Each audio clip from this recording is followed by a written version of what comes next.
Evening, afternoon. How are we all? Hope you're okay.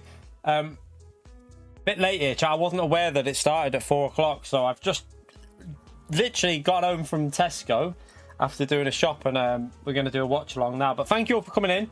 You have to let me know what the audio is like on the stream, because I'm going to go to the live. Let me just let me know what the audio is like, because it's probably not loud enough, so you're going to have to help me out briefly. Just I'll stop talking and let me know if it's too quiet.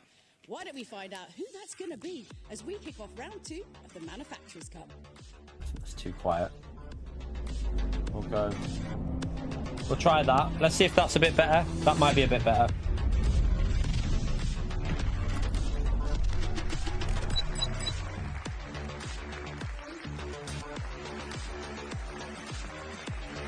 We are coming to you live. Is that any better, chat? This incredible city, and we're so glad that you're here to join us. Audio myself. As is this wonderful crowd of Little beautiful more. people as well. It's nearly Give it up for peaking there, though, yourselves. you Come know. on, give it up for the crowd. I can't go too high 'cause it'll peak. Now, if you Don't wanna joined us peek in in. Montreal, you know a little bit about how this all goes down, but we thought we'd just give you a quick little recap of the competition format. The Manufacturers Cup Right. features So yeah, I've 12 literally, teams of I was in drivers. Tesco, chat, These and I was teams were like, selected what? from the 2024 GT World Series live in online 30 series minutes? ranking. I was like, shit. There's one player per team I was like, from each of throwing 3 stuff in my global basket. I had to regions. leg it round the Americas, shop and get home as quick as EMEA, possible, because I and thought it Asia started at Oceania. 6. So yeah, One driver per I team wasn't will aware race that in it each started at round. 6. Then Panicked. all 3 will compete together at the World Finals at the end of the year. In the qualifying time trial, each driver will Unfortunately set not a to, time you know. over 1 attack lap. The results determine the grid position chat, for the grand final race. Does the nation start In this grand directly final, after this? one Because driver if so, per we can team just will race for World Series we can points. just do them both. I wasn't So, aware. what's at Like, stake? it's caught me Well, off only the guard, top but we'll 6 do both teams if it score starts points. straight after. That, when If it combined starts with the straight points from after, round yeah, 1 we'll in do both. Canada, will give us the current series ranking. I've only just got. I But literally went to the only one gym, team will be went crowned to Tesco winner to get of some round shopping 2 in, of the and then saw the Manufacturers notification. I was like, crap. I was going to have a little bit of a. I was going to go and do the car, and I was going to wash the car and get the lawn cut, but I have to leave it till tomorrow now. Absolutely amazing. What a crowd we have got here in Prague. Amazing atmosphere. And what a beautiful city as well, Jimmy. What a place to be. Yeah, I thought it started later, but it's the Nations usually that starts at 6 PM. Manufacturer, I didn't even see. Beautiful crowd here as well. Really looking forward But to yeah, getting into hopefully it'll be a good Yeah, race. looking forward to Hopefully it'll be continuing fun. our story in the Gran Turismo World Series, because if you watch Montreal, then you'll know it was an absolute corker in both the Manufacturers Cup and the Nations Cup. More on that in a few moments' time. Let's have a look, though, at this, because there's your chance as we're live now. So to get I presume 2 Nation million starts at credits 6, in chap. game That's what on I think. GT7. Have a look at this and see how you can get involved. I forgot to do the. I haven't done this Don't yet. forget I that haven't you can picked get a winner. involved with the World Series inside I Gran haven't bothered. Turismo 7. This is with the bonus campaign. Just click on the Predict the Winner banner of the GT7 world map, and I that's going to forgot give about you, this, the but I'm players, not really the that chance to bothered. win 1 million credits for each I of don't the really Nations need it, Cup so- and the Manufacturers Cup. Don't forget, Right, you can Damo? enter and vote right up until the start of each grand final. Lizard, thank you for the 9 months, Legend. Good And morning. if that's not enticing Today is enough, my 45th watch the birthday Manufacturers play. Cup Happy in-game, 45th, and you're Lizard. gonna Smash that Legend vote. the Give him a big happy Genesis birthday X message Grand for Lizard Racer there, Vision chat. Gran Thank you for Turismo the support, concept. Legend. If you And want to happy see how birthday. you Hope you have compare a- to hope our you've had a good day, superstar mate. Manufacturers Cup competitors, you can head on now to a new time trial in Gran Turismo 7 that's going to mirror the Manufacturers Cup qualifying here in Prague. The competition duration and car category is on screen now, and it's going to take place at the Red Bull Ring.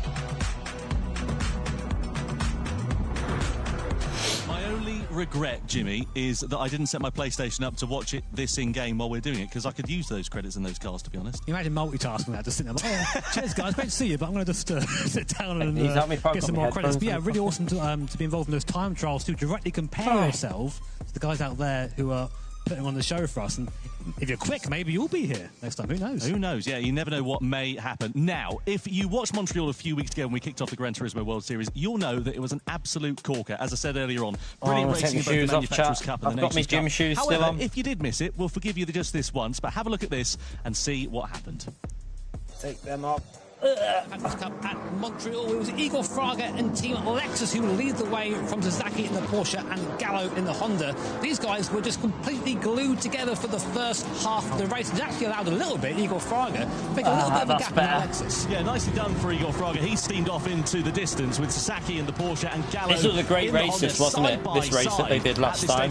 I hope it lives up to this race. Red Bull Ring should be good. Red Bull Ring's normally pretty exciting, so it should be a good race. With Robbie Heck through the CRS, and his next target would be Valerio Gallo for that final place on the podium once the strategies had begun. Let me tweet this out as well. Meanwhile, was out in front. Might as well tweet out that we're doing this. Victory as he came through the final corner to take a commanding live. win Just checking it was for Team live. Lexus in Montreal. Gallo in second, but it was a very close run to the line with Takuma Sasaki in third place. Nose to tail, side by side racing between those two drivers. But it was then Igor Fraga who takes first blood in the opening round of the season. He is on the podium along with Gallo for Honda and Sasaki for Porsche.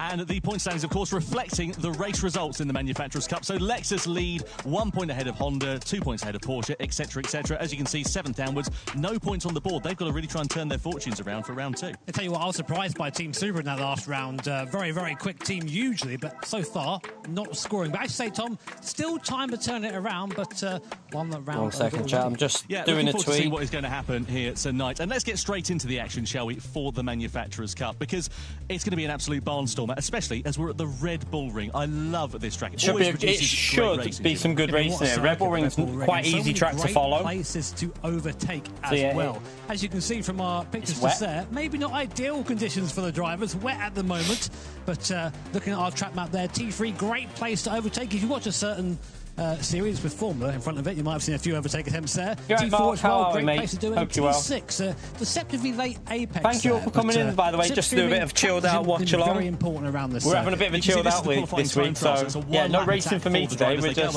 watch along on this. You're right, SDS. So any mistakes, we had a good day out yesterday, chat. Had a really good day out. You can see as well how difficult this circuit is going to be, especially into the likes of turn 3, turn 4, big braking zones, lots of undulation at this circuit as well, and keen to see what is going to happen, especially for that one-lap qualifier. You know, Jimmy, you've done a lot of qualifying laps, especially over the course of this year, and it's difficult, isn't it, when you make a mistake and you know that you're going to be punished? We just went to there's a place near us called Cheshire Oaks, so we did like bowling, arcades, pool. We also did we did 2 crazy golf. Me and the little one did an extra crazy golf on another area as well, like a different one. We went on a thingy wheel, a big Ferris wheel thing. Well, which is just something we like to a whole day out just in Cheshire Oaks. How do you think qualifying nice day. It's actually really nice there. They've improved it. You can see it was really good day out. Lopez, Mateo Estevez, but yeah, we didn't go anywhere major city-wise because obviously all the trouble that's going on in the UK. I mean, this is where the drivers didn't want to get involved with any of that. Lopez, I mean, he's been around as long as I have, long time. Look at that field of drivers there, chat. Simulator work. So watch out for him. He'll be good here, I think. But new names Bento's there as well. We've got Penko, we've got Podium from the UK. Finally, UK and Fenton finally being represented. Tom, second while ago for AMG and Ferrari. But yeah, I mean, definitely look out for those old hands here. Yeah, it's been a long time coming, hasn't it? You've got a couple of former champions and then the former Nations Cup champions, reigning champions, in fact, Paul Ura and Jose Serrano in the mix, just to make things that little bit interesting, including also this man, Coque Lopez, lining up for Lexus. They took the victory last time out when we were in Montreal. Strong field of drivers. 2 from 2. Well, qualifying is their first opportunity to lay down the gauntlet, but as we know, conditions not going to be that easy for the drivers in qualifying. This is Fento's like in the race as well. So we're getting ready to go. I think for this if Fento can do what he needs to do, Fento's normally really good in the wet, isn't he? Like insanely good in wet conditions. What's going through your mind at this point here, Jimmy? Usually not a lot, to be honest. I mean, it depends how sort of locked in you are. If you're really focused, all you're thinking about right now is like, okay, right, T1, why do I brake for that in the wet? And that's really about it. Mercedes should be reasonable in the wet as well. These headphones are pretty decent, these guys wear, but sometimes the noise creeps in a little bit, and sometimes that pressure does start to mount. So I forgot to vote, with people like a Fenton there in the AMG Mercedes. This is first time here, first time experiencing this sort of pressure. So the important thing is to just try and put that out of your head as best you can and just focus on the task that's coming up. Yeah, absolutely. Well, as we said, 12 different manufacturers, 12 different drivers on the grid here for this one. And of course, I think you got to remember this is Fento's first ever event, so he's never been to a live event before, so I wouldn't, you know, Montreal, if I was him, I'd just enjoy it. And the ones that we've got here, not put too much pressure on himself, because he should have been in Montreal, it's his first experience of this. A lot of these have been here for like multiple years. Is over here driving for Honda instead of Valerio. Looking forward to seeing what the Argentine driver is going to do. Of course, part of the Nations Cup, the Manufacturers Cup champions of last year, Team Nissan. Yeah, exactly. So someone who knows how to win here. It's always good to have someone there. But as you say that, our qualifying session gets underway at a very wet Red Bull Ring, and every driver so far opting for that wet compound attire. It's Penko out on circuit first for Team Audi. Mid-engine car around here, good for rotation, but that's not really what you want when it's super wet. Very easy to over-rotate and spin the car. So he'll be the one setting down the gauntlet for the rest of the drivers as the others watch on. The Audi should be good in the wet. The Audi and Ferrari are probably some of the better cars in the wet. Watch what everyone else is doing, get an idea of what line's going to work, what line isn't going to work. But also, I mean, there's probably a reason why they're using the pros and not the extremes. You can see that those 10 minutes are going to be going by very, very slowly indeed. So there's a lot of time for them to just sit here waiting to go out on track. Daniel Penko for Audi will be the first driver less out likely on circuit, to get issues probably on that flying lap. There is although I've not had any the issues Britain. recently. He will be driving for Ferrari. Great to see them back in the Manufacturers Cup. I really don't know. Josetti's always good in the wet. In a few moments' time. Josetti is always quick in the wet. Just before watching on, and now we look here at Penko ready to line himself up for his flying lap, just making his way through this second sector. Toyota Supra might not be the best in the wet here. Because you've got really stop-starting stuff, especially I would say turn 3 and turn 4, and then it opens up a little bit in the latter part of this lap. Mehdi, you want to rock it.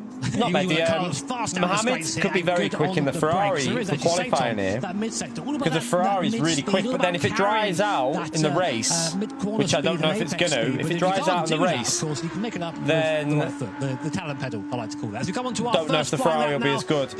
You're then looking at probably more super area if it dries out. And on the way into T1, going to be very careful on the track limits. Affilian, is it Affilian there? In BMW, Affilian will be very, very quick, I think. Pole's always quick. Heavy braking zone. To be honest, it's just so many drivers. It's too hard to pick, in all honesty. Like Killian in the wet's really good. Fento's really good in the wet. It's hard. Honestly, that group of drivers there, I think very smooth and progressive on the throttle. Any number of them could win this. I really wouldn't know who to call. As we were looking at it, we now ride on board with Penko, and this is going to seem like an absolute eternity as he heads down into turn 4. I got told to make it louder. Steady on the brakes, down into first. You can see the I rear got just told by chat to make it louder. So I'll lower it to the corner, but gets it rotated okay. Maybe that's a bit better. Trying to make sure he's not carrying too much speed mid-corner. The car sliding there under throttle. So far from planted is this Audi as we come now around T6. Very long, goes on forever and ever. Yeah, I got told to turn it up, FCS. So I've just turned it down a little bit. Half of the lap now. Again, same story. Really easy to get the car sideways through here. If that's any better now. The racing line ever so slightly there, trying to avoid that rubbered up line, trying to avoid the slippery surface, and trying to search for grip. Other drivers are out on their flying laps at the moment, just to remind you, by the way. So they'll be going about sort of 20 seconds behind there and thereabouts over the course of this one. So once Penko goes over the line, then we'll get the next time on the board. What is Penko's benchmark time? Let's see what this lap is. Out of the final corner. The Audi should be good. Line in the Audi as he comes to break the beam. It's a 1:39.209, but there are faster sector times coming in. That doesn't look that quick.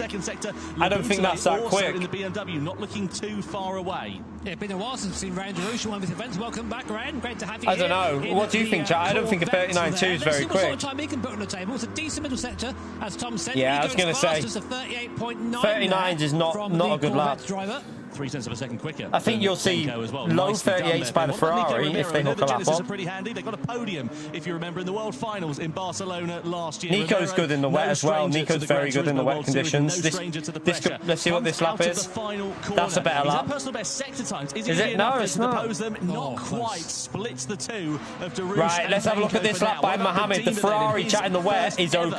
Gran Turismo World Let's see what Mohammed can do. Oh, he messed the final corner up. That Ferrari very, very quick, it seems, in the corners. How is it on the straight? So drive to the line from yeah, look at that, chap. Easily pole position that car is so OP in the wet condition. BMW is good. BMW can compete on a good lap. But that guy is absolutely rapid. Just an early statement there from Ferrari. Laboutale was looking pretty handy in that first sector, but compared to the lap time of Bedima, I wonder if there's going to be a bit left on the table here. Out of the final corner comes Laboutale as he comes to the it's a bit better, but he goes second quickest, so I think, into the 38s. Track getting quicker. I think the Ferrari's getting a bit more confidence, seeing the reference times, knowing that they can take the risks. Now, we know the Subaru doesn't have particularly brilliant straight line speed, good mechanical grip. The Ferrari's always going to out-qualify the other cars in these wet conditions, chat. It's overpowered. The Frenchman out of the final corner and across the timing line he is about to come. Is it going to be anything to upset the top three as he takes the checkered flag? No, I think he's starting his lap now, Tom. He's starting his lap. He is right. Yeah, so it's all right. It's still exciting we're talking about. But you know what, Bedima, I was talking to him earlier on, and he was saying our car is rapid in the wet conditions. I mean, that's a pretty clear statement there for Team Ferrari, who I think at these events in the Manufacturers' Cup, they've never really shined, have they, Ferrari? This might be their chance to do so. A little bit down in that first sector, though, into turn 3, slightly deep on the apex. There in a snap of oversteer. Now he's going to carry. He used that right-hand side for the extra grip. Straight into the next braking zone. You can hear the car just trying to scramble for grip at the corner. Now watch his line down into C4 here. So just braking offline right on the inside, then going out towards the traditional line. Oh, being the corner off there, just getting the car rotated. That was some insane rotation there. Yeah, let's have a little look at these sectors. Just about managed to keep the thing going. So he's looking for a 107.3. T6 goes out onto the curb, usually trying to avoid that, but they're finding grip out there, using those marbles that usually you try and avoid, but in the wet they provide the grip. So looking for that grip out there. How's the sector time? Half a second down nearly, Tom. Yeah, not good at all there for Drummond. The straight line speed, as we know of that Subaru, as I said earlier on, has been its Achilles heel. Not that it'll matter too much, but just not finding the time is Kylian Drummond as he comes through that penalty zone. That's where any penalties will be served in the race. 2 corners now remaining. Could still be P2 if he hooks these last corners off. Final couple of corners as he tries to close up onto the gaps that are in front of him. Half a second away would put him on the front row of the grid, actually, as a matter of fact. But a slip and a slide like that out of the final corner will not be aiding his charge. Where does Drummond go? Yeah, P2. Fastest, so it's the front row of the grid provisionally for the Frenchman. An impressive effort, but nowhere near our current pole sitter, Ferrari and Bedima. Supra can be all right in the wet, by the way. He is, of course. Supra can be okay. It's just whether it's got the rotation. Let's see. Toyota, what can he do? That's not bad. It's not going to challenge the leader, and it's only good enough for P4. I mean, for Serrano. I mean, given his pace, he'll be Pole. What's Pole going to do? To the line. Yeah, he's had a bit of an interesting couple of sectors there as Pole. You're not particularly brilliant in sector 2, so I don't know. Looks a bit wide then. Right home about for the Spaniard, the reigning Nations Cup champion. Will spin him. Spinning up the tyres as he came out of the final corner. Comes to the checkered flag. It's still P4. So gets himself ahead. Right, of Fento, Toyota, come on, Darus, Fento. Romero and Penko come on. for the time being. Fento is very good in the wet, but in the Gran Turismo World Series, it's his debut event here. The Mercedes isn't the best, but it's not bad. Mercedes AMG. A couple of years ago, that was the car to have. It was winning races left, right, and centre. But they've been in a bit of a lean spell over the last couple of years. Good luck, Fento. Going up into second fastest. So it's the 2 Brits, 1 and 2. Yeah, finally. Well, I say 2 British, Ferrari and AMG, isn't it, really? But we can have Porsche could be good. Here, the Hungarian Porsche could be good as well. I'd expect top 4. Always quick. Porsche always a competitive brand here in the Manufacturers' Cup. How about here today in the Red Bull Ring? Comes across the start-finish line. Oh, he's starting his lap. Fantastic, great. They've all been released in a different order today, it seems. But the thing is, Hensei will know that the grip is there because he's just seen 9 other drivers go out there and do it, and that's going to be a psychological advantage. Do you know where the time has been so far, Tom? It's that last sector.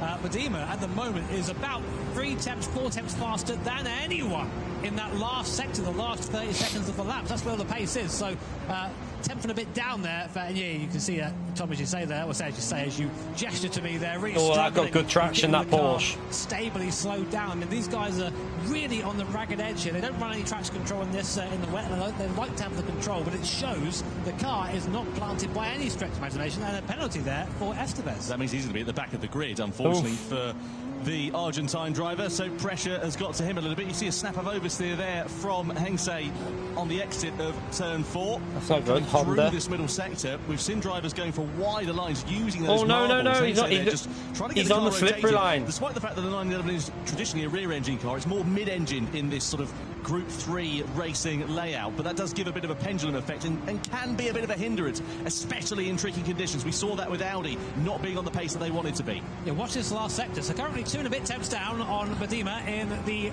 458 Ferrari. It's going to be a top 4, isn't it? If that gap goes up or goes down. He did that well. I think he got a good exit. He got a good exit there. It doesn't look like there's any time being lost. Oh, the curve. Corner. How's the exit? Nice and smooth. P2, isn't it? It's P2. There for Henson, the Hungarian driver. What's the time going to be? Oh, yeah. It's P2. A great lap there. For no surprise really with the Porsche. Porsche's always going to be good in the wet. Unfortunately, will be last at this rate with the penalty he's serving at the moment. With Hengse, it was his second sector where he really gained time actually through there. He was a couple of tenths of a second quicker than the likes of Romero, Serrano, who were all further down the order. There is Estevez, that penalty that he has served. I can't imagine the Lexus being very good in the wet. Indeed, as I'm sure you can imagine. I mean, I don't know, but we'll see what Lopez can do. Will be able to get a representative time on the board because Estevez's lap will be cancelled courtesy of that penalty. Out of the final corner comes the Argentine, and he is going to have a lot of work to do as he takes the checkered flag, but as we know, we'll start from the very back of the field. Disappointment there for him, and you can see him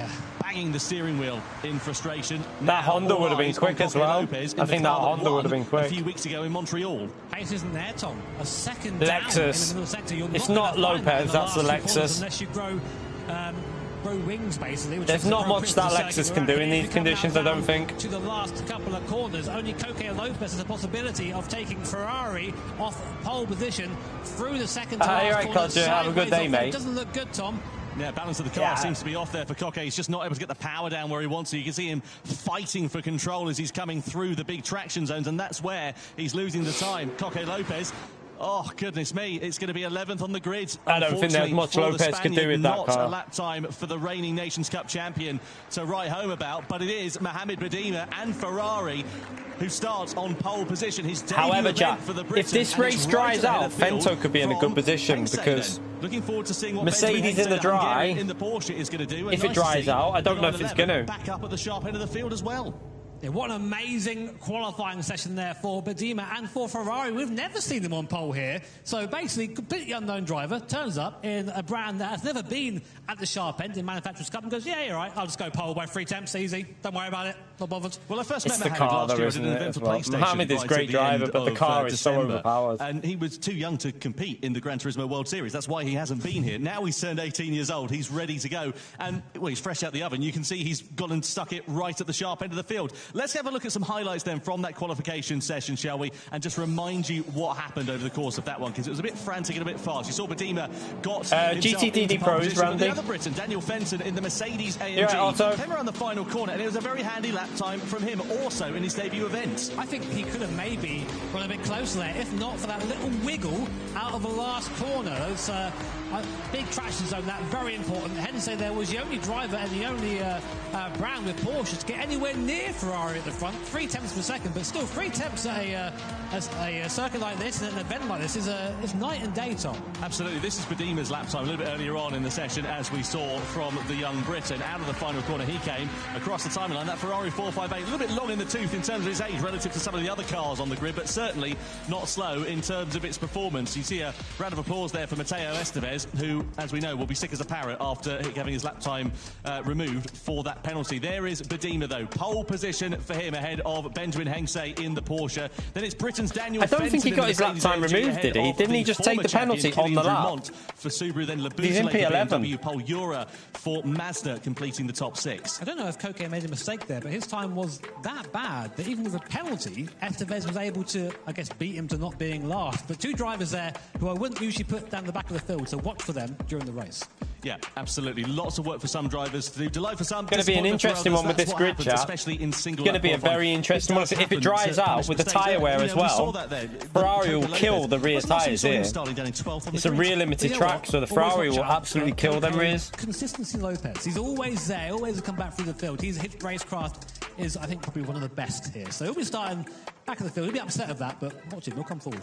Anyway, let's have a look, shall we, at the season format for this year. You can see the Nations Cup and the Manufacturers Cup. We've got 12 drivers in the Nations Cup and 12 teams in the Manufacturers Cup. 12 drivers in the Nations will go all the way over the course of this year, so the same in Montreal, Prague, Tokyo, and at our World Finals. The 12 teams will have 3 different sets of drivers at each of the events. Then all 3 of them will come together as part of their team for the World Finals. So 3 drivers for Mercedes-AMG, 3 drivers for Porsche, and so on and so forth. And all of them in both the Nations and the Manufacturers Cup will accumulate points that will run into the World Finals. So there is a lot more pressure now on these drivers' shoulders as we get ready to head later on this year into the World Finals at the beginning of December.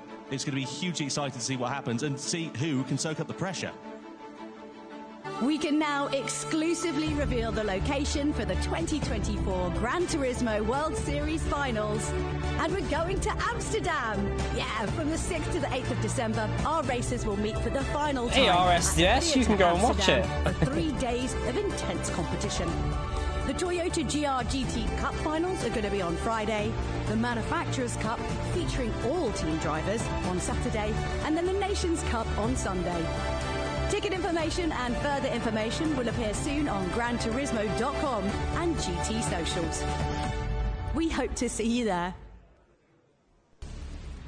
Amsterdam for the World Finals. I fancy a bit of that, you know. Yeah, we had a great crowd there last year. I mean, not as good as our Czech crowd here, of course, today. But yeah, really looking forward to going back there again, for sure. Yeah, it's going to be really exciting. Don't forget, of course, that it's not only the Manufacturers' Cup that's happening. We've got the Nations Cup here, beautifully displayed on this lovely graphic below me. I feel like the weatherman, yeah, you know, sunny conditions here. But also, yeah, the Nations Cup, as we said, will be coming up later on here tonight, so be sure to tune in. I thought it was in Abu Dhabi. Starting grid, then, maybe I'm wrong. Manufacturers Cup, what's happening here and now. Maybe they've had to change stuff. And 4 Ferrari will line up at the head of the field, ahead of prices Hengse in the Porsche. Then you've got Daniel Fenton in the Mercedes-AMG ahead of Kylian Drumont. So an interesting top 4 there. What do you reckon? Who are your outliers? Who are you keeping an eye on, JB? I mean, I'm watching Houghton Serrano. 7th at the moment for Team Toyota. Team Toyota have always been a fast team here in the Manufacturers Cup. And it's odd to see them outside the top 6. So only just so P7. But I'm obviously keeping an eye on Badima. If it's a wet race, the car is quick in the wet, maybe not Mohammed so has won it. The dry, so but if it dries out, certainly will. Anyway, Fento could be in good position because he can probably stay quite close-ish. Looking forward to meeting them and introducing them to you as well if it's your first time watching the Gran Turismo World Series. Of course, welcome along. It's great to have you. Neil. I mean, we've been here for what, 6-7 years now? I don't even know anymore. It's been a long time. Has been a while. Anyway, let's get ready then, shall we? And introduce our 12 drivers in the Manufacturers' Cup. This wind is 1 minute, chat. I'm going to have to shut this window. Team Audi, the Spaniard, Daniel The wind's blowing the blinds out. Space Cowboy, thank you for the 5 gifted memberships, you absolute legend, man. Can we all give Space Cowboy a big thumbs up and a legend shout out there, chat, for gifting 5 memberships? Thank you so much for that, Space Cowboy, you absolute legend. Appreciate it, mate. Thank you so much for that. Next up, please give it your all for Randy Roos, driving for Team Chevrolet, the Frenchman, part of the Manufacturers' Cup championship-winning team for Toyota back in 2019 as he makes his return onto the international stage. Let's see what the Frenchman is going to be able to do here in Prague. Do I not think the physics have changed massively? I don't think the physics have been... They have changed the physics, but I don't think it's a massive change on the physics. I think it's more setups. I think it's mainly setups that they've changed and the tyre model that's made the biggest difference. But physics have changed, just not... I don't think it's a massive change on the physics, Mondeo. But I would say that they have changed, obviously, because you can feel it in some cars. But I think a lot of what people feel is the setups that have changed and the tyre model that's changed over the physics. But the physics are a little bit different as well. Some of them for the worse as well. Some of the physics changes have been for the worse, with like the lack of force feedback we've been getting. Competed in the Nations Cup and the Manufacturers' Cup in 2023. Also got pole position back in the Amsterdam World Series event for the BMW last year, so certainly don't count him out.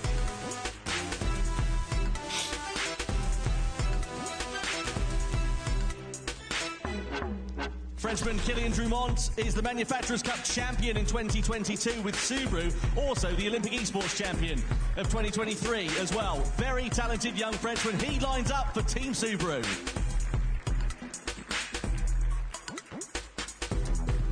It's just awkward, isn't it? He just nearly hit someone on the head.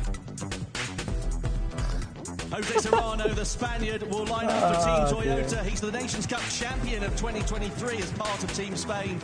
And also, yeah, the EMEA that's what I was saying, Bell. If you go back to the Group 3 cars and put the old setups on from before they changed it, the cars don't handle that different. And considering they've changed the tyre model, that difference could be the tyre model. So I don't think the physics change is as big as what people think. There is definitely changed a little bit, but I think most of it is setups and tyre model. Making his way onto the stage. Why would it surprise you, Mondale? All smiles. I'm genuine. It's true though. That's the thing. If you go, so Mondale, if you go back to the game in Group 3 and change the setups, so go back to the game and put the original setup. So I think Tijani did a video on it. So watch Tijani's video. I recommend watching it because if you go back and watch, it literally doesn't drive that much difference. There's not a massive change in it. It literally feels very close to before the update, so a lot of it is setups and tyre model, I think, but they have changed a little bit. No, I don't think they've changed massively, you know, Monday. I don't think it's a massive change. It might, yeah, they have changed, but not massively, like I did just state. They have changed, but I don't think the physics changes as big as what people think. I think most of it is setups. Matteo Estevez, a mistake in qualifying for him, but he is the Manufacturers' Cup champion with Nissan last year. For 2024, he's moved over to Team Honda. What can the Argentine do as he makes his way onto the stage here in Prague? You right, Arkeys? How are you, mate?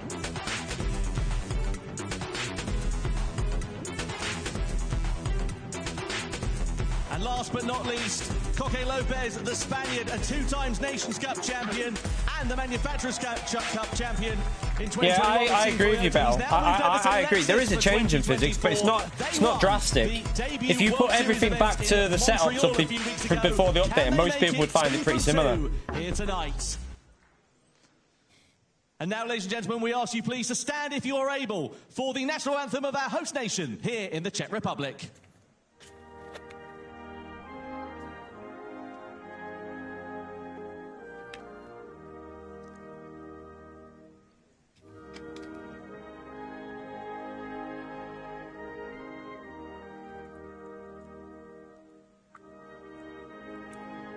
Oh, flash me out.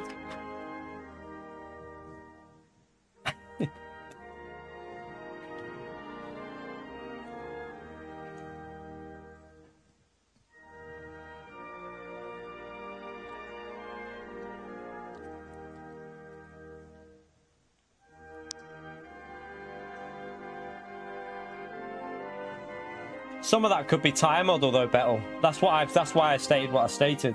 Like, how do we know how much the tyre model has changed the way the cars feel? Because tyre model is to do with grip that you get, and even trail braking could be linked to the tyre model to do with how the car's rotating with the grip. So we don't know how much of that is because of the tyre model change. The national anthem of the Czech Republic plays out to our host nation here as we get ready to go racing in Prague for the Gran Turismo World Series in the Manufacturers' Cup. Drivers will get themselves ready and in position, and we'll be chatting to our pole sitter, Mohamed Badima, in a few moments' time as well. Jimmy Broadbent, I tell you what, Mohamed Badima comes in, absolutely amazing performance for him, but he's not half put a target on his back going into this race, is he? Yeah, I mean... Bento Dyer, yeah. Bento. Pretty quick, but please leave me alone. It's not going to happen. I mean, Luke, they tend to do a custom BOP based on the track. They can't do that for every single track in the game. It takes too long, so they try and customize it a little bit to help cars that are bad. But these guys have all raced together online plenty. They all know what to expect from each other, but of course, it's always a little bit different in live events, isn't it? Always a little bit more frantic. And what about Benjamin Engse as well? Because we saw Porsche really strong with Takuma Sasaki a few weeks ago in Montreal, getting a podium. They've shown consistent pace in the dry and now in the wet. I mean, that's the important thing, really. It's not really your single event pace. It's all about having a good run all the way through the Manufacturers' Cup. So Doesn't matter if you're fast at one race, you've got to do it. Yeah, everywhere. I don't know So how many Porsche right laps now, it's going to be for Racing. It could be dynamic weather. Well, it is going to be. Well, it could be scripted dynamic. Do you know what I mean? Like Fuji was and Spa, not proper dynamic like Le Mans. I hope it's proper dynamic, but a little bit slower moving, and maybe a few extra laps. But I don't think it will be. I mean, okay, right, there's a lot of things to unpack here. First of all, my first question has to be, were you just waiting for your, like, 18th birthday to come around to just come here and just take pole from all these guys? Yeah, it's been a while. I've been competing in the online series at home, and yeah, it just was not of the eligible age to qualify, but thankfully now that it's my first event, and honestly, I'm really shocked that I was able to pull that off. No, come on. No, come on, have some confidence. I mean, there's a lot of new faces here as well. What's it been like, you know, from playing online at home to suddenly sitting up there in that chair? Because it's a really big switch. I was honestly really nervous. I sat down to do the qualifying lap, and when I went through turn one, I was just really like, I was almost shaking, but then after I went through the middle sector and then I felt more comfortable with the car, I felt Appreciate that, by the way, SJS. Well. Thank you for I was like, okay, this could happen, so yeah, I thought take it easy in the last corner, and surprisingly it was fast. So I mean, it's been pretty good. And what's it been like, you know, meeting all the drivers who you've been watching? It's been unreal because obviously when I was playing the game since I was young, you know, watching these guys race, and I was always wanted to be like them, and then meeting them in the flesh, it's an amazing experience because they're all so kind as well. Yeah, it's a really nice community. Well, look, you've obviously got the chops and you've got the skill, you know, to get on pole, which means you can win it. He's going to do all right. What do you reckon? Yeah. Go on. We're going to throw it back to Tom and Jimmy. Good luck, Mohammed. Having nice to hear from Jules as well. Thank you so much to catching up with those drivers. I tell you what, Happy Podium did not make me smile in that one because he said, I practiced when I was young. He's only just out of short trousers, for crying out loud. It's even worse. Like, I'm 33 now, and these kids are so fast. The ego destroyed. It's over for me. Yeah, well, anyway, more about Jimmy's age later on, I'm sure. Let's go and have a look at the Red Bull Ring, though, shall we? Because this is a bit of a tricky beast at the best of times, and to sprinkle some Fanatec issues, David. Into the mix, it's more likely something to do with Fanatec in the current situation. We've got racing medium, soft, intermediate, and heavy wet tyres over a 28-lap race. What's going to happen here? Who knows? I mean, mediums and softs as well. That makes it interesting, chat, because we know how the softs die. Tyre wear times 3. But for sure, definitely starting in those wet conditions. Oh, that's going to be really interesting. On that tyre selection set of the heavy wet Michelins. Absolutely. Well, we caught up with a couple of our drivers a little bit earlier on to see what they make of the Red Bull Ring and where the places are that you can make up time over the course of this lap.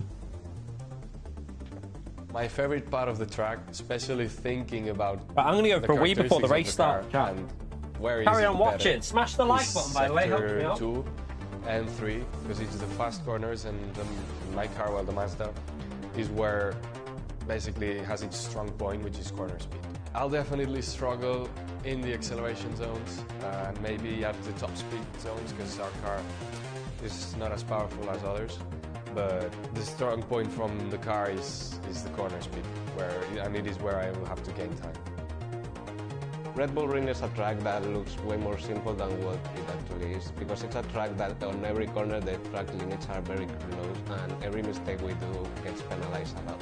The best strategy for us will be to be prepared for any kind of situation that we get, even if it's wet or dry. We need to be there with the right tire at the right time so we can maximize our possibilities.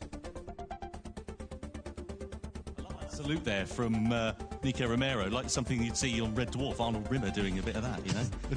That was niche. No, that was niche, all right. I tell you what, though, this circuit, you know, what we're expecting here tonight, it is going to be unpredictable, isn't it? Especially when you throw this weather into the mix, because no one knows how it's going to go. We don't know whether it's going to start dry, wet, intermediate. Who's going to do what on terms of strategies? Someone might go bold and take a risk. Imagine you think you're a hero going for a big overtake into T3. You get onto the slippy part of a circuit, you go, oh bother, I'm not stopping, and you just go flying off. I mean, very possible to do here. We've seen it happen before in the past, of course, and real racing as well. But for me, this is one of the great circuits of racing. Long slipstream opportunities, big braking zones. Those things together make for good racing. Oh bother, I'm not stopping. Normally it's something shorter and fruitier than that for you, isn't it?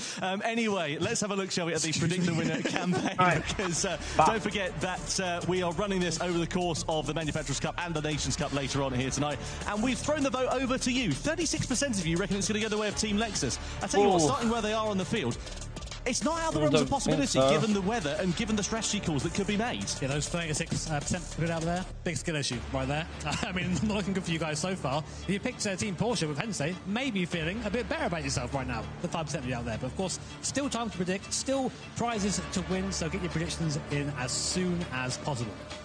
Yeah, absolutely right.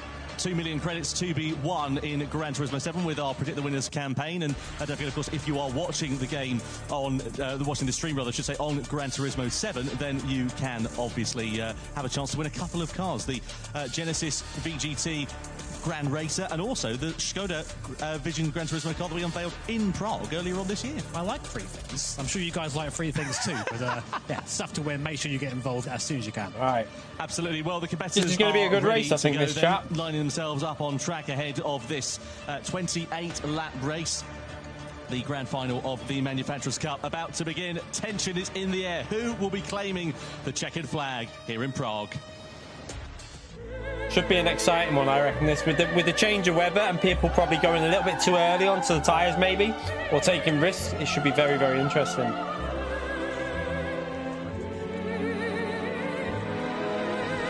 Yeah. The problem is, though, the Lexus. I mean, it'll be good in the dry.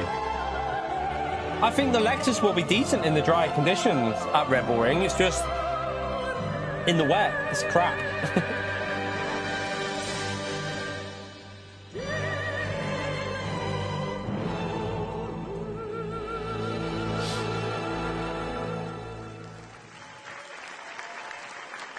Round 2 of the 2024 Gran Turismo World Series is about to get underway. The crowd are ready here in Prague and the drivers are ready out on the circuit as we get ready to go for a 28-lapper at the Red Bull Ring in Austria. Who will be claiming the checkered flag and those all-important points as we have our first look at the grid. Starting on pole position, it is Mohamed Badima in the Ferrari 458.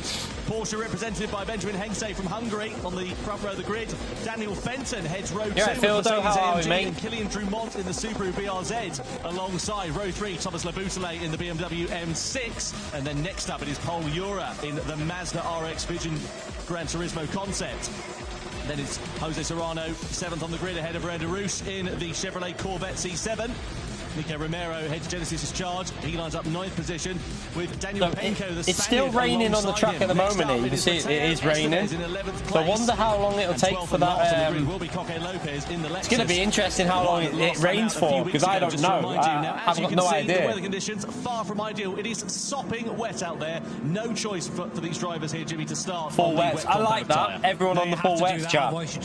That's a show. That's a sign that the new tyre model is definitely working in terms of different conditions. Feeling fast, obviously, as he said. God, look at the sweat. So they're sweating their tits off there. Ideally, you want to just eyes forward and try and build as big a gap as you can whilst the car is feeling good. Of course, tyre wear on as well here. So easy to burn these wet tyres if it gets into difficult conditions. But I think it's going to be a fun race this one, Tom. Yeah, Fenton looks like someone that I've dry out. There is that possibility with the dynamic weather. Will someone go on to the intermediate times? That's crazy. And go straight onto the dry he looks like someone that I've been. Like, there's some videos going around Twitter. Have any of you seen the videos of that bloke? I mean, he's a bit. I think it's James in London with the you know, the cameras they do. Fenton looks a bit like the James with the tight jeans. And we are underway then here at the Red Bull Ring as we head up towards the first corner. Badima, Hensei, then Fenton, Drumont, Laboutelet. Don't expect any rash moves in towards turn 1, out of turn 1, into turn 2, and then the heavy braking zone of turn 3 is where we should see drivers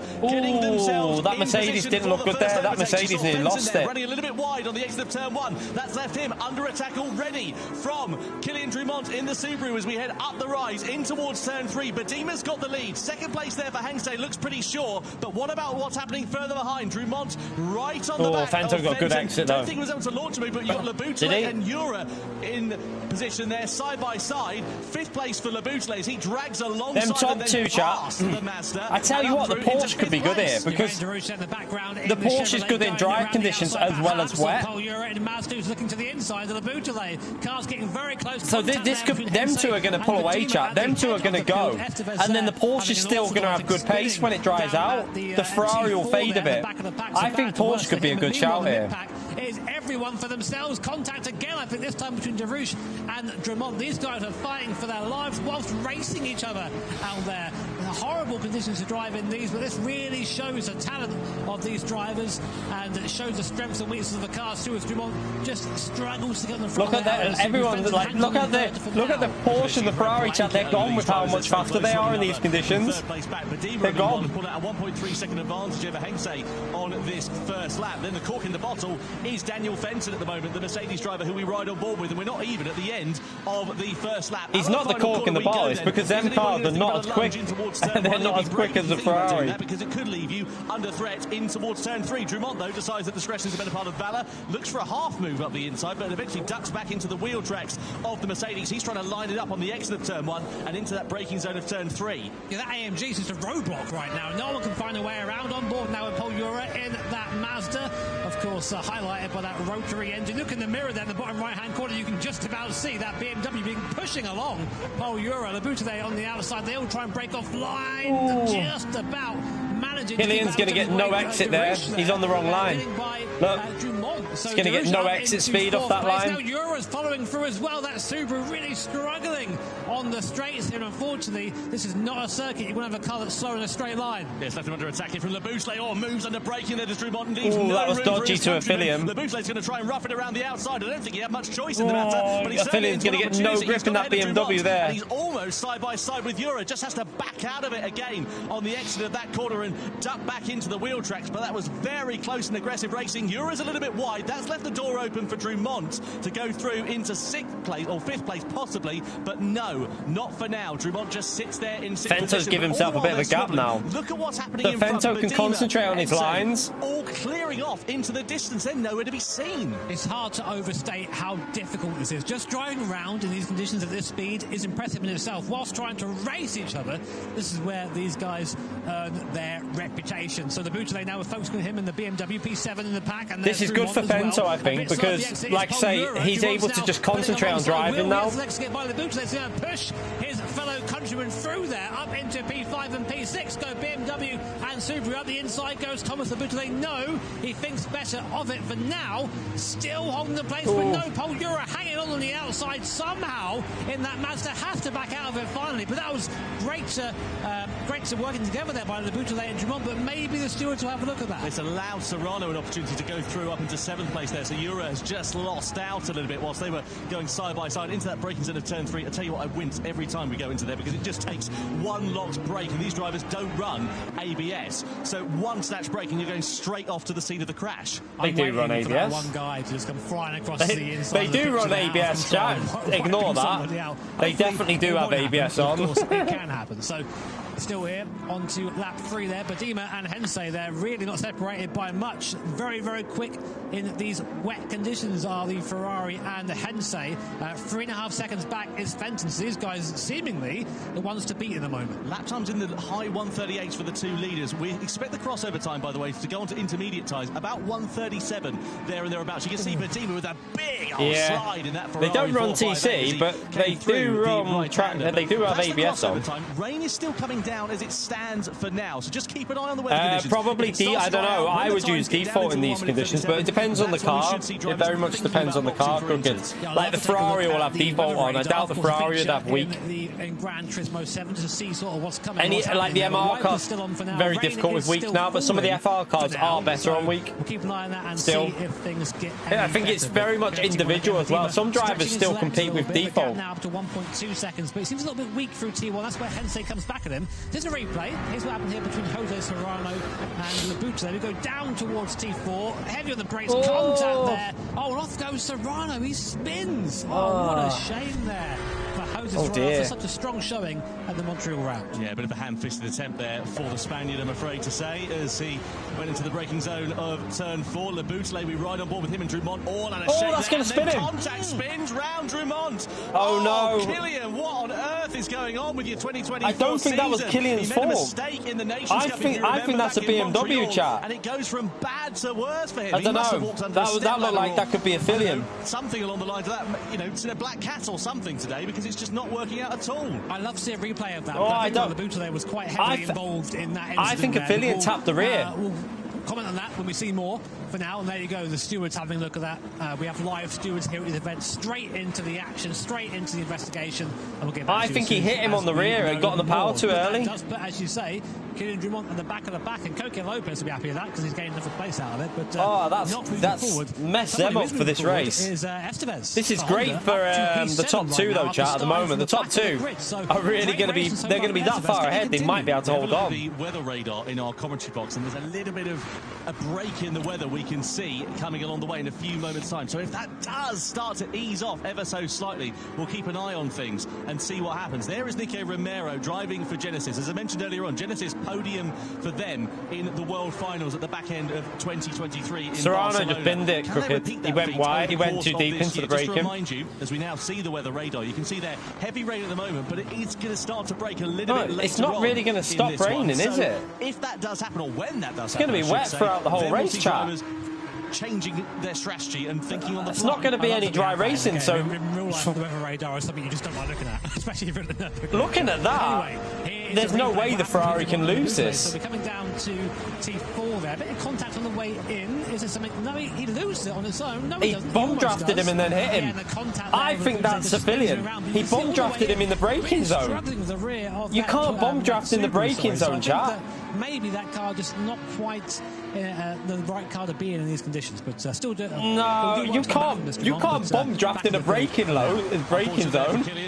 That's got to be a Fillion's fault. He's got to have a penalty for that. Yeah, it's way too late, Epman. He hit him in the braking zone. That's not Killian's fault. That's 100% a Fillion. I think a Fillion's going to get a penalty, chat. For a fair amount of time, you can see 4.2 seconds there and thereabouts over some parts of this lap that they put into Daniel Fenton, who sits in third place. You can see Labuschagne getting a 3-second penalty for that collision with Kylian Drummond. Well, we wondered if the stewards might have a look at it, and they have, and they've decided to hit Labuschagne with a 3-second penalty, which is going to drop him down to about 10th place there and thereabouts once he served it. I mean, yeah, it was fair. He spun Drummond, ended his race pretty much, so yeah, penalty there I think is fair in that situation. So meanwhile, in the mid-back, Paul Euro will be the first person to gain from Labuschagne penalty. 3 seconds above the top of his car. He only got a 3 seconds. He'll be forced to brake for 3 seconds, so you lose a lot more than that. 3 seconds for that? He just ruined Killian's race. The time getting back up to speed again is massive, especially given round 10. Nah, that should have been at least a 5, chat. He just ruined Killian's race.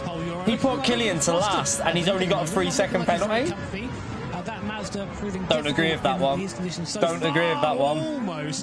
Almost collects the back of Labuschagne there and picks up his own penalty. But we've seen a lot of drivers doing that, just sort of veering off the corner, trying to avoid too much rotation, trying to get it all in one hit. If this race is wet all the way through, I think PD have made a big mistake, chat, because you just give the Ferrari and the Porsche such a huge advantage. I think it's a bit daft. Well, the Honda's not been particularly fast actually so far this week, especially in these wet conditions. You can see Estevez struggling with the traction as he comes out of turn 4. I don't agree with that penalty. This is lap time, Tom. If you look at he's matching. I think it should be at least 5. So he's really in all honesty, chat. So keep an eye on him. Well, we did say he'll come back through the field, didn't we? And here he comes now in that Honda in P7. And I'd say at the rear engine cars, the mid engine cars, having a bit of a better time at the moment than the front engine cars. Yeah, a snap of oversteer there for Euros. You saw him just coming through that right hander. Here's Labuschagne serving his penalty. Let's see where he ends up to.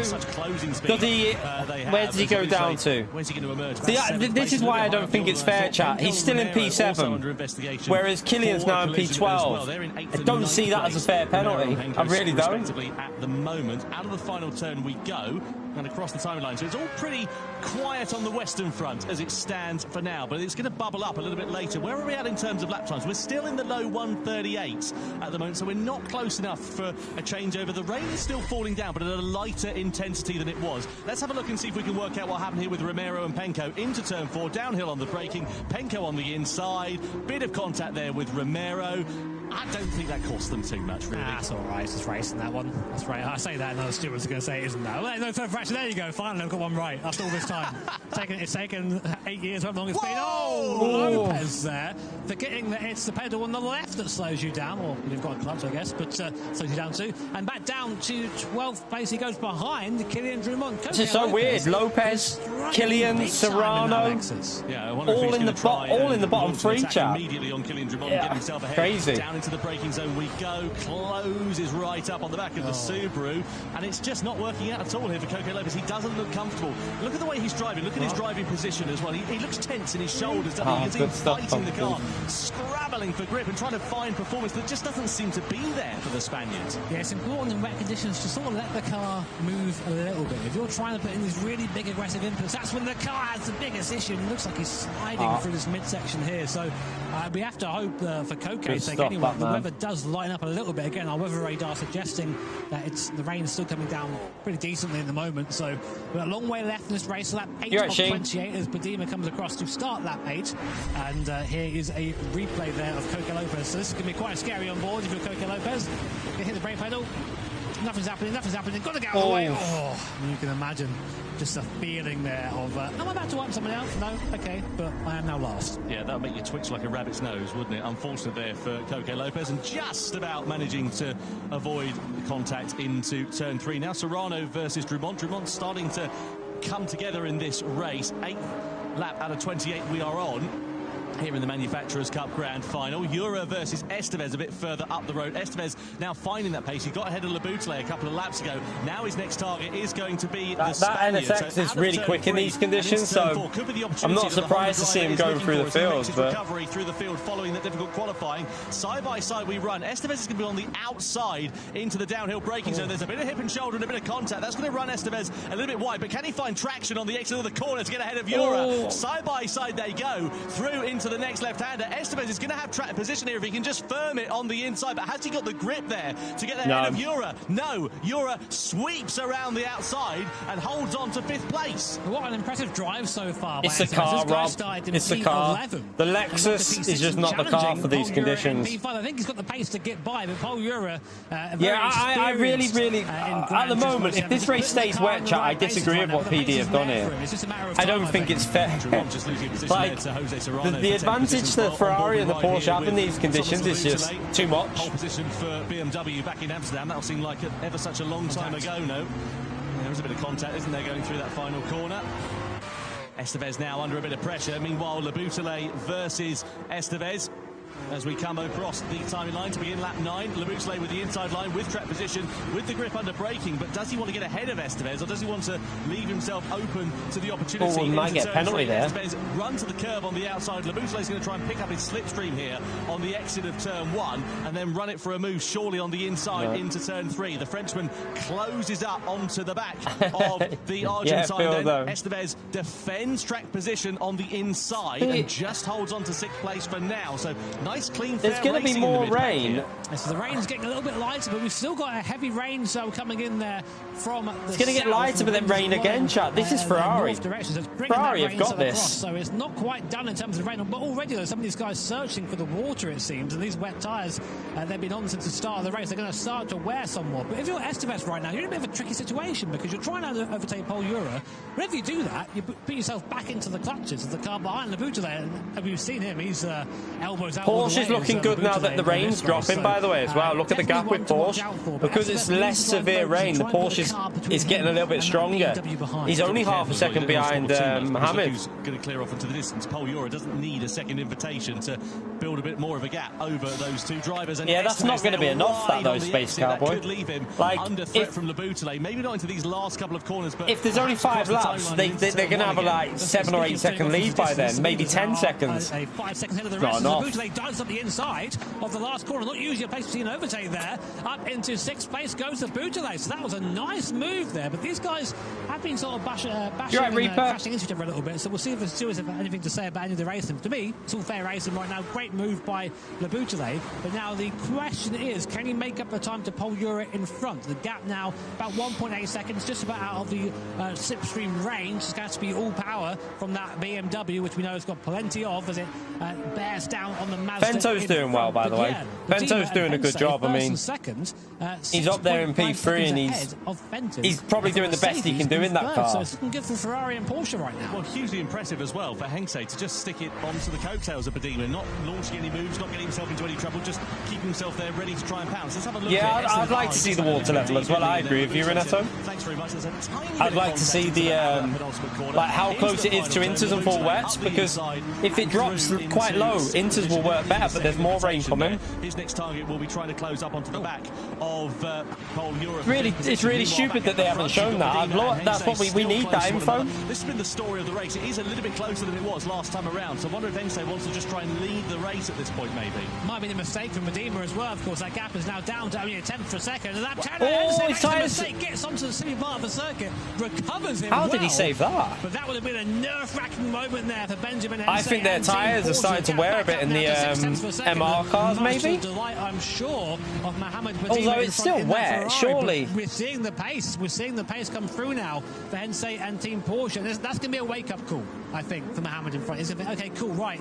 This guy is quick behind me now. I need to focus. I can't be making silly mistakes and letting that gap come down again.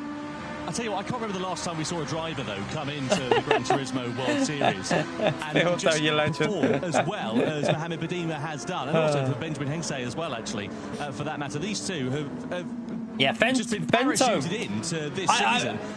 It looks like Fento's matching them at the front now. They've done amazing so far, but the race is far because if it's drying out a little bit, I think the Mercedes might be getting a little bit stronger. In the midfield, Romero and Penko looking up the inside of that Genesis, not going to get a good run off the corner there. Surprised the Audi's not doing better than it is, to be honest. In these conditions, surely the Audi should be doing better.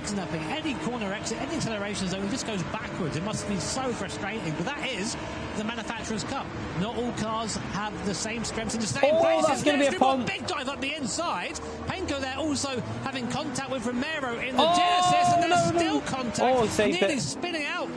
Penko is Drummond. They all seem to somehow get out of the corner, but that was a bit of a mess down there. That's the thing, is when these cars are driving on the limit, as they are in these conditions, you could push them around with your little finger, basically. They are just on the ragged edge of adhesion. You can see Penko has now lost out here to Jose Serrano, who's having something of an anonymous race, it must be said, in that Toyota. Let's have a look at the lap times. Where are we at in terms of that, the weather? It's still in the sort of mid-138s. Nothing really to write home about. Certainly not change over to intermediates time for the drivers, despite the fact the rain has definitely decreased in intensity. Yeah, the Corvette's doing well as well, because the Corvette's and see how this probably quite a difficult car to drive in the wet. To pick up. There'll be a couple of drivers out there really, I think, hoping for that penalty. Another second for the BMW. 1 second penalty. Do you reckon that was for that little bump into the last corner? Because that would have unsettled Estevez, and basically you refer to it as a bump and run, which if you're driving a stock car is great. Here, not so much. So that may be for that. We'll come back to you when we can confirm that entirely. But another penalty for Lebutele. He's costing himself there a good result. Yeah, he's been in the wars a little bit over the course of this race, hasn't he? Let's be completely fair. We're still not quite at the halfway stage of this first race. There's plenty of action left to come. You can see Nico Romero there, just up ahead of Kylian Drummond. I'd like to see the weather radar again, just to see at the halfway point where it's moved to, so we can see how fast the rain's moving. Lebutele there with that 1 second penalty. That's going to drop him close to the likes of Estevez and Romero. Fento's gaining, you know. Look at that. He's now 6.1. Chat, he was 6.5 before. So Fento's actually gained half a second nearly.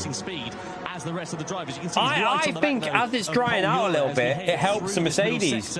However, in the wet, that's where the Mercedes is struggling a little bit. Because that's going to cost him time. You can see there, cue the Jaws music, Estevez, Romero and Drummond all not far away from this. Meanwhile, Beers over there signing autographs casually, but here we go then. Penalty being applied to Lebutele in that BMW right now.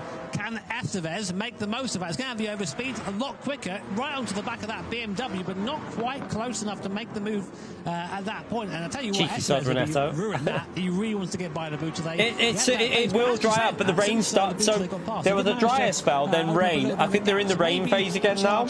But I think the rain will be gone by about lap 18. So for the last 10 laps, it will start drying out, I think, which will then start helping Fento. Because look at the gap with Fento's holding on at the moment.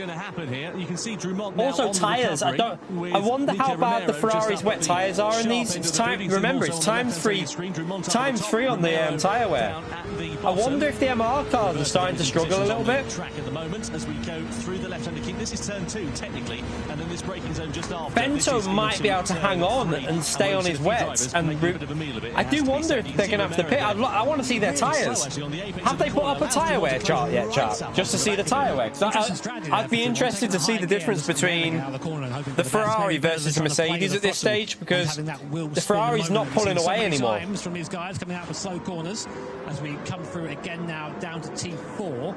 And still rain coming down for these guys at the moment, so still having to deal with this, still having to deal with the conditions. I want to see the tyre wear comparison because I know it's only ×3, but I do wonder if the Ferrari's starting to wear a little bit more than the Mercedes at this stage.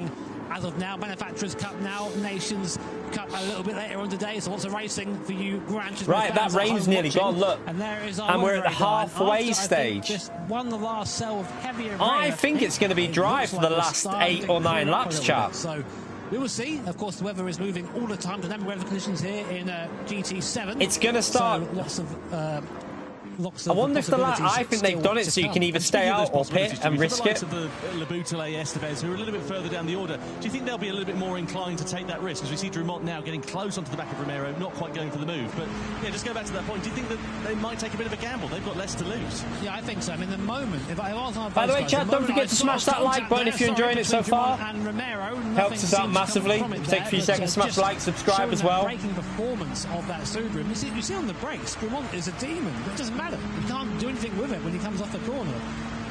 But to finish my thought there, yeah, if you're one of these guys who may be trying to think, can I improve my race? The moment I saw my lap time coming down, I would come in for Inters straight away, maybe even one lap before, just try and call it before everyone else does. I wonder if they'd hang on for the dry stint. It depends on the condition of the tyres, though. And then managed to get enough heat to get those tyres working. That's a problem for later for these drivers. Depends how long the pit lane loss is as well. We don't know how long the pit lane loss is at the moment.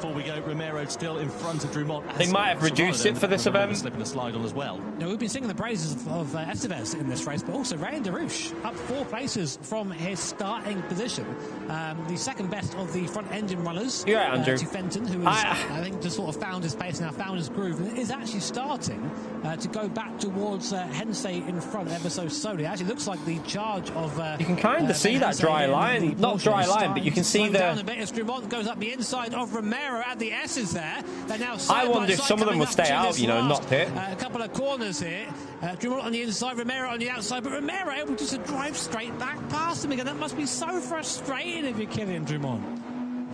What a shame there for Drummond. He's doing nothing wrong at this moment. Oh, good exit. Out of the corner, pulls alongside Romero and easily gets ahead. But is that going to leave him vulnerable? No, because he can brake later now on the inside line. No, he can brake later. Go down the start-finish straight. Romero's going to go for the long sweeping line on the corner of turn 1. Right, but now will the Genesis get back past here, though? Gets a bit of a slip of the slide on Drummond, push to the sausage curb on the yeah, he's going to get him back now. Look at the acceleration on the Genesis. On the outside, and Romero in the Genesis with greater straight line speed just powers past the Subaru. Nothing Drummond is able to do. Into the braking zone of turn 3, he closes it up once again, gets very deep little on the brakes, movement in the braking, maybe, I don't know. Oh, good move. That might leave an opportunity here for Serrano to come into play as well. That's what he needs. He needs that. He needs someone else in between him and Romero. Serrano dives up the inside in that Toyota, but Drummond, even still, that amazing exit, is still struggling to try and make the gap heavy on the brakes. Now, this is where Drummond's got to make the difference. He's got to be quick in this middle sector. If he can get free, I think we're going to see him put up to the back of Labu today. He just needs to be on his own, and he's made it. Look at the difference in speed there as Serrano gathers it out from a slight. I do wonder if some of them will risk staying out for a dry tyre bit, and some will stay for the inters if it dries up quick enough. It just depends how quick it dries up. I mean, you've still got 13 laps. Romero was so wide out of turn 4, he was almost off into the car park at that point. He managed to get it back online and gather it all up, but it really could have cost him quite dearly. Fento now 5.7, by the way. So I called it before. Fento's took out a second now in the last 6 or 7 laps. Fento is catching. Now starting to creep into the 137s for the first time as well. Hensei and Fenton in the high 137s. The low 137s are where we're expecting that intermediate tyre crossover point to begin. So across the timeline we go. Jura and Labusle under investigation. Let's have a look here and see what happened. Jura's late on the race. This is down into turn 4-3, isn't it? Yeah, a lot of it is cars, Joe. A lot of it is the cars. I mean, he was there for a long time. He was alongside. I know he came from a long way back, but they were side by side, and the bootleg still turned in. So I don't know if he got there. I think that's fair, but it doesn't matter. They're still going at it. You're out the inside again, trying again, but the bootleg will have the better traction on the outside. We think so anyway, but you're actually managing soft tires in the rain. It seems the BMW is wheel to wheel, side by side, coming down to the next corner. It's a downhill braking zone. You want to be on the outside really for the grip here, and then the bootleg there just a bit more comfort on the brakes, able to get the move back past again and up back into 6th place. I love the way that Eura's got the indicator on as if he's signalling that he's going to move over to the left-hand side of the circuit. Can he launch an attack here on the bootleg into the next corner? I don't think Paul knows he's got that indicator on. The BMW for the time being. I think we're getting... Is that a dry line? It's drier than it was. It's drier than it was, wasn't it? Look at them. Look at them using the... I mentioned that dry line before. To try and cool those tyres down. They don't want to be on the normal racing line because there's no standing water on that part of the track. It can't cool the tyres down. I want to see the water gauge. Struggling right now. I think if I saw Hensei, I mean, the times are 37.8, 37.4 from Hensei. If I was someone on track right now and I was struggling, that's my right. Okay, I'm coming in. I'm putting those inters on, and I'm gonna chance it. The thing is, though, are some of them going to wait for it to dry out? Are some of them going to wait and then go for softs rather than doing the inters? A bit more rain coming, but it's really starting to dry out enough that these cars are now starting to move that water off the circuit and create a drying line. So really, as we come into lap 17... Fento's made a mistake, chap.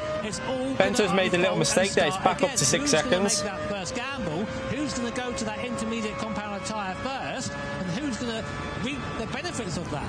So, yeah, the Porsche's been about half a second to 8/10 behind the whole race. I don't think the Porsche can get the exit speed that the Ferrari can to get it moved on. But I do think the Porsche might have slightly better tyres than the Ferrari. But there is another tiny bit of rain there, look. There's not much rain on the horizon. There is a little bit there, though. Do you just chance it, stay out on the wet tyres for a little bit longer, then go onto the dry tyres at the first available opportunity? I think some of them... try and miss a pit stop, because what are you going to lose? What, 10, 12, 14 seconds maybe from a pit stop? Yeah, I think so, but I mean, you have to, surely. I mean, the difference in tyre and speed between the two tyres is pretty significant, so you really have to think about that. And yeah, again, looking at the timings, I mean, the worst person to be right now is Mohamed Badima, because you're out front. You're the one basically giving the info to everybody else, and this is where it gets really difficult. I have no idea at the moment, you know what? I'm coming in right now. It looks like inters will be the shout, but if someone doesn't change and goes to the softs, if it dries out like lap 25. Lopez, and I tell you what, the gap for the race leaders come down a little bit. Yeah, let's see who has come into the pit lane at the end of this lap. We look at the. But would it even be worth it for that late? I don't know. Has come in. That's what I mean. We need to see tyre wear. We need to see what the condition of the tyres is, and also the track in terms of how wet it is. Does he just gamble and go straight for the dry tyres? I don't think he'll be. No, he's not going to go dry. If he went dry, he'd be dead. Onto the intermediate tyres then. So nicely done for Mateo Estevez in the Honda. Exits out of pit lane, and he is the first driver in the now drying conditions with 9.5 laps remaining to change over onto the intermediate tyres. So now everyone is going to be watching Mateo Estevez and what his pace is like. You can see a little bit, of course, lap time, and like when you're driving around here in these live events. So if Estevez now is starting to set purple lap times, purple sector time, you're thinking, right, okay, now is the time to come in. Now is the time to switch to that inter compound of tyre. Someone else who might consider that, these guys, Dumont and Serrano, a bit further down the field than they would usually like to be, but we know these cars are strong in the dry conditions, and the track is starting to go that way. More importantly, Badima, Hensei, who are coming round to the last sector now, will they see that Estevez is coming? Will they? Let's see the delta on the Honda. Yeah, it's gaining. Now, to Lopez. We're starting to almost see 36s from the front, and we think the crossover is about a mid-37, so maybe it's time. Who knows? Let's see. They're coming around the last corner now. Badima comes in. Oh, the Porsche's made a mistake. The Porsche's... Oh, no, he's in the pits. Okay. Off of the wet tyres. He's going to surely go on to the intermediates. That releases Hensei into the lead. So Badima is the first driver to blink. He was the first driver to get there, of course, and he'll be feeling the conditions out. You can see the rain is still coming down, albeit in a lighter intensity. Surely it's going to be the intermediate tyre, and it is for Mohamed Badima then. So the Ferrari onto the intermediate. The Ferrari's good on inters as well, so to that quicker compound he should should be able to pull away a bit here, but it depends if he goes in traffic. Oh, he's in traffic. The first driver at the head of the pack to go to those intermediates. Oh, he's into traffic though. Ray and Darush. So this is going to be interesting for him.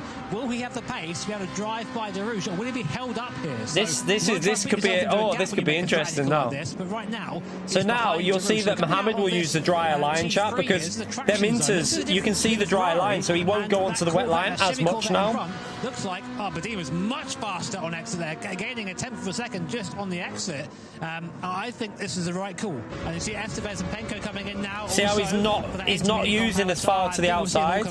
Yeah, this is the time more like the proper line that he's on now. Look, see how he's using the drier line. Temperature, but he's doing a really good job. You can see a bit of an eyebrow switch there as we look at him in the bottom left-hand corner of your screen. Ren Darush in front, and surely Darush. See, he's using the tighter line here now as well. So they're not using the wet line because you can see the line on these wet tyres, and they've got to change over to the inters. Is anybody going to take a gamble though? Stay on the wets, maybe go for the dries a little bit later on when the track gets even faster. It's a gamble. I think the Porsche is staying out and going to go onto the dries. I think what the Porsche is doing, and Fento, I think they're not going to go to inters. I think what P1 and 2 are going to do is just hang it out for dry tyres. Wet tyre is still okay for now, but now here it is. They're going to I know that Fento will do risky strategies. I think what they're going to do is hang out for the wet, keep like using the wet bits of the track, and then go for dry tyres on the last 5 to 6 laps. And second sector, rather, by a second over the comparative wet runners in front. You could technically, I mean, looking at this chart, there's only 8 laps left. If the tyres can hold up, would you not just stay out on wets? You can see the circuit now visibly starting to if them tyres can hold, would you not just not do a pit stop and just trying to stay on the hang it out? Really using that intermediate compounder tyre. Now, of course, the downside to that is you're going to just absolutely lunch that intermediate tyre on the dry. Because, like, if the pit stop is 20 seconds, 15-20 seconds, zone gained nearly half a second on Darush in front. And now, will Darush fight and this? Mohammed hasn't even passed P3 here yet. Well, that's SME. He's going to go right immediately onto the slick. So Padima, as he goes, easy pass. No, he's not. Padima, not quite though. The strength and the Corvette there, big speed. Go on, sorry, Tom. Look at the sunshine though in the distance. That's going to drive. If I was Darush, I'd let Mohammed go because he's just going to lose time here. I feel like the Corvette's going to lose more than he's going to gain. More traction, he's got more grip, he's got the opportunity on the inside. Darush tries to defend the position as he's rightful to do so. Can Padima firm it around the outside? It's risky going through there, but Padima's got track position. He's got third place for the time being. He's going to have more kind of a point. I think that was a bit of a pointless battle for Darush there because you're just losing pace rather than into third place. But now he needs to catch Hensei and Fenton, who have both chosen not to pit here. So, as you say, Tom, they might just be roughing it out. He's only 12 seconds behind, though, chat. 11-12 seconds. I mean, this is not really going to be. This is going to be close. 1 second, chat. I'll be back in a second. The pace for Padima Smash the like, chat. I'll be back still in a does a 34.7 whilst passing. Sorry, Tom. Yeah, you just say Ura and Romero also into the pit lane. Then where are they going to go, though? That's the question. They're going to go wets onto winters. They are.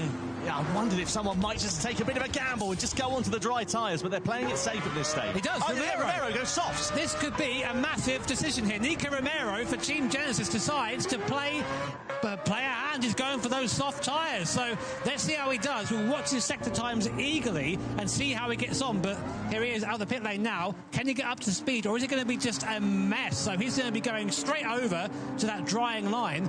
We'll see how he does, because the guys who've taken the intermediate tyres already will have to stop again and go to those softs. This could be everything for Romero and Genesis. This is bold from Romero and for Genesis, but they've got nothing to lose. They weren't really featuring in the podium battle, and this could be an absolute masterstroke if the rain isn't going to come down. You can see the sunshine now bathing this circuit, and the dry line getting even more prominent. And of course, the likes of Padima, he might have to firm it out on the intermediate tyres and move over to the wet part of the track, so it could go from being an advantage for a few laps into a disadvantage depending on what Romero does. But I tell you what, he is a brave man to go out there, take a gamble quite like this. We've got to keep a very close eye on the lap times. You can see though now a very prominent difference between the wets and the intermediates. Fenton and Padima, I think they're hanging it out. I think Fenton are not pitting. The Mercedes in second and third. I don't think it's enough though, Tom. I don't think it's enough at this stage. I don't think Fenton and the Porsche are going to pit. I think they're staying out. Nico's onto the softs. A little bit faster actually. Finally, Nico's going to softs, so he's on the soft, sorry. See, some of these are going to go to soft, some of them are going to risk staying out. 3 different strategies. I do wonder if Fento's going to stay out or not. A little bit too early. Well, we'll see what happens here as Darush crawls his way out of the pit lane. He's going to have to be very careful off the racing line to not spin up those slick tyres and try and get some heat into them. Moves over to the drying line. That's going to leave him under attack here from Jura. So Darush now behind the intermediate shot. Esteves. Now this will be a look how real quick Mohammed is now, though. Darush has had good pace. He's on the soft What you need to remember, though, is that Fento was 5.5 seconds, 6 seconds behind Mohammed anyway. So Mohammed needs to get, to get this to work, he's got to catch up that Porsche, and he's 9 seconds behind. With 6 laps to go. Oh, they'll tell you what, anyone on soft tyres is going to find it hard to overtake because look at the track. That's still wet. To the inside in the Mazda. Darush has got no answer for him at the moment, but there's still a few laps left. There's still 5.5 laps for this to come the way of Darush and See, the problem that you've got is the soft runners cannot use any other part of track other than that really thin bit of track. We have every compound of tyre currently in the car. Hensei finally opting to pit in. He'll go surely to the soft tyre. There's no other option at this point for him. The track is still dry, nothing on the weather radar coming in. Oh, this is going to be good. I tell you what, the Porsche on softs versus Mohammed on Interchat. This is going to get exciting. This is going to get exciting at the end. Fento looks like he's just hanging it and trying to stay out on the wets. Hensei back out on that soft compound tyre. Where does he come Is Fento not pitting? I think Fento's going for the risky no pit strategy, maybe. This battle, is he? And the gap is about 10 seconds between Fenton, the leading car, and Hensei, who's just come out of the pit on the softs. So 5 laps left of this race. This is going to be the longest. Look how quick Mohammed is, though, compared to Fento needs to pitch up. I think Fento's got to get some softs on. Depending on if those soft tyres that a lot of other drivers are on, the likes of Hensei, etc., are going to be able to try and close up. So I've checked the timings. Romero is the fastest man on circuit right now on those soft tyres. Yeah, soft tyre is a tyre to be on. I think Fento has to pit. Jura then. Soft tyre there for Darush. He's got some heat into it after just 1 lap. He now deposes the Mazda down into 7th place, and his next target is going to be Matteo Esteves. He's going to drive by him like he's standing still. But importantly, is there enough time? Is there enough time left? There's about 6 laps left here. You need at least a second lap plus Fento, so Mohammed's back in the lead. We missed the overtake, so Fento's struggling. I think Fento's made a mistake here. I think Fento's stayed out too long. Like them softs, the Porsche, he's going to gain so quick on Fento now, softs versus wets. Look how much he's gaining over like Fento's into the pits. Okay, Fento's going with softs now. He's really going to lose out here, I think. Yeah, I think you could be right. Could possibly cost him a podium here as we look at I think Fento's made a mistake. Squabbling for position on 3 different compounds of tyre as well. Darush then on the softs. Jura and Esteves on the intermediate tyres. Through the final corner we go. Darush with more traction. Fento should have went earlier. Him. He's going to out-drag Jura for the time being as we come down this start-finish straight, though. Jura moves onto the wet part of the circuit to try and call that Porsche is going to get close to the Inters here, you know. Following suit as well. Keep an eye out for Laboutelet, who's on the soft tyres in the BMW. He's going to get close to Mohammed, I think. Got to keep an eye on the delta between the Inters and the softs. We've got a 9.5-second gap here. At the moment, the Porsche isn't gaining. He's not got the time in his pocket on those intermediate tyres. He's got to run this to the end of the race as we go side by side. This is crazy. This is crazy, yeah. And Laboutelet for 7th place, and Laboutelet on the soft tyres, more grip under braking, and Killian's trying to hang on the wets. 33.7, last lap for Badima, our leader. Laboutelet on the soft tyres in P7 does a 31.4. It's 2 seconds a lap faster. There is enough time for Hensei to catch Badima here with 5.5 laps there. Can he catch him, chat? This is going to be close. Can the softs catch up at the end here? I think they might be very close. Jura should be easily said and done. It goes round the outside, up he goes. Hensei's just gone 0.7 of a second faster in the middle sector. Killian's trying to do a no-stop. I don't think that's going to work, surely. Absolute meteoric amount of time for Hensei. Jimmy's rubbing his hands together with glee because this is setting up Killian is holding everyone up here, look. Into the final stage of this one, but no tail action. Surely Fento's going to get past him. Fento's made a mistake pitting so late here. Fento's really made a mistake. And he is going to be a sitting duck compared to the soft shot Fenton, Laboutelet and Darush behind him. And Drummond is surely going to be losing out in a space of a few hundred metres as we head in towards the braking zone of turn 1. This is amazing racing. 3rd, 4th and 5th, all vying for position, going into T1 onto lap 25. Fenton up the inside, maybe if Dumont. No, he's there, the only guy out there right now on the wet tyre, trying to make it work, trying something different, but he's not got the traction. Here comes the Boutelet, here comes Fenton, they're side by side. Coming up now towards T2 and T3, the Boutelet almost pushing Dumont. We see that as DeRouche. Oh, no, don't go on the wet. To the inside, oh, God, I knew it, I saw it. He got pushed onto the wet. He got pushed onto the wet. Dumont with nothing going as well. No, he got pushed onto the wet. I saw that. I could see it happening. He was getting pushed over. Daniel Fenton, he's put in a brilliant race in his debut event, and it all comes to nothing, sadly, for him. Meanwhile, at the sharp end, the gap up to nearly 10 seconds as we see Euro versus Dumont side by side. This will be easy for Euro. I don't think Fenton could do anything. I think he was getting pushed onto the wet there. I think he was getting pushed. We need to see a replay of that. I think Fenton was getting pushed onto the grass. I need to see a replay. Last time around, and that could be the catalyst which may cost him a chance of victory. But did you see Ryan DeRouche there, Tom? He went from, I think, 6th or 7th to 3rd in one corner. Amazing run there. However, the stewards, not so happy about that. I wouldn't be either. Yeah, let's see this. I think Fenton got pushed onto the grass. Let's see. Makes the most, goes around the other side of the Boutelet, goes around the inside of Fenton, breaks into the contact, hits through. Oh, this is all messy. I think, you know what I think happened? I think that there was a bit of contact. Killian, I think, squeezed him a bit. You could argue, like it. Well, you could argue that DeRouche hit the back of Dumont. Maybe that upset the balance. Did Killian squeeze him a bit? Either way, well, the stewards have got more angles. Let's have another look at it later on and see if we can pick the bones out of it. Meanwhile, DeRouche versus Le Boutelet then. Two soft combative tyres. This is the final battle for the final podium place. Mohamed's got the strap right, chap. Look at this. The softs are not catching the inters. Well, so this doesn't just They're not even catching it. It means a matter of their championship position. Meanwhile, at the sharp end, I think Badima is going to have enough left in his pocket as it stands for now. 8 seconds the gap he has got over Hengse. Mohamed's going to take the win. That mistake a couple of laps ago, he could be in with a bit more of a shout, but at the time being, I don't know. We'll see. In my opinion, Fenton kind of calls that by himself. He should have pitted. I think he should have just pitted earlier. Like, if he would have done a similar strategy to Mohamed, I think he'd have been right up there in P2 maybe. The wet part of the circuit, the Strix cannot deal with the water, and he slides out there, and the Boutelet, after hitting pretty much everyone in this race so far, up to P3. Will he stay there? Stewards' inquiry ongoing at the moment, but Hengse, that is a battle we need to keep an eye on. Yeah, I agree with you. I don't know why we don't have the overhead camera for us. I love that. Now you can't see Hengse, so right now it's in good. Okay, I've got to just run my laps. He's got 2 laps at the line left here, pulling over onto that wet part of the circuit to try and cool down his engines. Look at the time, Tom, 34.2. He's losing time. Most tires he is losing. The Porsche's made a mistake somewhere, hasn't it?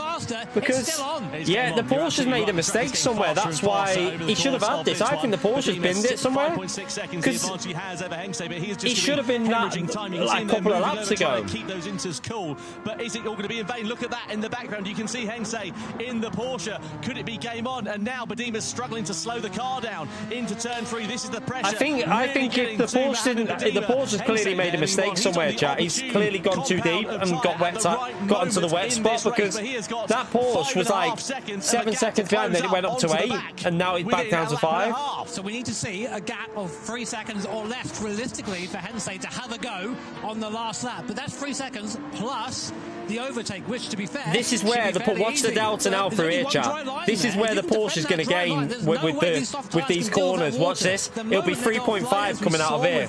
By the time he comes out of these 2 corners, it's going to be nearly 3.5. And then this corner here, he's going to gain here.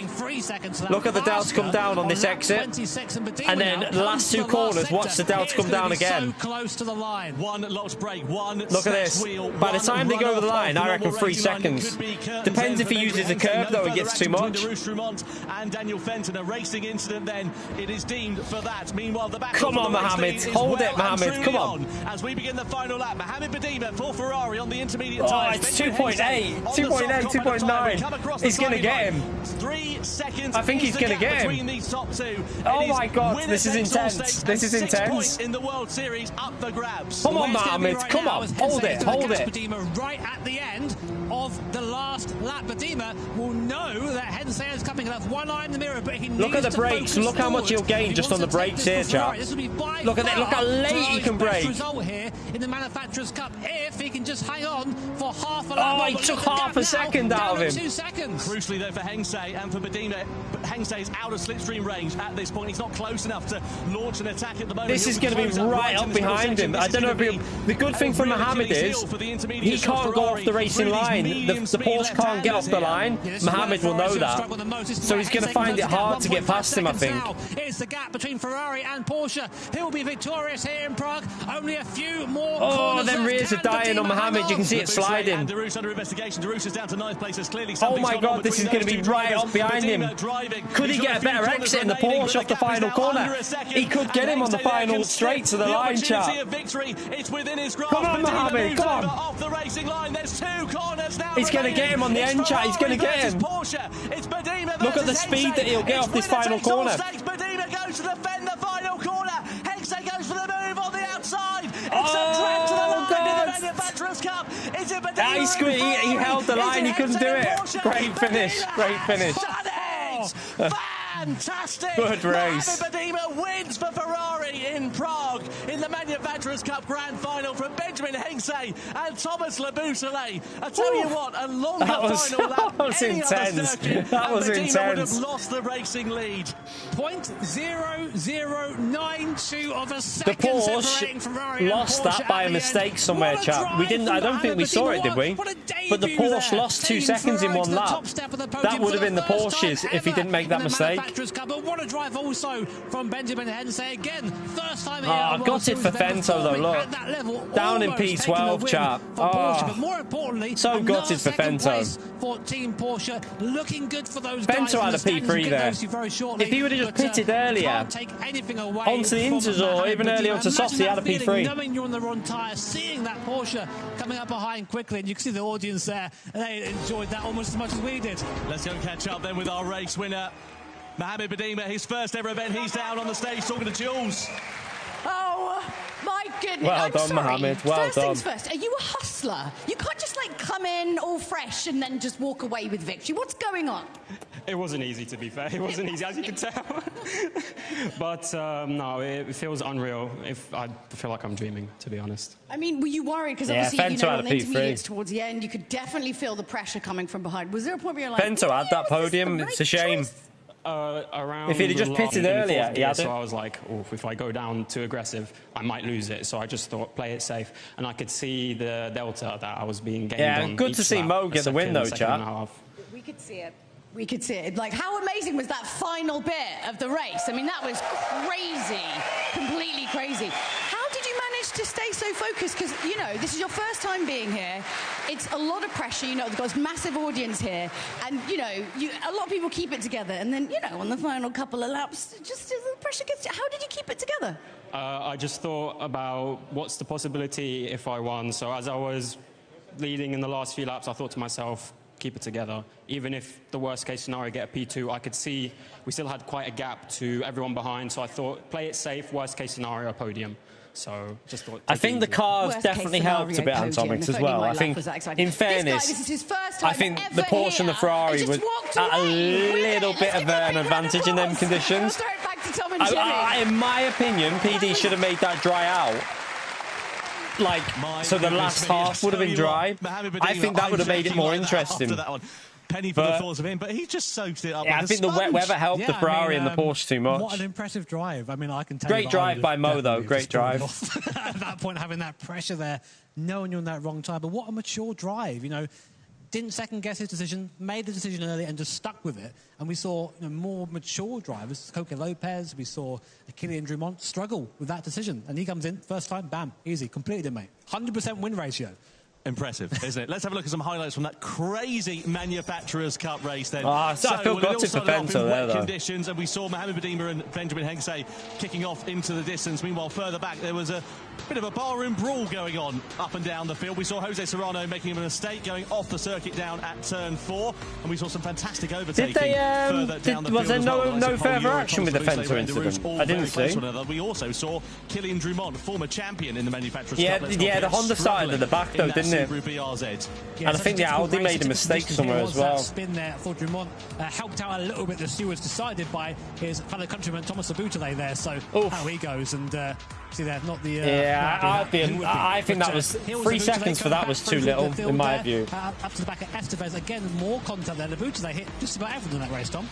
He certainly did, yeah. He was in the wars, wasn't he, Thomas Laboutelle? And he was even under investigation at the closing stages of that race for a matter as well. This is the moment with Paul Ura and a collision, which fortunately was deemed a race against him, but it did allow Matteo Estevez to go through and up into 5th position. Meanwhile, the race then began to dry out. Badima went on to the intermediate compound. See, you could see here that Fenter had made a mistake. I think Fenter was thinking about doing a no tyre change. Podium, sadly, as I well. wonder if Fenter was thinking about it. Contact with Darush Drumont and Fenton sending him straight off to the scene of the crash. And you can see the frustration for there. But look at this, the final lap, the final corner, intermediate tyres on the Ferrari, soft tyres on the Porsche. Mohamed Badima in his first ever Gran Turismo World Series event, taking victory. And you can see the release of emotion for the British driver. Let's see a confirmation of those results. 6 points for Badima and 4 Ferrari. Hengse continuing Porsche's charge. That's 2 podiums in 2 rounds. Yeah, really impressive for Porsche. Less than a 10th per second. Mad that. And Laboutelle, despite, again, being in the wars, manages to bring home P3 for BMW. So an impressive result there for him. I guess I say commiserations. People like Ray and DeVrouche. It's a great race, undone by one mistake. Same with Kylian Drumont as well. And, of course, Fenton there for AMG getting on that wet stuff and just spinning. So here's what it does there to the points rankings. Porsche with that second place go up into the lead past Team Nexus, who are now down second. Ferrari from nowhere now up to P3. So just go to show you, all still to play for as we go into round 3 at Tokyo. Yeah, still very much up for grabs, did you say? And Porsche, that just proves how much consistency matters over the course of a championship. I know we're only 2 rounds in, it's still very early days, but they've had 2 podiums. They've not stood in the top step, but they're now leading by 2 points. So I presume the nation starts in a bit, doesn't it? The championship is always starts in a bit. In the fight, always picking up points. Don't know what. Oh yeah, it's that combo. The combos are chasing for, but second places like that. The X 2019 should be a good race at Dragon Trail, by the way. No, they are leading the series where they haven't won anything. So go show consistency important. I think the Ferrari was the best car there, also, Joe. The Michelin driver of the day has to be announced. Is it Mohamed Badima? If it would have been dry, the Porsche and the Ferrari would not have been the cars. Who you think it is over the course of this Manufacturers' Cup race weekend so far? Because, well, all 3 of those drivers put in pretty stonking performances, but Mohamed Badima, for me, has to be the standout. Doesn't mean that you have to vote that way, of course, at home. Or you, indeed, Jimmy Broadbent. British bias shaking my damn head, Tom Brooks. How dare... No, I mean, yeah, I mean, you can't go by that. It was an amazing debut. It's too hard to pick now, Luke, in the EU. There's just too many good drivers. Despite being right there at the end, to wrestle that Porsche around. Yeah, Ferrari's it's OP in the wet. We didn't quite see why he couldn't quite get there, though. I think there was a couple of opportunities where he could have passed, taken that lead, set the pace, but he wasn't quite able to get by that Ferrari. But Laboutelle, I mean, if you're looking for, best boxer of the series, I think maybe you vote for him, but who knows? Well, gloves are off for Laboutelle as we head in towards the final. It has to be Mohamed, doesn't it? Or it has to be Mohamed. Don't forget, of course, the podium celebrations will be underway in a few moments' time for our drivers here in Prague. The Porsche could have had that, though. I do think the Porsche would have had the win without the mistake. One more corner, and that race win would have been his, wouldn't it? They didn't spot that he lost like 2 seconds. Right to that point. The Porsche definitely made a mistake somewhere. By Mohamed's line into the last corner. Just slightly offline, did not give him opportunity to use that dry line to pass. So if you're going to go around, you've got to use that wet track, and of course that slick tyre just couldn't quite handle that. But as you say, Tom, one more lap, that would have been done. Would have won by 3 seconds. Yeah, amazing performances in the Manufacturers' Cup. And, huge congratulations also to the likes of, Thomas Laboutelle, like you say, in the wars, but managing to get a podium, despite the fact that he played bumper cars for some of that race. Yeah, it's not bad. The speed was there, and I think, speaking of from experience... he crashed at the end, Luke. You think, no, I'm going to make that move, I'm going to make it stick. The Corvette lost it at the end. To drive through somebody. And I think that this will be a bit of a learning... He ended up P9, I think, the Corvette. It's not his first time here. He's been here multiple times in various different manufacturers. First time, I think, for BMW. But still, yeah, third place is not a bad I think if the Porsche would have left himself like 3/10 so he could drive off the corner instead of being too close to the Ferrari, maybe leave a gap so he could drive off it and actually get the momentum. Might have had a chance. Because consistency, especially with your teammates as we head to Amsterdam, is going to be pretty important, I dare say so. And don't forget, of course, if you have enjoyed the Manufacturers' Cup, we're going again for the Nations Cup very, very soon. What are we going live at? I don't even know, to be honest with you. Time is just an abstract construct at this time, particularly. But looking forward to the Nations Cup action beginning a little bit later on. All the details down below. So just keep an eye on what time does it start, the Nations, by the way, chap? Anyway, it is now time for the Manufacturers' Cup podium. Let's begin the celebrations. Let me just check. I'm going to have a little look on YouTube now on my phone.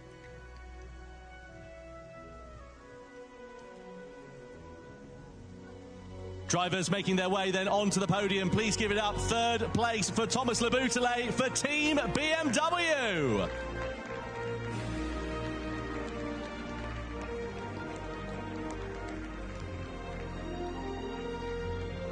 Oh. Second place for Benjamin Hengse, the Hungarian driver. He represents Team Porsche.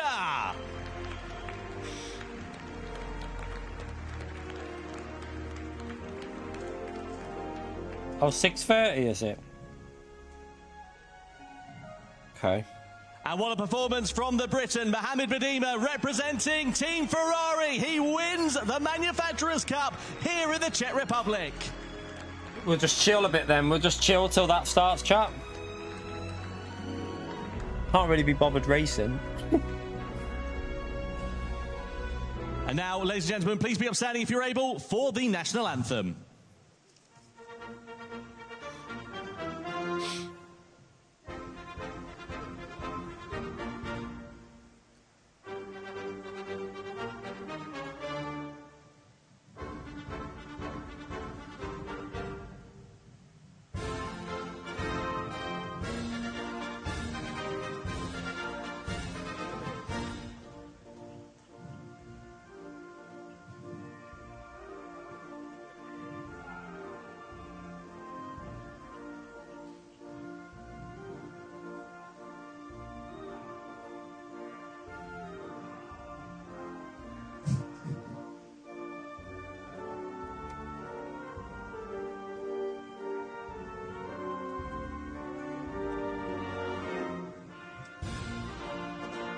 Music rally. Nah, Ferrari. It's manufacturers demo.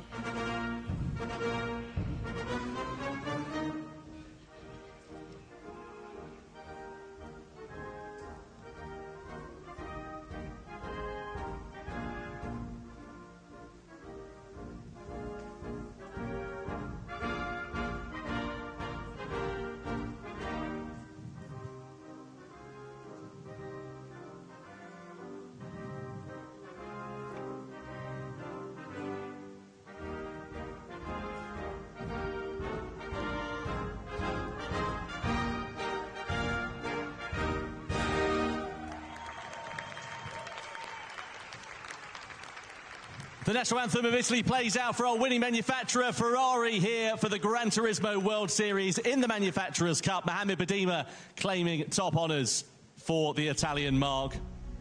And now time for the awards to be presented. Third place trophy will be presented by Jan Gierzinski, the senior editorial editor for PlayStation Czech Republic, and it is awarded to Team BMW and to Thomas Leboutelet.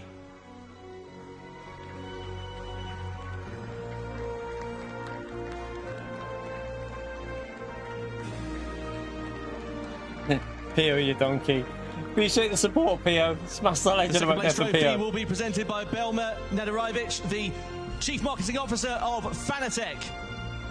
And it is awarded to Team Porsche and to Benjamin Hengse.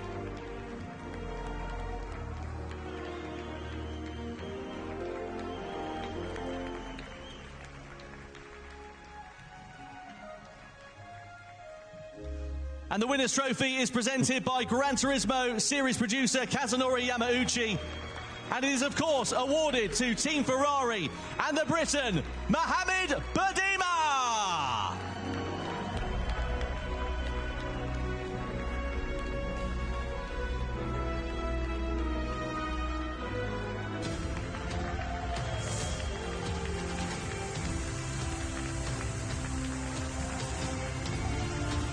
Pio's got guests again. Yeah, it doesn't start for another 45 minutes though, Jess. So we'll do it. We'll just chill out until that's on.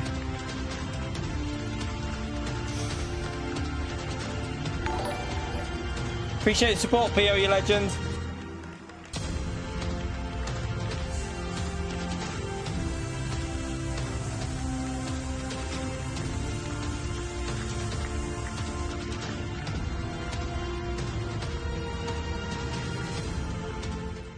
Celebrations then well underway here in the Czech Republic for Mohamed Vadima and for Ferrari, for Benjamin Hengsay, and also for Thomas Laboutelet. Just amazing performances from all three drivers. Yeah, how must that feel for Mohamed? His first event here, already on the top. Yeah, more already BSS after a this. trophy he can barely carry. You know, an amazing result for them. And for Ferrari, too, we said before, Ferrari has never really had a result like this year. So to come in, take that win, statement of intent, I think. And also for Team Porsche as well, for Benjamin Hengsay, Right, also his first ever World Series event, and now Porsche catapulted to the top of the leaderboard. And of course, the Manufacturers' Cup action continues when we head to Tokyo later on this year. Have a look at this and find out what it's all about. Fancy joining us for round 3 of the World Series? It's going to be taking place in Tokyo, Japan on the 28th of September. Inside the state-of-the-art Milano-za Theatre in the Kabukicho Tower in Shinjuku. Gold tickets are on sale right now, but if Tokyo is a little bit far away, you can't sneak away from work. Don't forget you can join us on our YouTube and Twitch channels on the Gran Turismo website, and even through your GT7 game. So there's no excuse for not seeing the best Gran Turismo racers in the world battle it out in Japan. We'll see you there. Colin, thank you very much for the $10, legend. I mean, it's not often Ponting, go love I it. don't know what to say, but my goodness. Thank you for the support, Colin. Smash the legend out there for Colin, chat. He is a legend.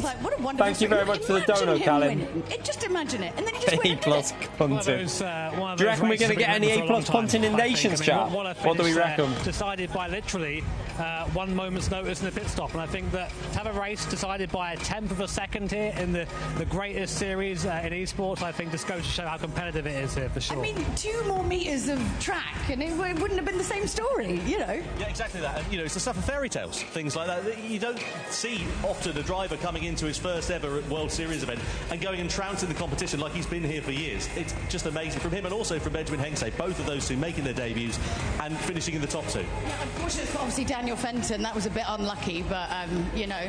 Nice and clean in Nations. Exactly, someone wins, someone loses. Oh, I felt so bad for Fento there, you know. With the Nations I feel Cup, like, so don't go anywhere. There's going to be some you know, incredible if that race would have been not at a World Series, Fento would have definitely pitted earlier. I think Fento was playing it safe because it was his first ever event. I feel like he played it really safe, like going too late for the softs. In all honesty, I think he should have went Inters early, and he might have, well, he would have probably got a P3 or gone softs when the Porsche went softs. I mean, you are always excited, to be fair. Well, look, it's been an absolute pleasure to bring the Manufacturers' Cup to you from here. And as you can see, my goodness, what a lot of racing we have. It's fantastic. Stick around, we've got a little bit of a break.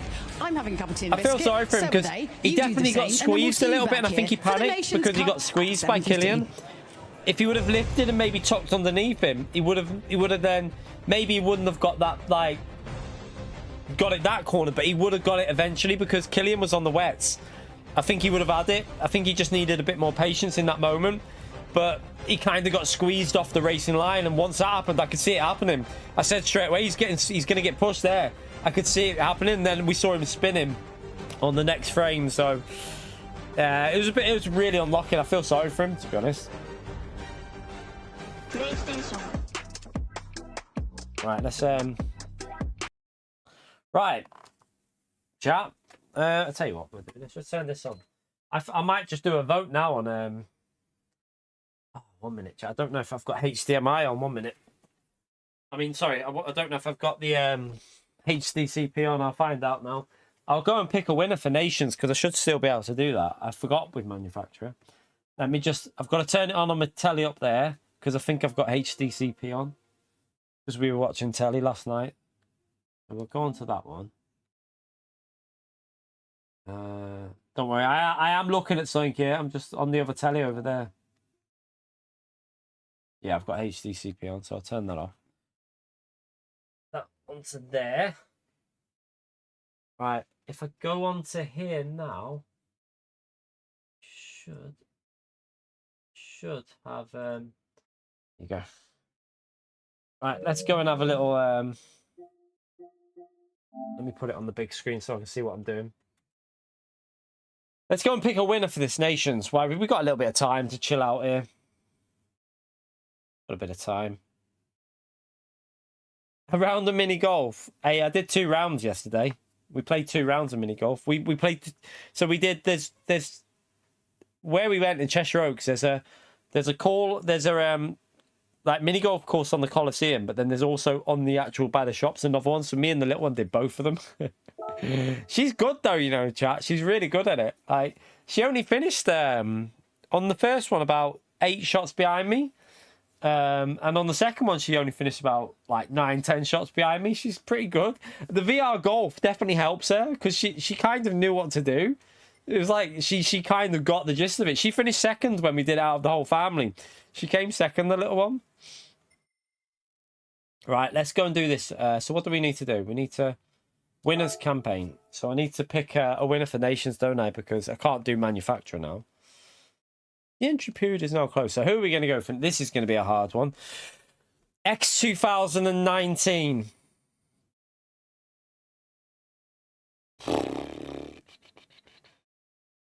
So Karatza's there, is he? Lopez.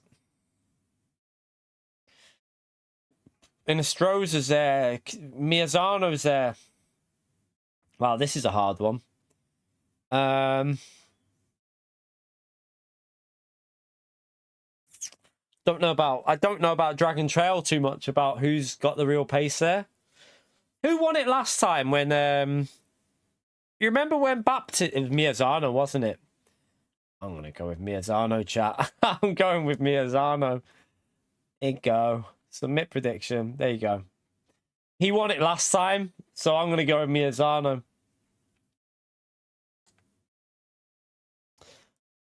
We picked it. We're there. I think he's going to win, though. I think Miyazano's got it. Like, I think Lopez will be close. So if any of you haven't guessed and you want someone different, I still think Lopez has a chance in that car. Inostroza as well. Inostroza would be a good shout, I reckon. Inostroza, Lopez, or Miyazano. I'd also say, so Josetti will be there, but I don't know if he'll have the pace to beat Miyazano. In other cars he has, but in the X 2019 I'm not too sure. I don't know. But have a little look at something on here, chat, by the way.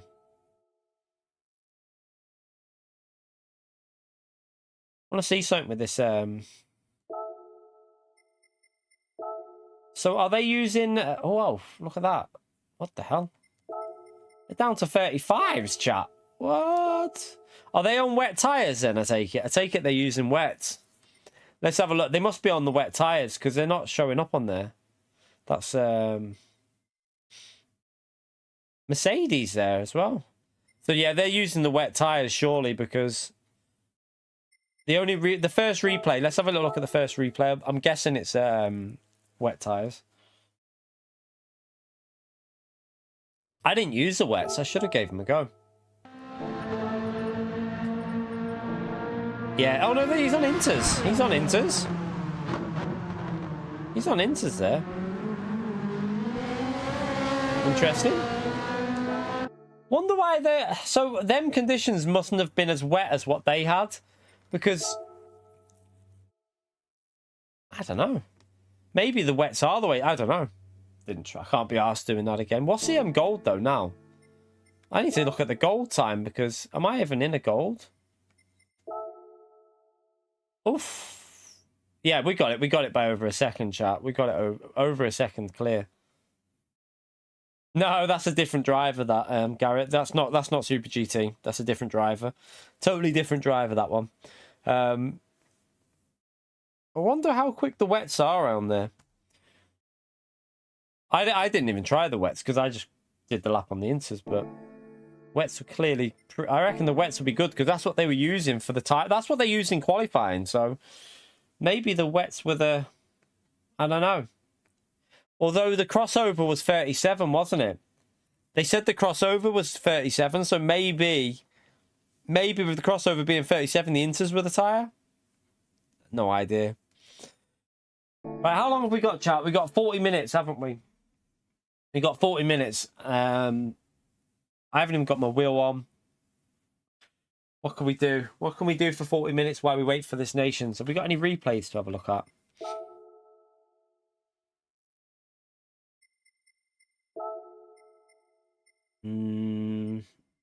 Oh, by the way, chat, sorry about the video. I don't know what happened with that video from the manufacturers, you know. I've got no idea. Like, weird. Very, very weird.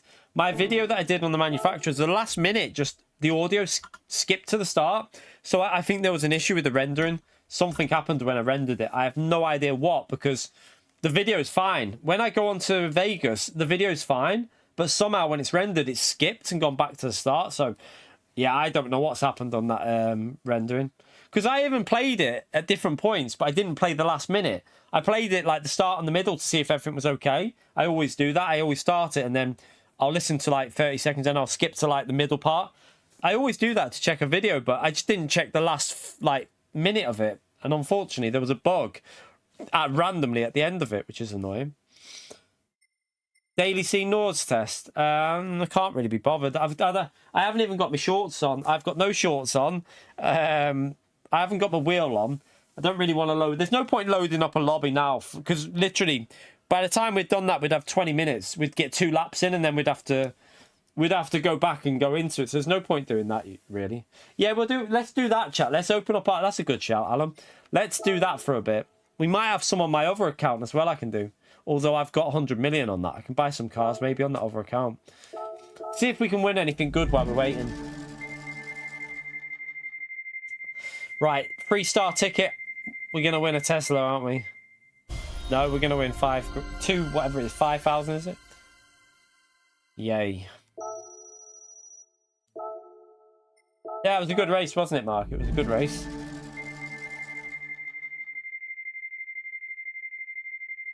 No, I've got my gym stuff on. I've got my trackies on.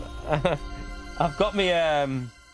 I went to the gym before I had to rush back, chat, because I went to the gym, and then I went... I thought this started at 6:30, so I went to the gym, what I thought was early, and then went to Tesco to get our weekly shopping, and as I'm walking around Tesco, I get a notification on my phone saying... GT World Series starting in 30 minutes, and I'm like, oh crap. So I had to like rush around just throwing stuff in the basket and then pay and then run back, and then just got back in time for it. So I've still got my gym stuff on now. Got my gym trackies on.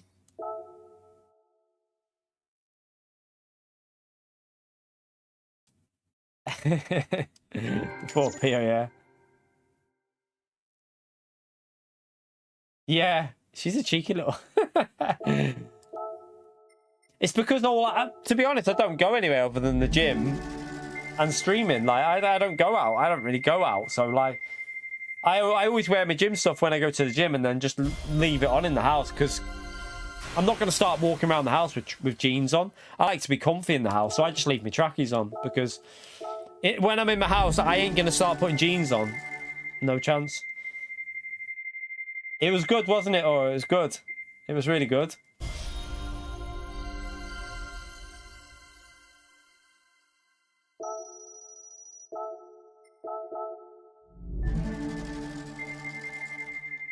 Right, come on. Give me something good here. $500,000, come on. Ah, you ball bag. I thought I had $500,000 then.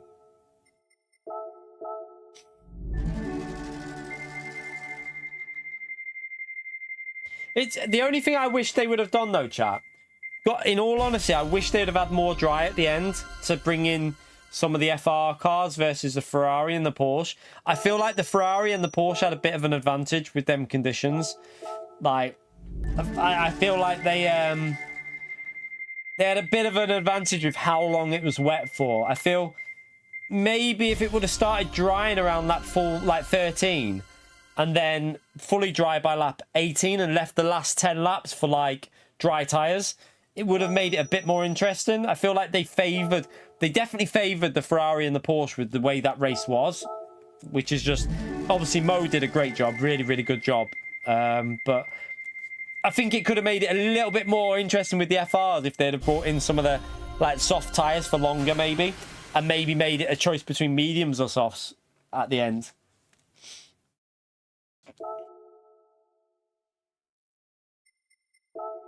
Yeah, we never get anything good on these. No, to be fair, I've just lied because I have had good stuff before.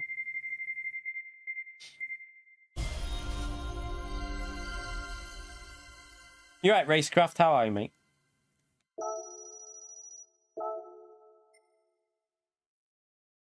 Yeah, I think Mo did the wrong strategy as well. In all honesty, it looks like Mo did the slightly wrong strategy. But again, I think he took it safe with his first event. He went to inters rather than going to softs. I think the Ferrari would have been a bit risky with the soft tyres, and the drive with the wet line maybe would have been a bit scary. So he probably went with the safer choice with the inters. Because the dry, it looked like the wet so going from wet to dries was a faster way to do it, wasn't it? Because we saw the Porsche catch him up, and the Porsche made a mistake. The Porsche lost 2 seconds somewhere, which we didn't see. They didn't show it. I would like to see where they lost that. So hopefully they upload the replay, chat. Remember they did it for the previous round. If they upload the replay, I'm going to find where he did that, because I think the Porsche lost it on. There was definitely a lap where he lost 2 seconds. So what I think's happened is either probably turn 3 technically, or turn 4. The Porsche's probably gone into the wet line and just gone deep, and then got wet tyres and lost 2 seconds somewhere. That's what I reckon happened. To be fair, he didn't even need the extra lap. I think the Porsche made a mistake, Zamora. I think the Porsche lost it himself. If he didn't make that mistake, the Porsche would have had the win, I reckon.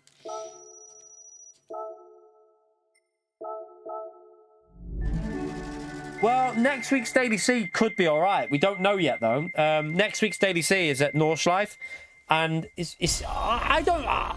could be Group 3 or Group 4. I kind of hope it'll. I don't mind if it's Group 4, to be honest. If it's dynamic weather, because it is going to have rain in it, chat. Next week's Daily Race C, but we don't know if it's dynamic or like that, like with Fuji and Spa when it was kind of scripted. It's probably going to have that scripted weather, isn't it? So. I would rather it be a bit more dynamic, like the Le Mans Group 4 race that we had years ago. That was one of the best ones when you didn't know what the weather was going to do, but we'll wait and see.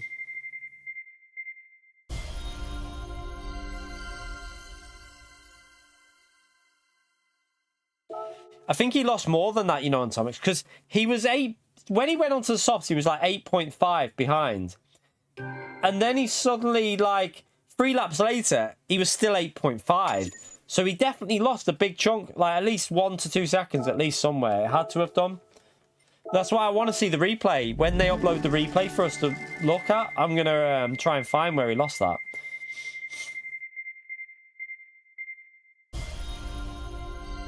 God, I'm winning nothing good here at all, am I? Absolute rubbish.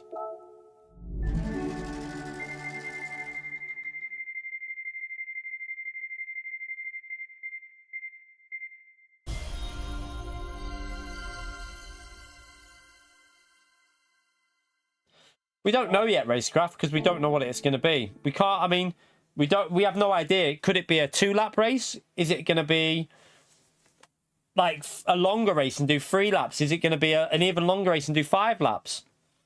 I feel like 2 laps with dynamic weather would be a bit weird. I feel like maybe it'll be a slightly longer one. Possibly a 30-40 minute race. We just don't know yet. No idea.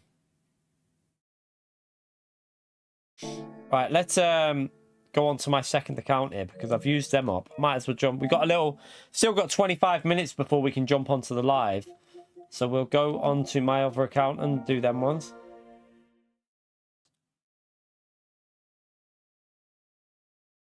Yeah, that's what my other theory is, Alan.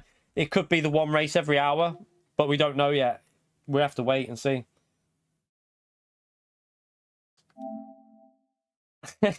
Nothing else to do, Reneto. I'm not going to race for 25 minutes. There's no point. Yeah, and that's what I mean, Flash. And I still think it could be an hour-long race. Just because the one race that we had ages ago was a shorter race doesn't mean they're going to copy that, because they have mixed things up in the past. So it could still technically be a longer race. I know Ritaka says that what happened then, but Ritaka's not always correct. He's not 100% right all the time. Like I say, it could still be a 5-lap race or a 4 or 5-lap race, and they're waiting until they'll have it obviously slower moving weather and It'll probably be scripted. I would guess it'll be a scripted weather. Right, I need to buy some cars, chap. Tell you what we'll do. We'll go to used cars. Yeah, my prediction is it'll be do I own that? No. It'll be a scripted weather race, but maybe a longer race. Could be. It'd be whatever it is. Hopefully it's interesting to do. I hope it's an interesting race. I don't own that. Let's buy that.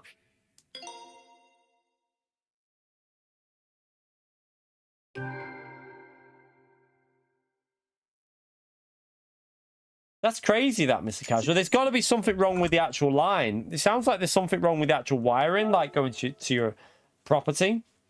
So maybe there's an issue there or something.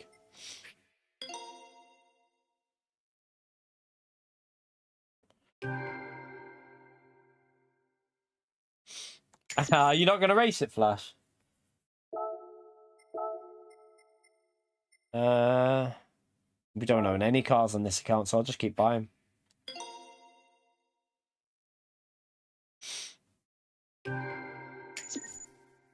Yeah, probably want to set a lap time as well, I'd say, because the issue with Nords is, with this current physics, going from the back of the grid, not sure. I don't know. I don't know about that with that track.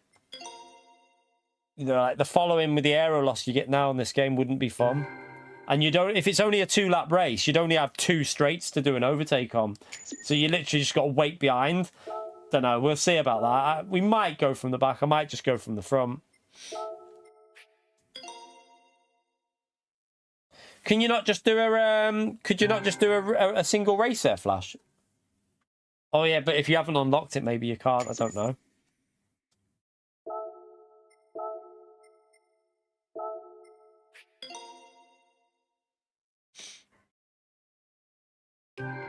Yeah, it is good to drive in the rain now. I do like the new rain with the tire model.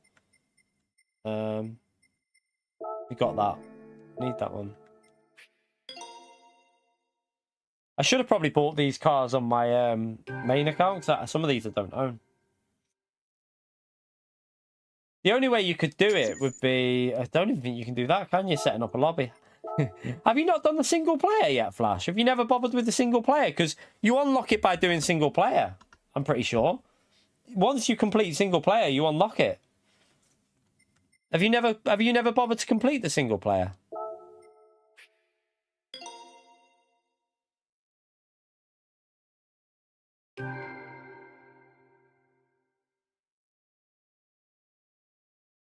Yeah, it sounds like this. It sounds like a connection issue to your property there, Mr. C.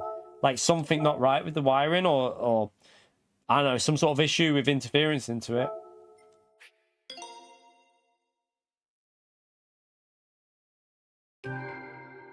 Have you never bothered? You should do it, you know, Flash, because you should maybe give it a go, because it's not the it's okay. It's easy to win, but it's not the worst. Some of the races are quite interesting, to be fair. You should give it a go.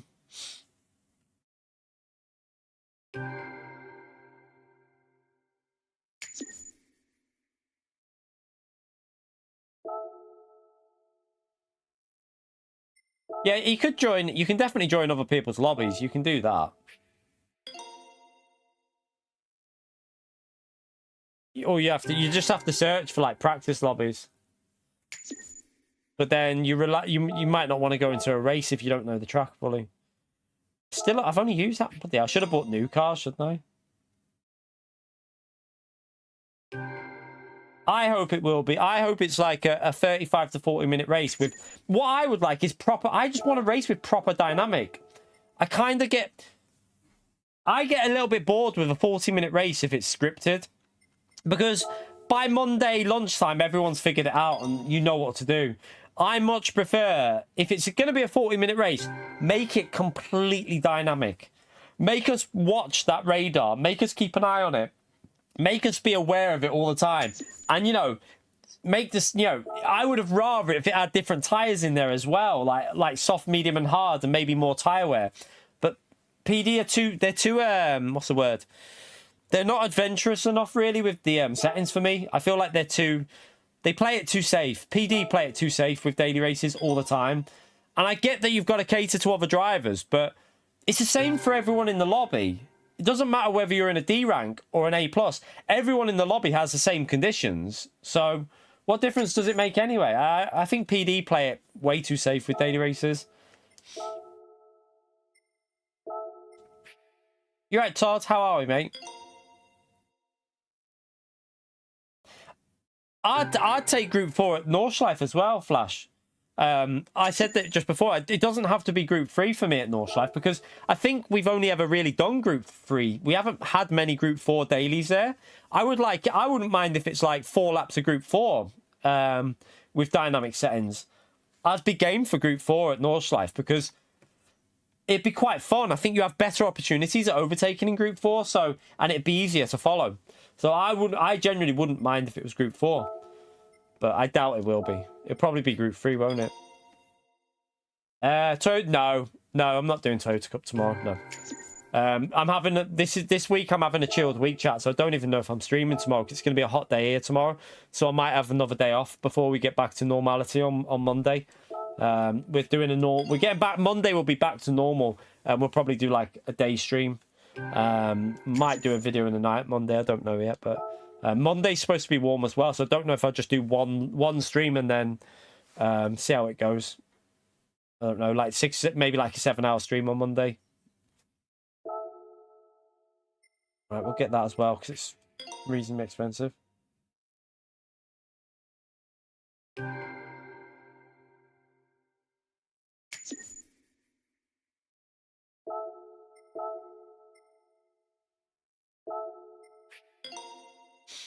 I haven't driven Daily Race B yet with going from the front with the GTR.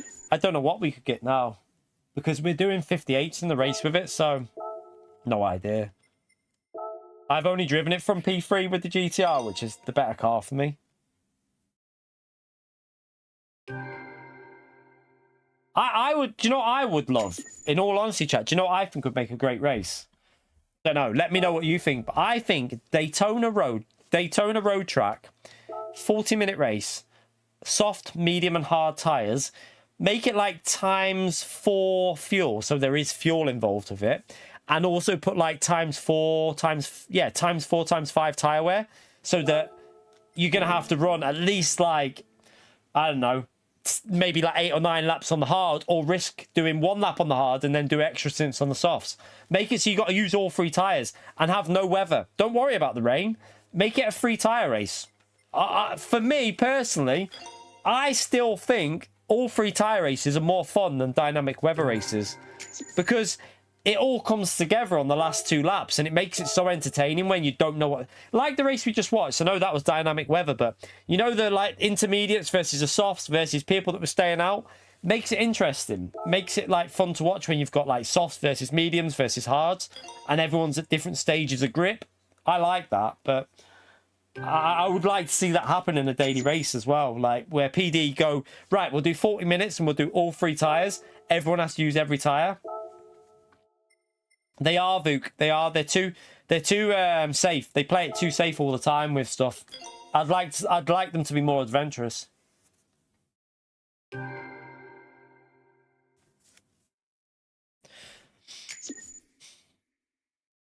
Good stuff, Shane. Good stuff. Right, we can go and get rid of some of these things now. I've just got rid of bought some cars. So let's go and get rid of these tickets things. What? There you go.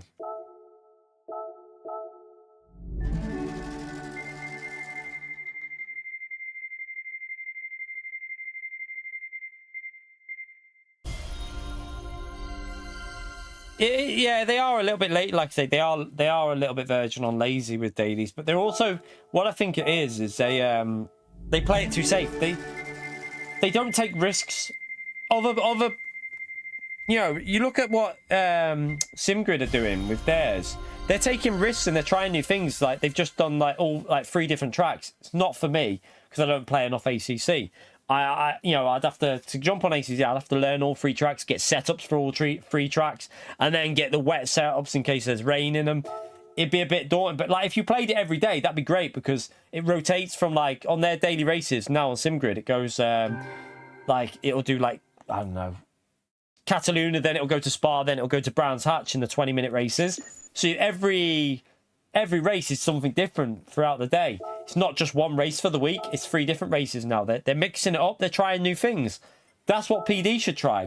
PD should try a new system of trying to just try. The more things you try, you find out where the sweet spot is. PD just do the same thing, daily ABC, daily ABC. Every now and then they'll add in a 40-minute race. But it's very rare they try different stuff with it. Not necessarily, Kev. If you see that, yeah, it can do, but you could do a strategy to counter that though. But yeah, you could do free tires at Fuji, free tires at Spa, free tires at, I don't know, Sardegna. Sardegna A would be a great track with free tires. Sardegna A, free tires, Group 3 would be a really good one in my view. I think that would make an interesting race as well.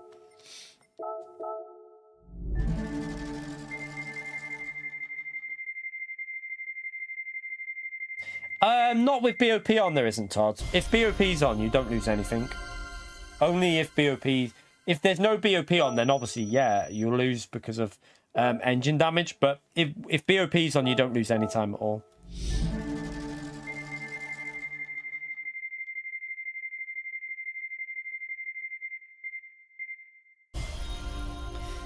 Yeah, I'm thinking of doing a bit of ACC or iRacing over the next month or so. It depends on whether we get a Nations starting soon as well.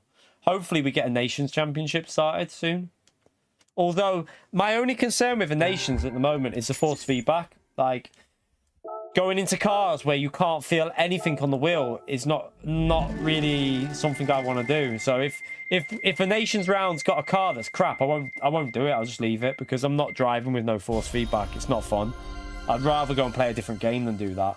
So they need to, hopefully they can fix this force feedback issue that's going on at the moment, because yeah, it's completely broken on some cars. Some cars are good. Group 3's good, but other cars are terrible.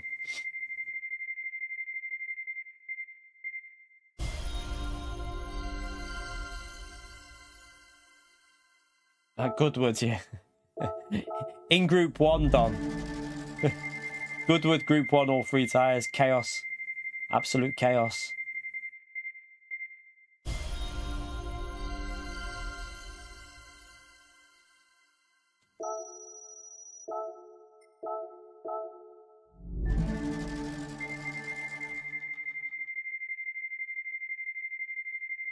Come on, give me something. Have I won anything good yet? It's just been rubbish, even on my from the main to the thingy. Won anything good at all, really, have we?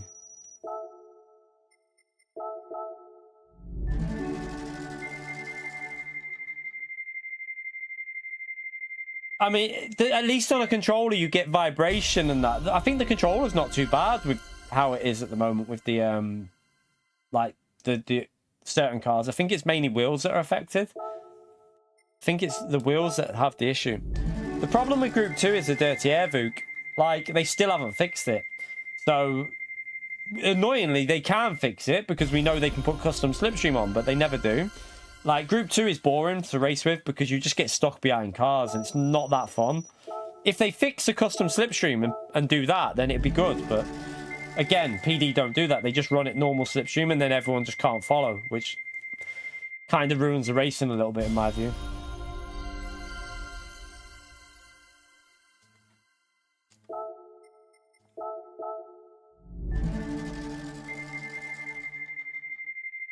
PD are very weird with stuff though. Like, they know what they need to do to fix stuff, but they just choose not to, and it baffles me. Like, I don't get it. I feel like you've got to get. They know what they need to do to fix stuff, but they don't do it. They'll just continue running normal slipstream in anything high downforce, which they know nobody likes. No one likes that feeling of not being able to race, but they continually choose to do it that way, and it's such a strange choice they make. I don't understand it. And then they don't bother choosing them cars for daily races because they know no one likes to race them because of the dirty air. Well, maybe if you fix the custom slipstream so the people can race, more people will race them races and you'll have more people taking part. It's like, yeah, it just baffles me. It baffles me. Right, this is about to start again soon, chat. We won nothing. Like say, Sheen, yeah, there is issues with the game that they could update as well that needs patching, but to make dailies great, like really good daily race system on this game, wouldn't take an update. It'd just take a bit of effort.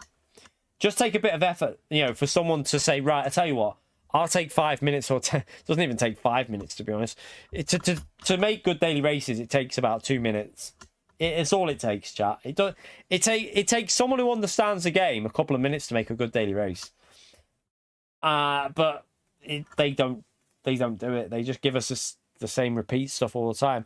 Let's hope that next week's daily race C though isn't scripted weather, and it is actually got some completely dynamic settings where it could be dry, it could be wet, it could start wet, it could go wet to dry, start dry and then go wet, or be a dry race all the way through. That's what we want for next week. We don't want that same racer. Oh, it's going to start dry and then it's going to go to wet halfway through, and yeah, or the opposite, start wet and then go dry. Like, it needs to be variety and something different every time you go into it. Right. I presume we jump onto this now, chat, because I've done that. Let me get this sorted on here so that we can get it ready. Display port. Starts in a bit, chat, so we'll get the build up. We'll put the build up thing on. I need to come off that. Where's Gran Turismo? Right. Let's go to their channel. Right, English, Prague. There you go. We want that one. Oh, I don't want to watch an advert, though. Well, I do. I have to watch the advert, don't I? But let me just put the volume down while we watch it. Let me get the advert out of the way so you lot don't have to watch it. Skip. No thanks. Right. Let's go to live on it. Right.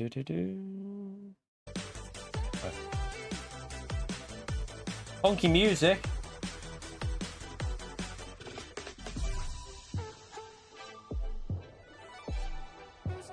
Right. Should start in 10 minutes, chat, so not long to go now. I'm going to go and get myself some snacks for this round, chat.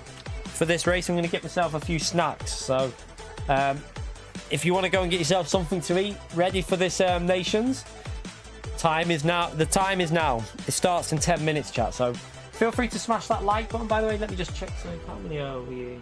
Oh, I don't know if this is. Oh, yeah. I have to be careful because it will skip it over. Chat, I don't know how many likes we're on currently, but feel free to smash that like, subscribe. It helps me out massively. If you take a few seconds to hit that. I'm just going to go and grab something to eat, though, because I'm starving. I'm starving. Be back in a second.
that there. Mrs. is making me a butty, chap. Making me a sandwich.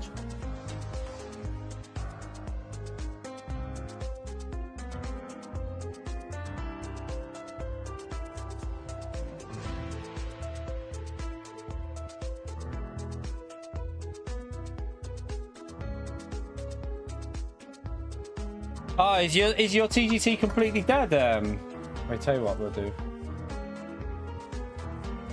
Just make sure it stays on 1440p because it runs a bit smoother. Is it completely dead?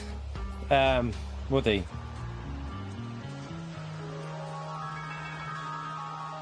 That sucks, that man. There must be. Have you checked to see if there's any like factory reset option on it or anything?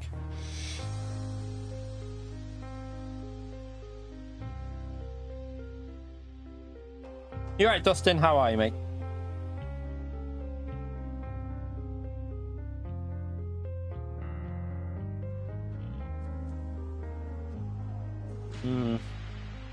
So you just gotta wait for. So are you? Some people say the TGT is stronger though, so there's obviously something wrong then.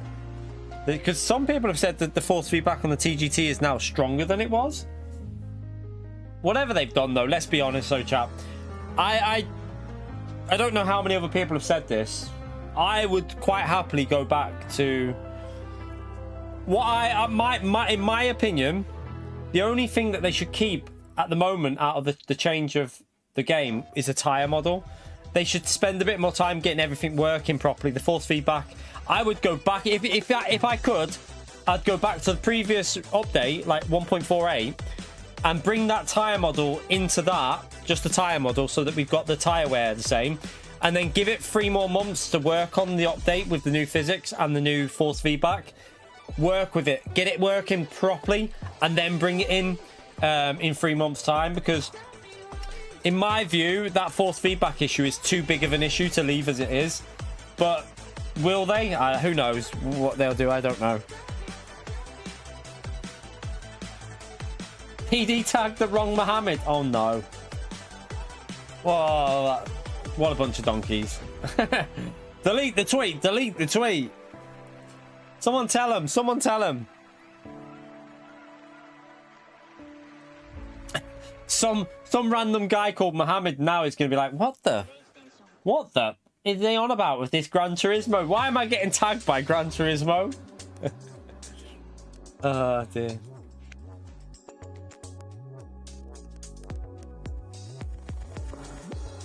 Strange, Woody. Yeah, I mean, some cars on the Fanatec now are terrible. Like for example, Daily Race C is just pointless on the Fanatec.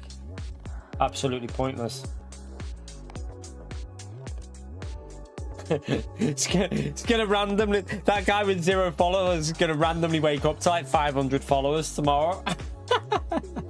He's gonna be like, whoa, what happened overnight?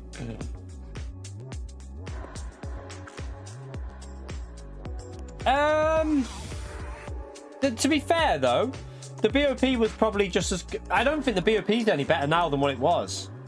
I would say that that's not made any difference with the BOP. BOP before the update was just as good as it is now. There was already cars you could use. I don't think that's made any difference. What I think is probably going to make the difference is obviously Daily Race B this week is Suzuka, and that track kind of suits MR and FR. So that's probably where that is. I think if you went to Nordschleife, I think will be a Supra fest. I think we're going to see at Nordschleife, the Supra is going to dominate, I think. But we'll wait and see. But I'm probably going to start off with the Supra on Monday, because I think that car is going to be so strong on the top end that the Supra is going to be pretty dominant. But we'll wait and see.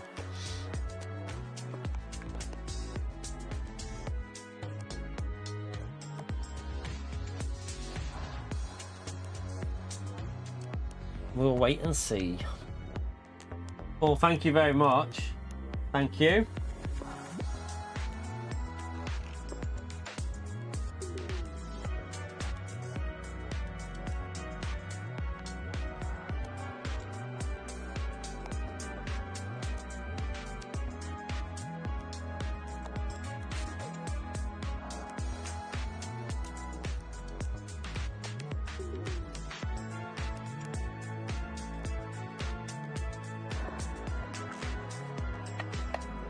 just chicken. So I've got seeded and granulated bread, and just butter and chicken. Butter and chicken.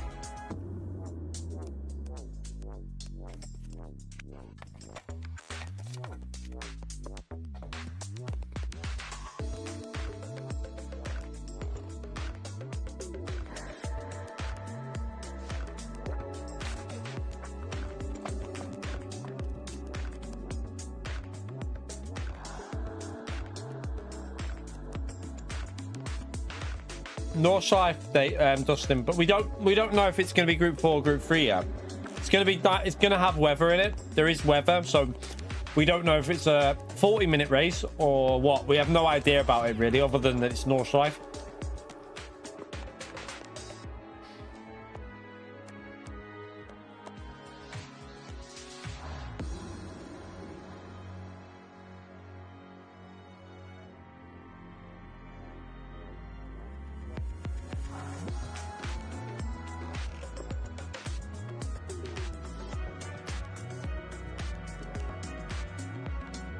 Not necessarily, Robert, because Daily Race B has got medium tires. So Daily Race B could be Group 3 as well, and then Group 4 for Daily Race C. We don't know yet. I do think it'll be Group 3 for Daily C, but there is a possibility it's Group 4.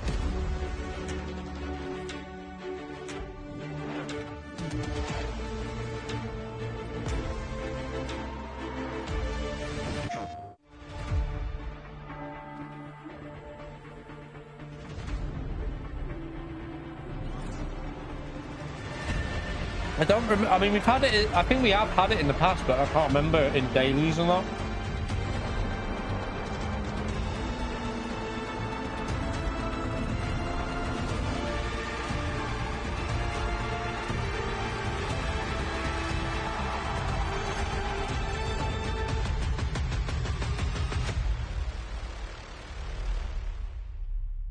Welcome, one and all. We are coming to you live from Prague in the Czech Republic for the Gran Turismo World Series Nations Cup Round 2. Now, earlier on, it was all about the Manufacturers' Cup, but right now, it's all about national pride as our best drivers go toe-to-toe to find out who will be the best while the world is watching. Can they handle the pressure, you ask? Let's find out.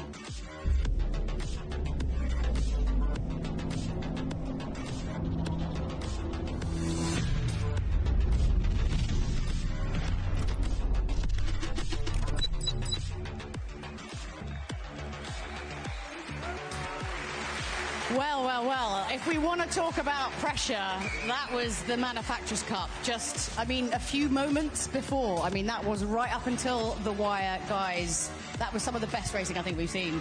Yeah, I mean, what an awesome way to start off a day of racing here. Manufacturers' Cup amazing. Now into the Nations Cup. Matter of national pride now for our drivers. One of the closest series we have in the Gran Turismo live events, and one that I personally look forward to, but no Brits for us, Tom, unfortunately. Yeah, sadly not. But, you know, if we look back to Montreal, we had amazing races. Takumi Miyazono taking the lead with the last couple of laps to go. Jose Serrano, Coque Lopez also on the podium. I kind of would like them to have Mikal there, you know, with them. I mean, I'm not normally that. I would like to see them get Mikal Zhao on with them.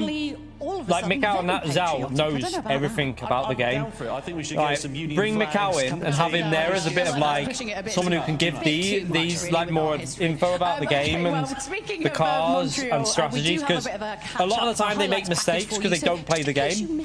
So I do think someone like Mikal would be a good idea to have commentating with them. At Montreal, this was Kai de Bruyne pulling an absolute worldie of a move on Coque Lopez into the fast first corner at Road Atlanta. But the story of the race for many was lap traffic in the middle stages. Yeah, Callum Roach, the American driver, on alternative strategy in amongst the leaders. The shortness of the circuit and the speed of these cars made it very difficult to do anything apart from run the fast strategy. But it was this man, Kylian Drumont, who was ruining this mistake here from what would have been maybe an easy win for the Frenchman, down and out of the podium positions. Yeah, very disappointing there for Kylian, but the battle for the lead continued on. Takumi Miyazono versus Jose Serrano. Side by side they went down the back straight. This was Miyazono on the better strategy for him.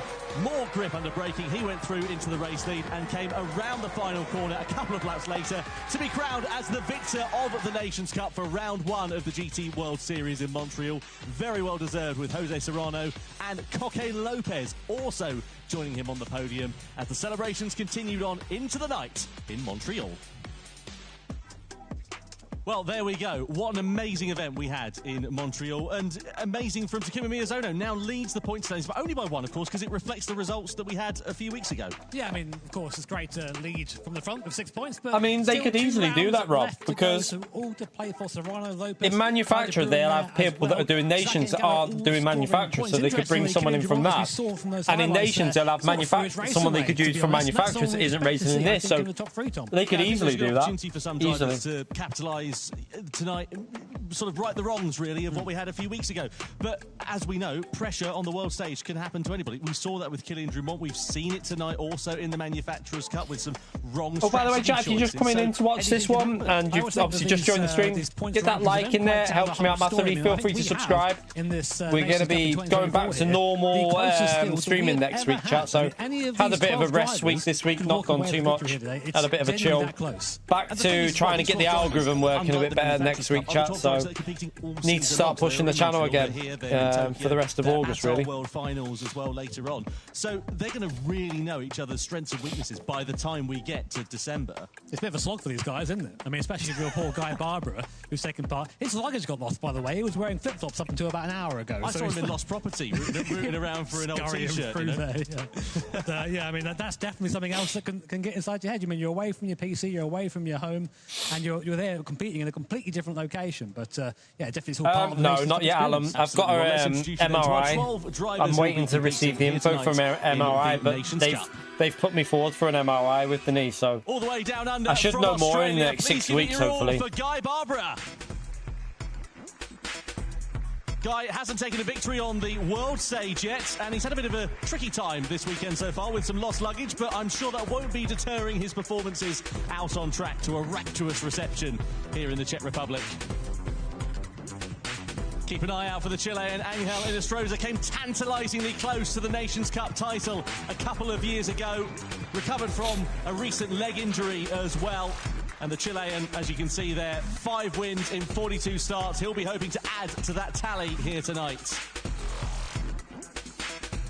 Going to be a good race this, I think, at Dragon Trail, you know. France is next up. Threw away a possible victory a few weeks ago in the first World Series event in the Nations Cup. He again will be hoping for better fortunes. Is it the Eiger one as the first race, chat? The 7 laps of Eiger? For the grand final later. That's going to be... There's going to be so many sends in that.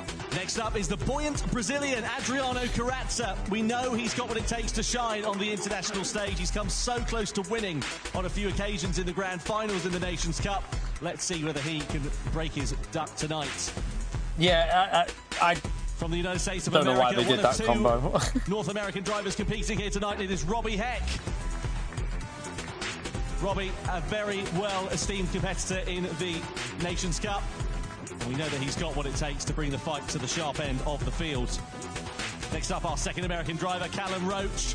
A relatively new name by comparison in the Gran Turismo World Series, but certainly no slouch out on track. Let's see whether he can be on the podium here tonight. Former double champion Valerio Gallo then, has he got what it takes to do the business? The Italian driver won the Nations Cup back in 2021. Is 2024 going to be the year where he becomes a double Nations Cup champion?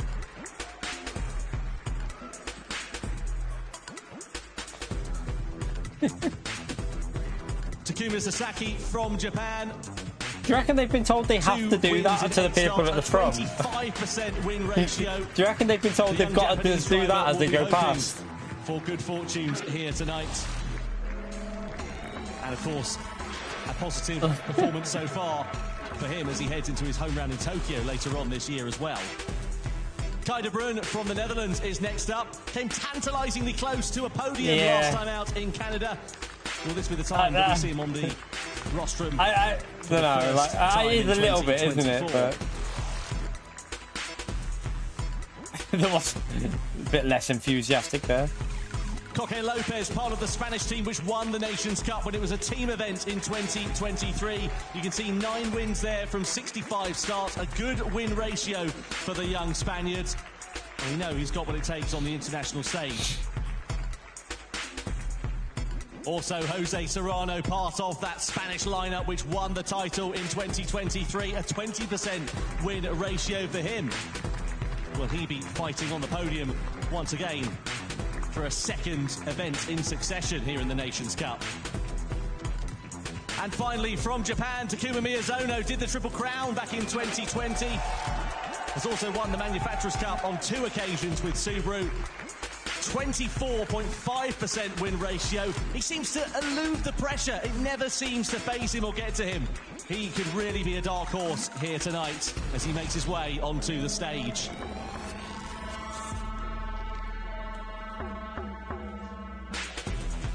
So those are our Not 12 full on. drivers as I they wouldn't make say their it is way full on. onto the stage. I'd say it We looks a wait for bit like Gigabyte acted though And now we when ask they you do to be all that. outstanding if you're able for the Because national anthem some of them our you can host see just nation don't want to do here it. in the Czech Republic. Some of them don't look like they want to do it. Some of them look like they're having fun. But I'd say leave it up. I would say if they want to do it, you shouldn't be forced to do it if they don't want to. Just let them do what they want.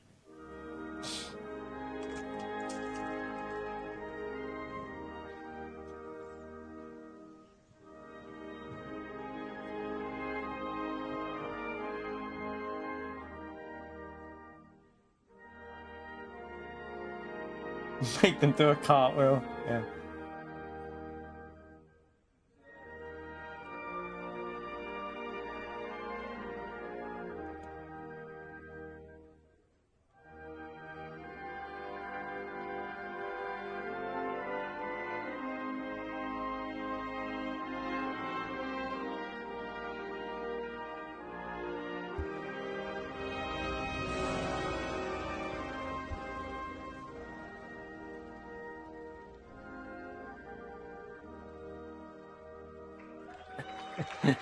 Try and get people booing you for a laugh. Well, I have to say, it's literally. I mean, look at these guys. This is like full OG drivers for Gran Turismo World Series. These really are the best of the best. We've seen them time and time again sit in those chairs and fight to win.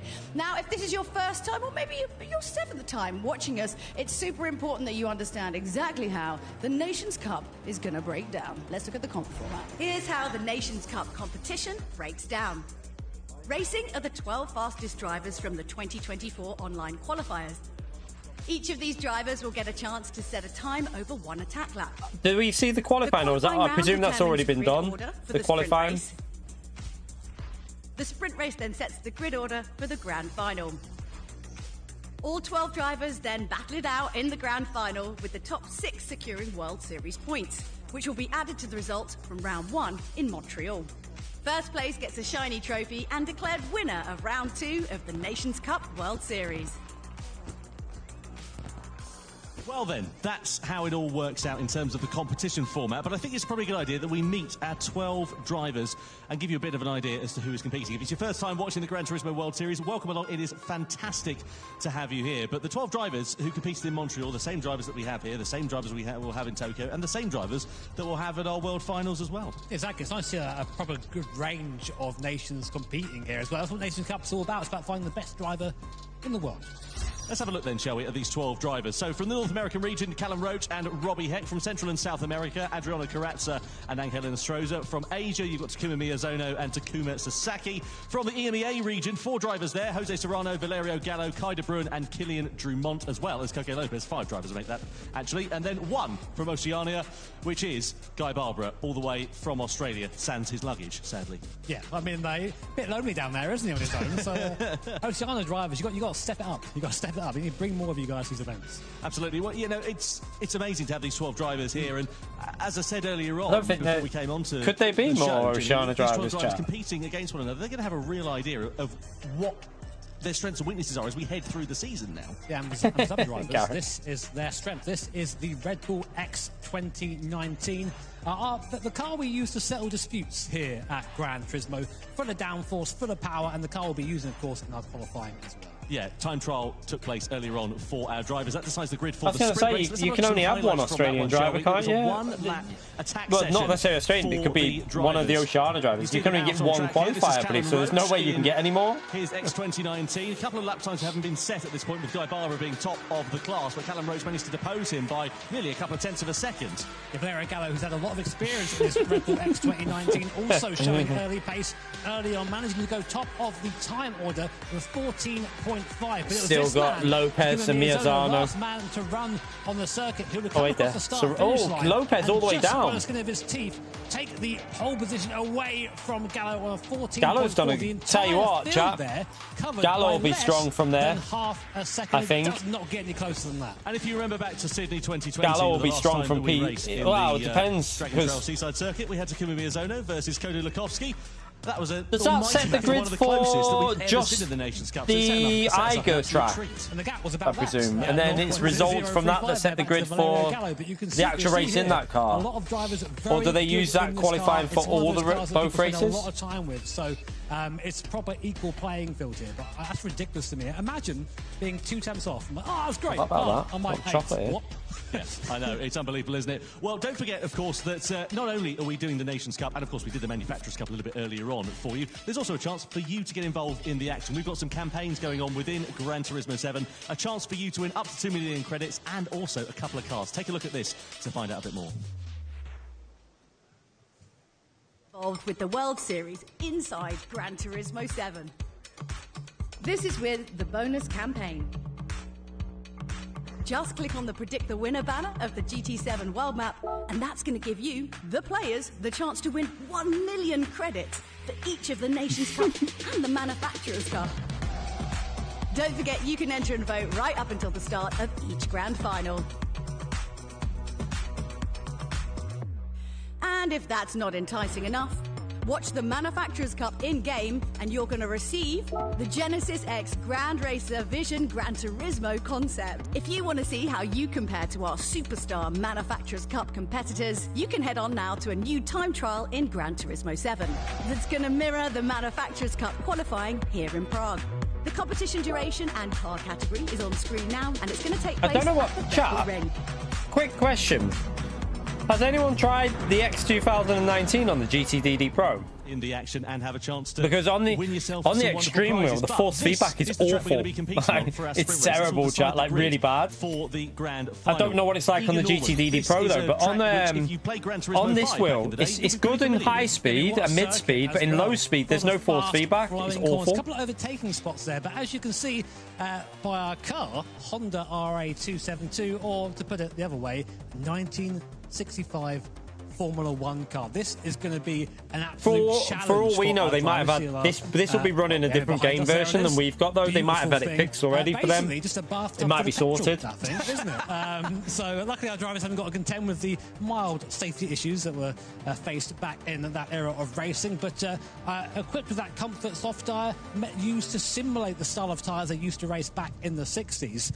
With this sort of track layout, with this sort of car, it's going to be every man for himself, I think. Yeah, they're going to be sliding like a dog on a polished floor over the course of this circuit, aren't they? Because there is not a lot of grip out there for these drivers, and obviously no aerodynamic grip there either. Where do you get these? Christmas crackers, terrible joke books. You're becoming a father soon. You'll soon discover all this. Yeah, they might have already let's fixed have a look, it shall for we, them. at the starting grid for this sprint race taking place here in the Nations Cup. So as we saw, Takuma Miyazono stuck it on pole position in the X2019. Lopez is going to struggle from P11 on this. 272 at Argon Allwand. Valerio Gallo will join him on the front row of the grid with Callum Roach alongside. Then you've got Takuma Sasaki as well as Jose Serrano, Guy Barbara all in the top 6. Drew Mont down there in 7th place. He needs to get some points on the board after not having any so far this season. He's ahead of Inestrosa, Carrazza, Kai de Bruyne, Coque Lopez down there in 11th place, former champion, let's not forget, and then Robbie Heck in 12th position. Less than half a second separation in the X2019s. But of course, Jimmy, in this sprint race, very different style of car, very different style of racing. It's the same as this week's Daily C, Gary. This week's Daily C is this race. In qualifying doesn't guarantee you're going to be fast in this. Yeah, you can have a car that's more different than the X2019. This is the complete other end of the scale. I've been told by some of the drivers, just watch out for drifting. It's drifting for the entire lap round here. Valerio Gallo said for the entire last sector, he somehow managed to string along, I think it was 5 consecutive corners of getting the thing sideways, something silly like that. But yeah, amazing. Our live audience there, I'm sure, ready and waiting to see that Honda F1 car go around Eigen Norwand. We can't wait, they can't wait, coming up very, very soon. So, drivers then ready and in position as we get ready for the sprint race to get underway here. This will determine the grid, to remind you, for the grand final coming up later on. And the last few moments for the drivers. Be interested to know if when these have done this, if they fix the force feedback from this car on their version of the game. So the drivers then that'll be quite interesting to find out. Lined up on the grid. As we get ready for this one, it'll be a 7-lap dash to the checkered flag to decide the grid for the grand final. And here is how the competitors will be on the field. Honda RA272 on comfort soft tyres at the Eigen Norwand circuit. A big old challenge, and it's Takuma Miyazono who will head the field. It's an 8-minute race, Ralph. 8 minute 50 something. 8 minute 50, I think it is. I think for top lobbies. It'll be Takuma Sasaki. Next up, you've got Jose Serrano, the Spaniard. And alongside him, it's Guy Barber. But the main reason I didn't race anything on it was because of the force feedback. There is none. There's no real force feedback on my wheel on this car for some reason. It's weird. Next up, you've got Adriano Carrazza in 9th position. I don't know, Bahama. That's what I wonder. I don't know if the GTD Pro had the same issues as the Extreme, but I think it does. P11 and P12 is Robbie Heck with a fair bit of work to do. Now, Jimmy, a rolling start for these drivers, 7 laps. What are we expecting? I think it's going to be an absolute fist fight, this. You really need to have the overspeed to make a move in these cars. So it's going to be a lot of very intense race. I've got to say as well, that American livery on that Honda, man, that looks like it was born for that car. Amazing to see it with that different livery on it. Yeah, you just need someone playing Freebird in the background, the guitar solo or something like that. That would really sort it out. I have to say the Japanese livery also looking pretty resplendent. I would say in the sunshine, but actually in the fog here at the Eigen Norwand circuit. This is, of course, based on a track that's not apparent in real life, and well, fog would be there if you are familiar with that part of the world. Is it going to start them on in the middle of the corner? Long banked final corner, and then to the timing line. 7 laps of action to decide the grid for the grand final. In Honda RA272s on comfort. Looks like they've delayed the start, doesn't it? It is going to be frantic. It is going to be time to go racing in the sprint as Takuma Miyazono heads Valerio Gallo. They delayed the start, so they over the jump. Keep an eye out for that one. We're up to racing speed because there'll be 4 wheels in the air. Miyazono leads. Callum Roach looking to the outside of Valerio Gallo through turn 1. Pretty even, Stevens, as Sasaki also looks to the inside of Jose Serrano through to the left-hander. Was he able to make that move stick? Yes, he was. Miyazono still holds on to the lead from Gallo, from Roach, from Serrano. This is going to be chaotic, chat. This is going to be really chaotic. Dropping down the field like a stone. Yes, Serrano, a small mistake there, down to P7. Suzuki up to P4, and Guy Barbara up to P5 there. Good start there for the Australian driver. On board now with Sasaki over the shoulder. That's not the case, though, Captain. They're not necessarily going out of business, mate.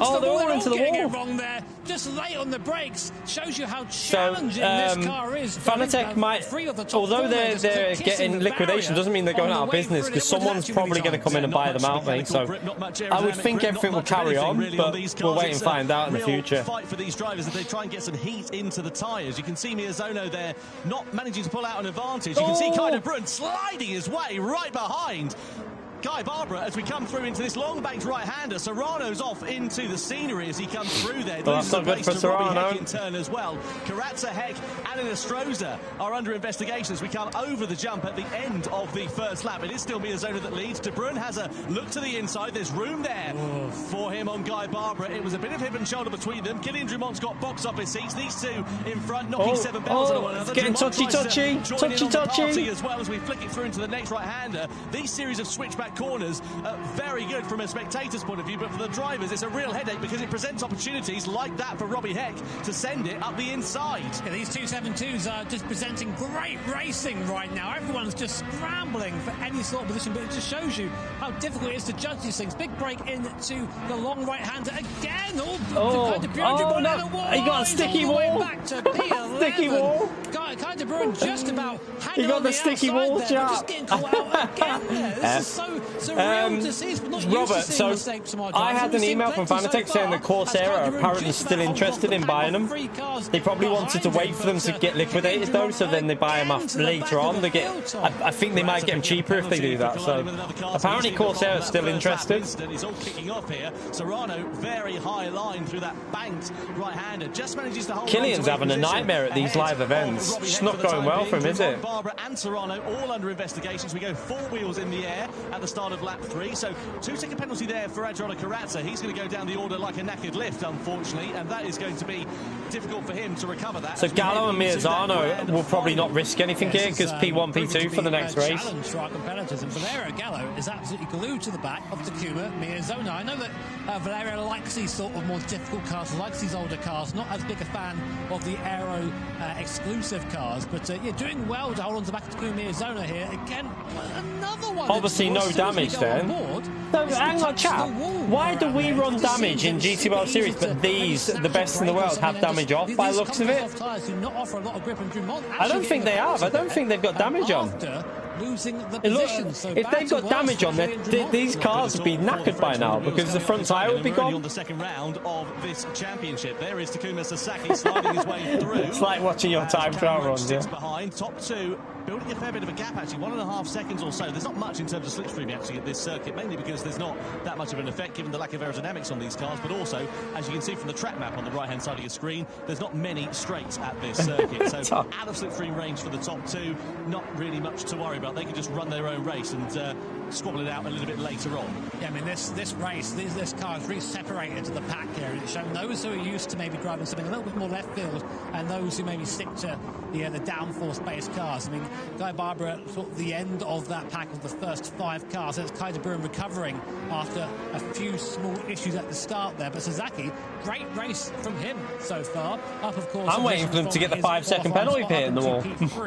And a reminder that this does set the order for the grand finals. The finishing results of this race set the starting order from the grand final. And right now, if it ended as it did, Miyazono will be in pole with Gallo second and Sasaki in third. Just to give you an idea of the scenery that you can see at this circuit as well, the mountains that you can see on this, last week's Daily C at Bathurst, people were getting 4 seconds for even looking at a wall. We are up in the Alps, and spectacular scenery here on Gran Turismo 7, and great to see this circuit, which is a favourite for many, I'm sure, back on the track. As Miyazono just making a slight mistake there and getting a bit sideways. That's a bit of a warning sign. I don't think it'll allow Gallo to challenge into the next series of corners, but he's certainly closer than he has been so far. Yeah, I mean, Valerio, I think, just thinking about it there, not going for it as Miyazono a little bit wide again, but not quite offering the cars. I've got to be honest, Chad, this combo's shy.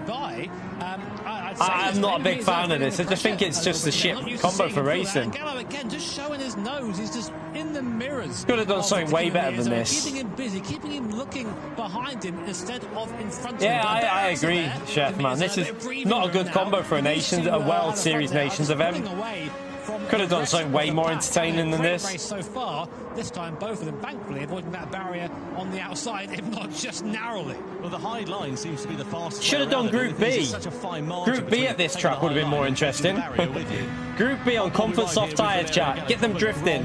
Movie shot, if you remember that film back in 1966, as we ride on board with the former champion, 2 former champions actually inside the top 2 as we sit in this race. There are the steely eyes of determination for Valerio Gallo in the bottom left-hand corner of the screen. He's waiting for that opportunity. I don't think Gallo will risk it. There's no point Gallo risking it, is there? Slips and slides out of that right-hander for Miyazono. Manages to build up his lead to nearly 4/10 of a second once again. Yeah, so Miyazono... Yeah, Red Bull Jr. would be good, Rami. Probably hard to overtake, though. Again, it'd be really hard to overtake. 7, so this lap and then one more, and Gallo looks up the inside, tries a narrow line there, but just does not get the drive off the corner. I mean, these cars don't have a lot of horsepower, maybe about 280 horsepower, 250 around there, but they weigh less than 500 kilograms. Can you imagine that sort of power in something that light? The cars are skating around with these tyres that are not made really for anything apart from just getting to the end of the race. So, yeah, very, very challenging for our drivers. Again, Gallo looks inside, but not quite close enough. Tower, mate. Keeps showing that intention, doesn't he, Tom? The problem is, though, he's got inside inside, but he's then run it deep with a bit of understeer mid-corner. That's just cost him all the time. Lopez has got a 2-second penalty. 2-second penalty for colliding with another car, compounding his woes. This race is shite. He needed to make in this qualifying race is not. I hope the Dragon Trail one will be better than this, which I think it will be. I think the X 2019 will be a good race, but this is a bit boring. To make up. So at the end of lap 6 we come to then. Go through that long right-hander, leaning on the outside of those tyres, and it is still Takuma Miyazono in front as we begin the final lap of racing here at Eigen Normands. I don't think he's got the time, has Valerio Gallo. I mean, they've both got the pace and almost run into the back there of Takuma Miyazono. Does Valerio Gallo just really? There's no way around here. He's looking every which way, short shifting out the corner. Has there been an overtake yet? But Miyazono is has there ever been an overtake in this one? As you come round now to the last half of the last lap, Miyazono and Gallo up front. Sasaki seemingly going to take that podium position, but of course this is for pole position in the grand final, so Miyazono's going to fight as hard as he can. The thing is with this track, you can see it presents opportunities in some areas. You think, oh yeah, that's great, he's going to go for a lunge up the inside, and he does look for it. Can he make the move stick? Valerio Gallo on Miyazono. No, have we got an overtake? No, false alarm. False alarm. False alarm. A real opportunity, and there's a few corners now remaining for Gallo, but he's going to have to lunge his way to the inside against Takuma Miyazono. He's in his wheel tracks then. As we he might go for a send up the inside here though. This would be risky though, really risky. I don't think he's close enough. Miyazono parks the car on the apex. So close, but here comes Gallo through on the inside. He'll get a better exit, Miyazono though. It's a drag to the line. Miyazono versus Gallo. And Miyazono wins the sprint race from Valerio Gallo and Takuma Sasaki. Absolutely fantastic final few corners in that one. I wondered if it was just going to be a case of sort of. The thing is, Rami, I think because it was chosen for this race was chosen as Daily Race C to get the extra credits because it's a World Tour race and they advertised it as that. They advertised it as the GT World Series race, so they probably couldn't change it. Him a little bit wide there, but great racing there for our sprint race. More to come. That was a shite race. That. Gotta be honest with you, that wasn't that good. I love this car. More 272, please. Bring him out every race. I tell you what, we've seen some great enjoyed that race. I thought that was crap. If you remember as well. So I've got to be honest, that race was shite. No, thank you. Give us the X 2019. This will be a better race, chap. One spectacular sights for us, but also generally pretty close racing. Yeah, I mean, I love these sort of specialised cars. For me, this is what Gran Turismo is all about: is just throwing the. Yeah, that was a boring race for me. I think that car on maybe. Gran Turismo, put me in all of them. Maybe be good than that. That's a part of the Nations Cup. Well, it took a little while. Trying to think of a track that would probably work a bit better. Do you know what? That car or somewhere like Monza would have probably been a bit more entertaining, where you could send it up the inside. Something like Monza with overtaking opportunities would have been a better combo. That was just a boring race for me. Very close racing. We saw a few drivers making mistakes. He got stuck on the wall for ending up in the barrier. And, well, his face says it all, really. Paints 1,000 words, doesn't it? Meanwhile, Miyazono and Gallo cleared off out into the front. I don't know. For me, it was a rubbish race, but everyone likes different things, I suppose. Everyone's entitled to different opinions. A little bit of contact towards the end there, and the gap was only 0.0076 across the line. That's our second race tonight. That's been less than a tenth of a second between first and second, which is amazing to say. But results at the moment, maybe not quite final. We're still waiting for our stewards to say what's what there. There was a little bit of scrambling at the end, but to be honest, the race ended the way I think it was meant to end. Yeah, I said that. Group B would have been entertaining, probably. Down the field, but for the top two at least, I think. Because on comfort soft, they'd have gone sideways, wouldn't they? Would have been a lot of sideways drifting. The irony is that the rest of the field actually finished relatively spread out to one another. It was sort of, as you said, it really sorted certain drivers out and their strengths and weaknesses on certain cars, didn't it? It's a difficult car to master these things. They drive completely differently from the X2019, which they all qualified in earlier. Imagine that. Here's your high downforce prototype. Nah, actually, here's your bathtub with your wheels on. Good luck. Let's see how you do. But that's why I love these events. Yeah, it does make it very exciting. Well, whilst we're waiting for confirmation of the results, if you have just joined us in the the wall hitting, they should have had penalties for, in my view. Let's have a look, shall we, at the season if PD are giving exactly what it's all about. wall penalties in daily races, they need to do it in this, because you can't just let people get away with whacking into the wall and bouncing off it. Why wasn't heavy damage on as well? Make them punished for making that mistake. It's a bit strange that we have to put up with it in our races in GT World Series, but then for the finals they're turning it off. Whether it's whoever whoever else it is, Genesis, Mazda, whatever, they will then come together as part of that 3-driver team and compete in the World Finals. Points are awarded over the course of the season, so it really does put a lot of pressure on these drivers. The X2, I don't know if they fixed it for this race, so for their wheels battle. I don't know what the GTD Pro is like, but on my Extreme wheel, the X 2019 is good in high speed. Force feedback's alright in high speed. It's in the low speed, there's none. Because Porsche have managed to get themselves to the top of the point standings by way of consistency. They've been on the podium twice now in 2 rounds. Yeah, consistency is super important. This is not a one-event series. You know, there are multiple events. You need to make sure you're at the sharp end for every event that stand any chance of walking away. But they might have fixed it for this live event, remember, because they'll be running a more advanced model of their version of the game. Have a look at this to find out a bit more. We can now exclusively reveal the location for the 2024 Gran Turismo World Series Finals. And we're going to Amsterdam. Yeah, from the 6th to the 8th of December. I swear it was supposed to be Abu Dhabi, wasn't it, chat? At the Theatre Amsterdam. Was it supposed to be Abu Dhabi originally? Competition. The Toyota GR-GT Cup finals are going to be on Friday, the Manufacturers' Cup featuring all team drivers on Saturday, and then the Nations' Cup on Sunday. Ticket information and further information will appear soon on GranTurismo.com and GT socials. We hope to see you there. Well, there we go. Amsterdam, then, for the World Finals, beginning of December. That's setting us up an absolute treat, I think, given the fact that we've seen some spectacular racing so far this year. Or something else, it can be pretty unpredictable.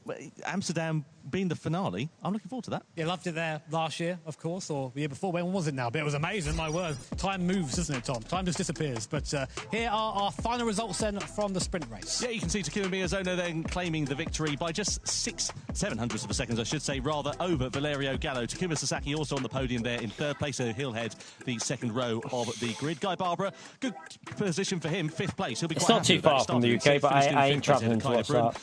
Not just before Christmas. They'll be wondering if they could have done a little bit more. Likewise, Kilian Drumont down there. Bring one to the UK and I'll watch it, chat. Opportunity for him to try I'll go there. If they ever bring an event to the UK near me, like within reasonable distance, obviously not down south, Liverpool or Manchester, and I'll go and watch it. Anyway, Takuma Miyazono, as we know, will be starting this grand final from pole position. He's down on the stage talking to Jules. Yes, so give a big round of applause to Takuma Miyazono. Takuma, you looked very relieved at the end there because Valerio was very, very close.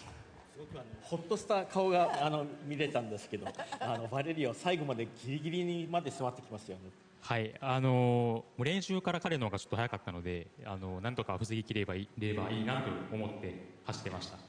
Yeah, I mean, from practice, he was already faster than me, I saw. So I was just focusing on holding him down. You know? Yeah. What was it like driving on that track in that car, though? Because it looked quite a little bit slippery there. It was quite fun. あの車でコースを走るっていうのはどうでしたか？結構なんかスリッパリーな感じがしてたんですけど。やっぱりね、昔のフォーミュラカーなので、あんまりトラクションはかからないんですけど、まあ、ただその新しく入ったアイガーとの相性がすごく良くて、すごいこう走ってて楽しい組み合わせでした。Yeah, so you know it is an old formula car, so you don't have as much traction as the modern cars. But actually, it's a pretty good match with the Eiger track. It's fun to drive, in that combination. Yeah, it looked a lot of fun. It was a lot of fun to watch, that's for sure. And obviously now, you know, you've come fresh off the win in Montreal. Are we thinking two in a row? Yeah. モントリオールですごいもう優勝してから、今回のイベント挑戦するわけですけど、2連勝できそうですか？今日ちょっとお腹痛くないんで、あんまり自分自信が持ってないかもしれないです。はい。English only in the chat, yeah. お腹痛いと。Disgrace. Yeah, I'm pretty certain that I'm going to have a stomach ache by the time this rolls around, but I think I don't want to jinx myself too much. はい。まあでもできる限りベストを尽くして頑張るので、決勝も応援お願いします。Yeah, but I'm going to try my best, so please cheer for me. Always one of our most humble yet very, very well decorated drivers. Please give it up for Takuma Miyazono.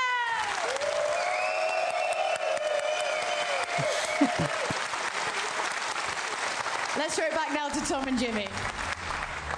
What a lovely picture that paints, doesn't it? And Jules is right, actually, as well.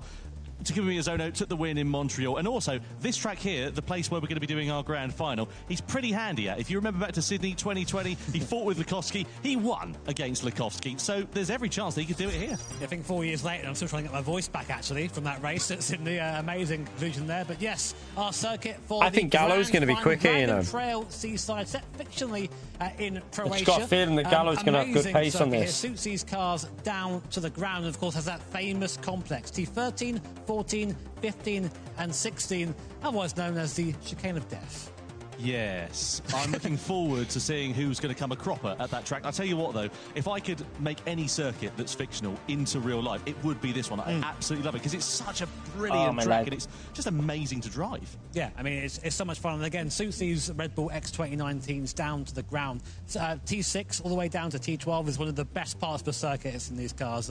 But yeah, racing hard, medium and soft tyres on offer. It's a long race. It's 32 laps. It's a long time. So it's an endurance race by Gran Turismo standards, I would say. Also, plenty of room for strategy as well. And that's the thing, isn't it? Is what we'll expect to see probably is a bit of action to start with. Then it will kind of peter out a little bit in the middle, and then it will fire up right towards the end because, of course, the divergence in strategies all starts to work out, doesn't it? Yeah, of course, someone likes cheeky strategy, of course, is Takumi Miyazono. But here is what our strategy monkeys think of the race coming up. Usually, I like them, but they do get it wrong usually, don't they? I'm confused. It's a good point, though. You can see if you're on the soft compound of tyre, maybe you're going to do that. Maybe go on to the mediums. You've got to use those tyre compounds over the course of the I don't race get it as well. Why has that strategy not got the softs and that one's not got the hards? Softs. You've got to use 2 or more compounds. Oh, so you only need to use 2 compounds. So if you can try and stay off the hard tyre, I thought you were going to try and stay off the hard tyre. Yeah, the hard tyre. You only have to use 2 compounds. Really one that people are interested in using. I mean, look at the medium there. Only 0.2 of a lap slower than the racing soft. The racing hard, 1.3. So I mean, I think probably what we're going to see is the 2 stop, the 2 stops to the soft and then onto the mediums at the end. How they're going to pan it out, I don't know. But we never know, do we? No, I don't know. I wonder if that's the case, wouldn't the 2 medium stints work well? Let's have a look as we call it with a couple of them. Sure, it's only 0.2 seconds slower on the mediums.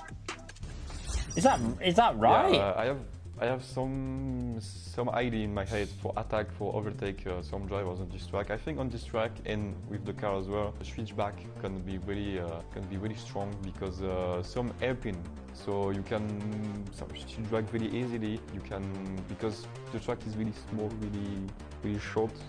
Why can't they do that with dailies? Because that would mean they'd have to put effort in. The Ryzen on the barrier, so it's a bit dangerous. So what's most challenging about Dragon Trail is, of course, the famous chicane of one of the last sectors, and it's the most iconic one because we go so much at high speed there, and it's so unpredictable. And most of the times we have to lift with some other cars, and it's so tricky. And probably it's the most iconic section of the track. Well, there we are. Nice to hear from Kylian Drummond and Valerio Gallo, 2 drivers who know their way around this circuit. Yeah, it's going to be an interesting one, this one, isn't it? I don't know about strategy. About hairpins. No, that's to me. It's going to be some lunges. Fat lunges in this race. I'm looking at you, Kylian. You got to deliver now, mate. You've got to deliver. Yeah, don't forget about the Predict a Winner campaign we've got going on in GC7 as well at the moment. Your chance to get involved in the action. This is what the votes say so far, and unsurprisingly, given the momentum of this man's season so far, Takumi Miyazono at the top of the pile by a fairly healthy margin.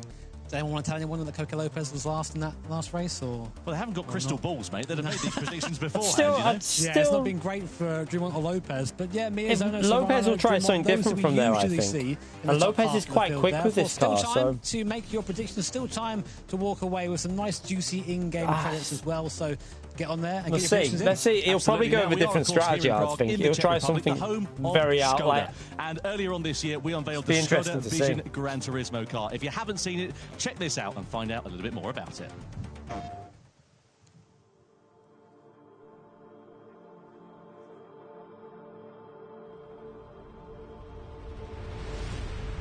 Mo, yeah, he's not in this one.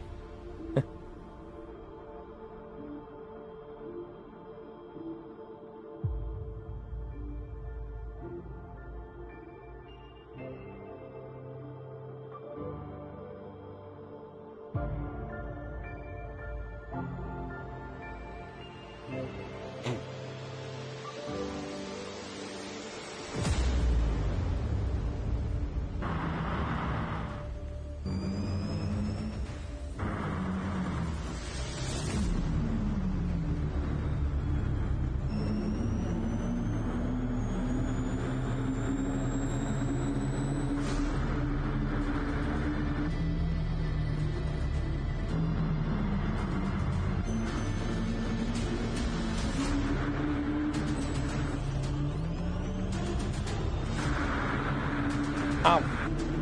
Hit my mic. Just doesn't do anything for me, cars like that, you know.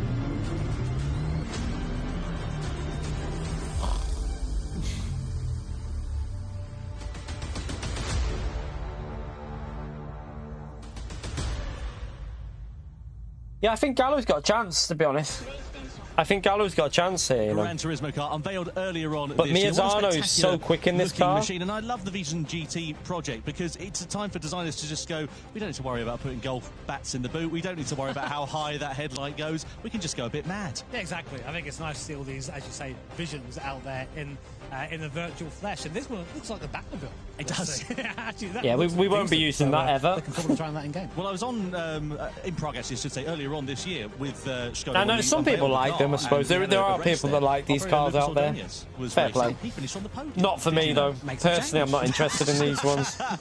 As a well-decorated driver yourself. Well, I don't know about that. Well, anyway, yeah, it's wonderful to see fan. Skoda here. It's wonderful to see the Vision Gran Turismo car. We've got a model on display for our audience here in the Czech Republic as well. But now our attention shifts over to the Nations Cup. The grand final is about to begin. Who will be on top? Right, Can Takuma Mizuno make it 2 from 2?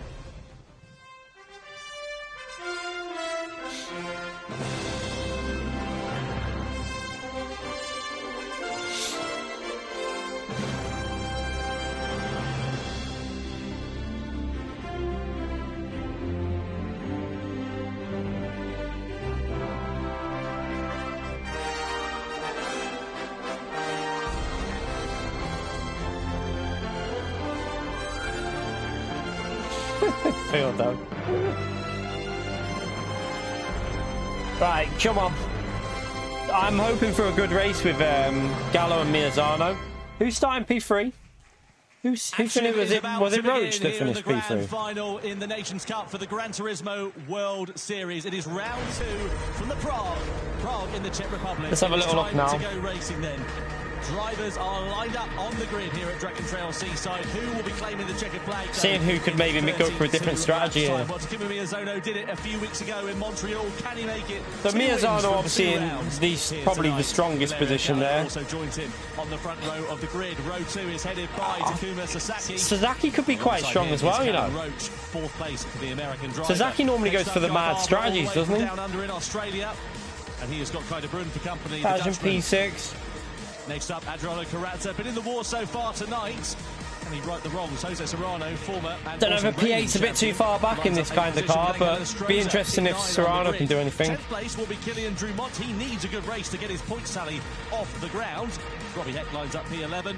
I don't think Roach will win. I don't think he will, but... And also reigning champion, part of the Team Spain outfit that won it last year, Coque Lopez. Now, interestingly here, Jimmy, drivers going on the medium tyres, all but Coque Lopez down in 12th. Yeah, I mean, I think if you're Coque Lopez, now you've just got to make something happen because you're in P12, you've got 11 of the fastest Gran Turismo drivers in front of you. Looks like, I reckon, do you reckon they're going to go medium, soft? Medium, soft with the lighter fuel? Probably what they're going to go for. Maybe isn't the best choice if you have traffic ahead of you, you end up burning up and not getting the best life out of that tyre. We'll see what happens. A plethora of medium tyres then to start this race. The only outlier is the man you can see in the bottom left-hand corner of your screen. That is Coque Lopez. He's going to make a sharp ascension through the field as it's all bunched up. But how far will he be able to go? And, of course, he's going to be on the medium tyres later on when everybody else, in theory, will probably be on the soft compounds. Will that hurt his charge? We'll find out in 32 laps' time. Who is going to take the checkered flag? And, crucially, who will be leading the championship as we head into Tokyo later on this year for the Gran Turismo World Series? The Nations Cup Grand Final here in Prague is underway. Takuma Miyazono leads the field across the timing line from Valerio Gallo. Yeah, it could be either Carnage or Fast, we'll see. Into turn 1 and then tell you what, Gallo's got it wrong. Braking zone. Is anybody going to think about a lunge? Gallo has a half look there to the inside. The field relatively spread out, but of course a big braking zone there does present opportunities that it may not. Wonder what the dirty air will be like with these cars. Clean through the first couple of corners. Miyazono it is that still holds on. I presume they've put custom slip on. Away there from Miyazono, exactly what he would have wanted here at the start of the race. Low Lopez making up a couple of places. See, this track is very much a slipstream track, so if they all stay close, they should be able to follow if it's on custom. We go down to the first big overtaking spot of the lap. Now they're up to speed. The first hairpin. Is anyone close enough for a move? Will anyone chance Roach it is on this not on the stern so far? As I say that, Guy Barbara has a bit of a half, but Guy Barbara, I've got to say, yeah, it looks like custom, doesn't it? Because they followed through that high speed section pretty easily. This will be interesting. Lots of strategy to go as you go through the chicane to the Jesus! Oh, there's a wall hit by Roach. So close to the wall. Guy Roach hit the wall. Moves up into 4th place past Callum Roach. Yeah, I think Roach made a mistake. That's put him under pressure from Kai De Bruin. Also, De Bruin moving up a couple of places then. So Serrano and Inestrosa under investigation for a collision on this opening lap. Meanwhile, Serrano's going up the field like a rat Serrano's through a drain pipe as he goes up already. position. We ride on board here with Barbara. Slight lift on the throttle there as we head through this fast right-hander. Sasaki trying to challenge Miyazono, looking for the outside line there. The top two going defensive. Sasaki, it is. Lopez is all the way up there already. Gallo runs wide. Miyazono goes through. Oh, and now chaos. Sasaki is all kicking Look off in the behind mid-pack here. We go through into the 3 right-hander. wide. No, that's not going to work. Gallo in second. Oh my God, they got through. Lopez is right there already. Look, Lopez is on the back of it. The thing is, all these guys fighting on that medium compound tyre. This is basically for position. There's no tyre deficit. It's just a straight race at this point. They've definitely got custom slipstream on, chap. This is definitely custom slipstream because they're following so easy. The American along. Sasaki looking to the inside for a move. Maybe defended. Maybe a little bit late there. That was dodgy. Oh, crash. Barbara. Oh, He's round. Off goes the Serrano as well. Off into the barrier there. What happened to Guy Barbara? Oh, dearie me. It was inevitable that something was going to kick off. Oh, no, you can't go 2x2 through that chicane. Oh, God. Oh, I thought Gallo was going to end up in the wall at one point there, but somehow he managed to avoid it. Look at this. De Bruin versus Carazza. They go side by side through into the final corner. Heck versus Roach further back there as well. De Bruin now up into 3rd. Carazza. The slipstream isn't strong. It's just you can follow. The slipstream's not too strong. It's just that they're able to follow now. We'll see. It's Coque Lopez and Guy Barbara involved in that, so we'll see what the stewards make of that. Gallo now, of course, down to 5th place. It always seems to happen to Valerio. Goes for a very strong move there on edge on a Carazza. Carazza lets it happen. Gallo back up to 4th place and just blocking a little bit of an extra there. Nice to see that. A bit slow on the throttle. Halt the charge of Carazza behind, looking for the switchback. Heck, though, looking up the inside as well. What a drive from Robbie Heck so far. Up to P5 is the American. Audacious lunge through into the right-hander there. Oh, he's off. Goes round. Contact there with Adriano Carazza, I think it was. And Heck. Oh, dear. Well, we were just singing his praises. The commentator's curse, sadly, is alive and well. And Robbie right down to the bottom of the pile there and thereabouts into 10th position. It's not hard at all, is it? They've done it already, Funders. They did it at Suzuka with the Super Formula not long ago. It was good. Through that right-handed hairpin, we go into the chicane. It's all kicking off further. Lopez is up to P5.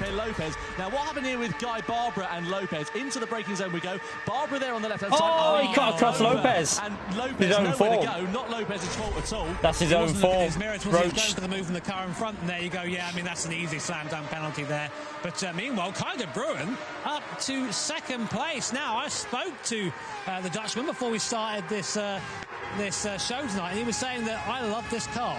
This is my car, this is my track, and he's up 4 positions from his qualifying slot, and now looking to chase down. I was going to say, Kai he's rapid around there, isn't he? He's really quick on this track. Miyazono, Kai De Bruin, relative newcomer to the Gran Turismo World Series. Still had a few events, that's what he's doing. Coque Lopez, of course, also worth mentioning. That's Lopez up to P4. Up to P4, but of course, he's used the softs. To go onto a slower tyre a bit later on, but a good charge so far from the Spaniard.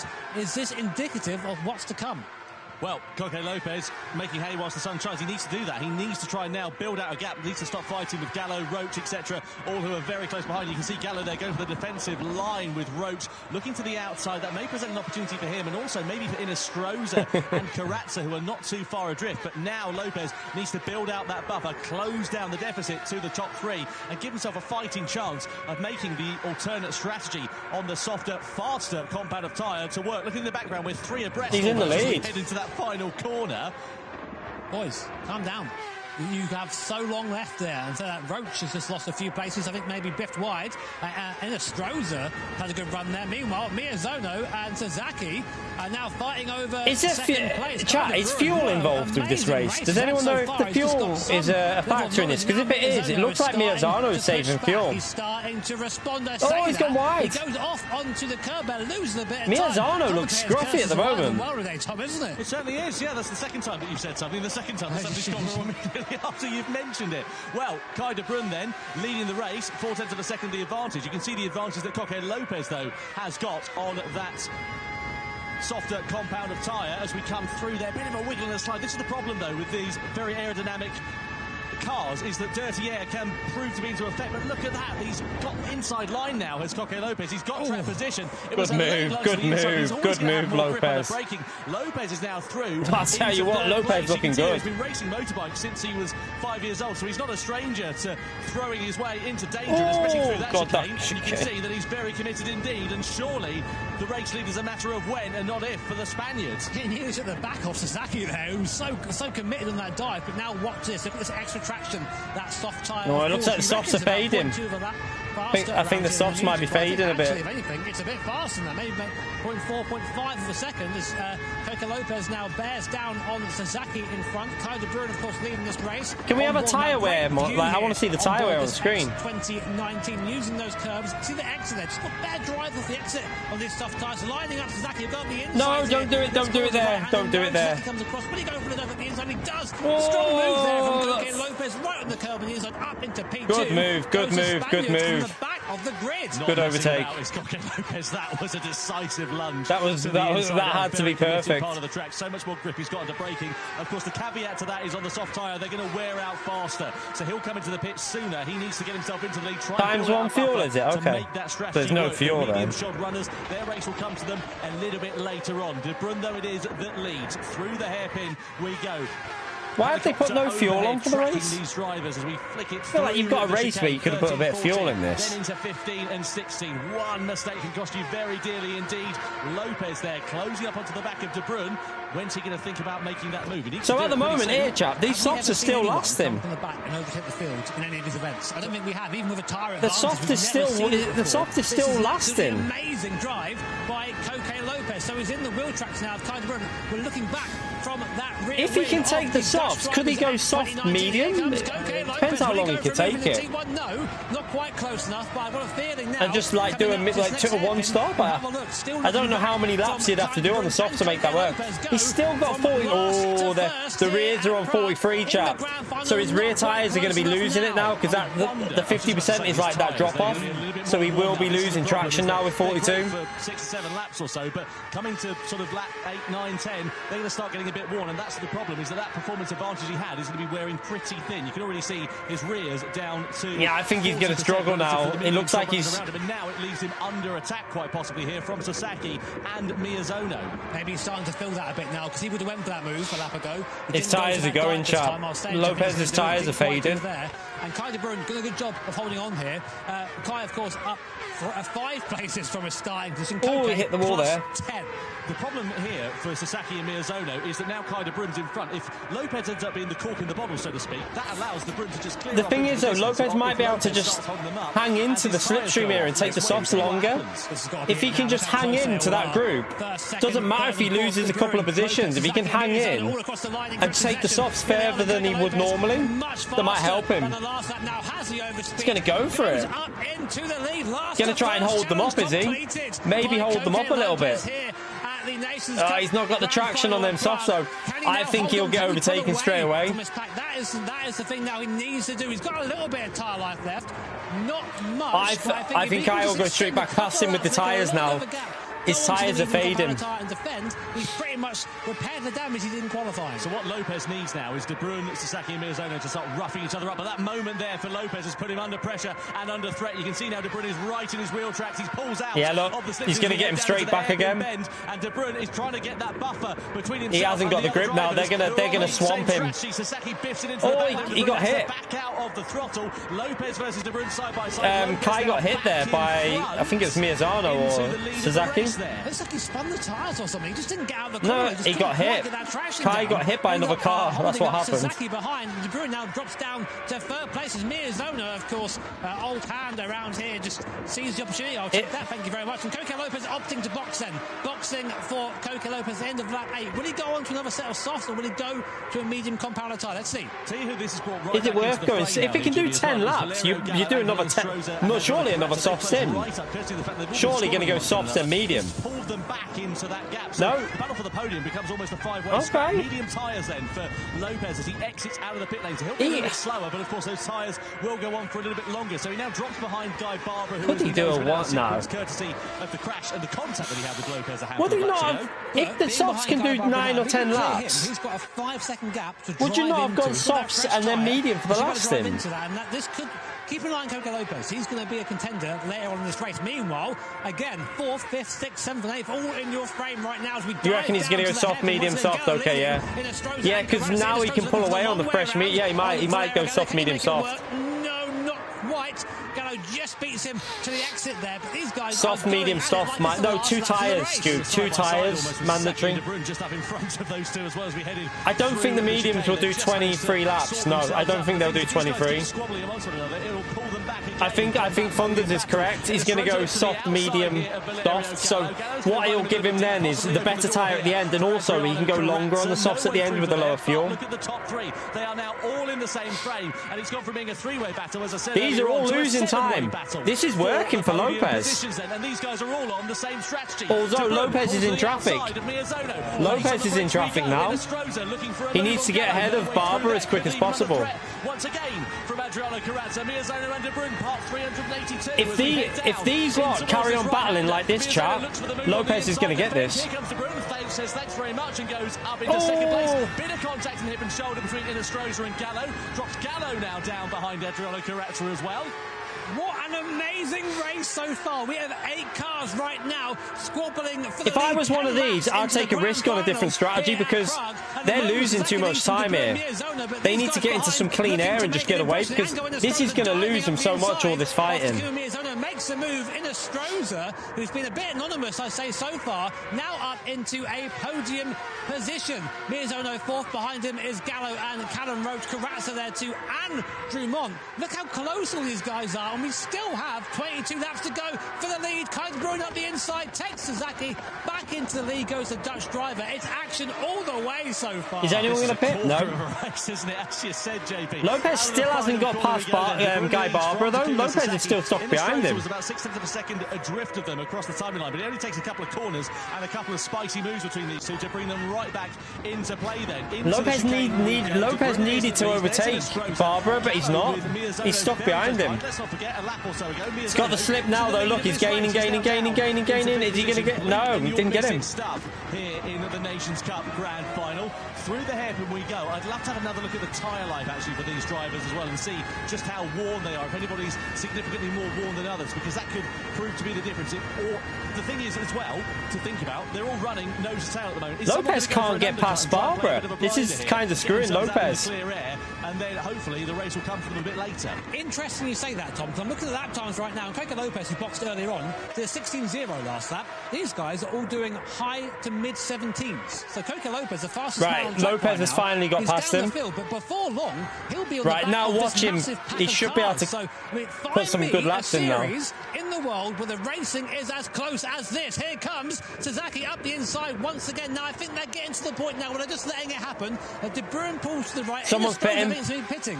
Good choice. Good choice. Yeah, so he is the first player. He's going to go for that. That was wise. He should go on the soft. If I was him, I'd go on the softs to get ahead of that trouble. To the end of this one, he'll need another pit stop, and he does. Yeah, absolutely no surprise there at all for Angel Inestrosa. The crucial question is, where's he going to emerge? Is he going to be in clear air, or is he going to be in traffic? Comes out. Oh, it's not brilliant for him. It's behind Lopez and Serrano right up in front of him, and they're involved in their own battle. Behind Lopez, chat. So Kai de Bruyne back to lead, and Valerio Gallo back up into third place. Kai de Bruyne there sideways gets the wheels lit up coming out of the hairpin, and that allows Sasaki back onto the rear spoiler of Lopez has made a very smart choice because he's pitted and got clean air.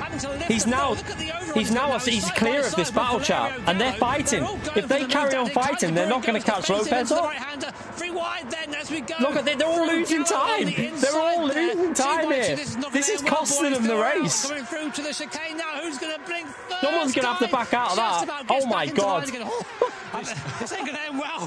This is fantastic, isn't it? So 2 Japanese drivers first and third at the moment, but for how long? Gallo there looking for the move. Miyazono also in the mix. Oh, they're just losing time, but it's so good to watch, but they're losing so much time.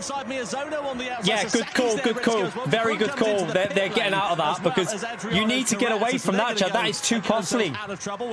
Way too costly. Surely they'll go softs as well because... if they're knocking 7 bells out of one another, and if they can get themselves into clear air once they've made their pit stops, it could prove to be beneficial. Just to correct myself earlier on, it's Lopez and Barbara that Inestrosa emerged from behind. So let's see where the other drivers are. Yeah, but I get they don't have to fight. Technically, you could just like play it smart, but yeah, there's too many of them to not.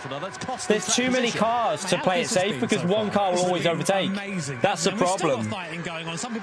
That's why I think. Yeah, I know they can't bump draft. I know that's obvious. What I'm saying is, I would pit and get out of that. Just get out of that and just get in the pits like Kai did it.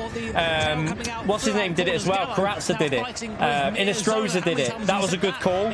Get out of that traffic and get in the pits and give yourself some clean air because you watch how far. I reckon Inestrosa will be well clear. I would predict Inestrosa is well clear of Miyazono now, surely. This is brilliant for him, as you say. Robbie Heck also not doing Lopez is going to be like 2 seconds clear, chap. I think Lopez is over 2 seconds clear of Miyazono. You know who's been the fastest man on track? Are they going for a one-stop here by any chance? So is Miyazono going for a one-stop, do you reckon? Alive. Heck decides to box then for that a fresh set of tyres. Roach goes up into. I wonder if some of these are going for the one-stop. Sorry, that's where he was before. Apologies, but Miyazono and Gallo, I think they're starting to think, right, okay, guys, we've got to really just focus a bit now. All this fighting, as you said before, all this changing of position, all this squabbling going to corners. It's great TV. We want to see more of it, but of course it does actually harm their races in the long run. You've always done for Lopez as well now with their pit stop there for Robbie Heck because that's given him from a 5 second to now a 7-second buffer, which he can just go and clear off and drive his own race. This is working out really nicely. The other option though, Stu, is they might be going medium soft. So they might be doing medium soft and making the tyres better at the end, which will be worth a lot with the way the tyre wear is now. So some of them might be trying to extend to have better soft tyres on the last 2 laps. The time he's made up. So I think maybe they've cottoned onto this and okay, we're actually now at threat from Coque Lopez. What a story that would be, eh?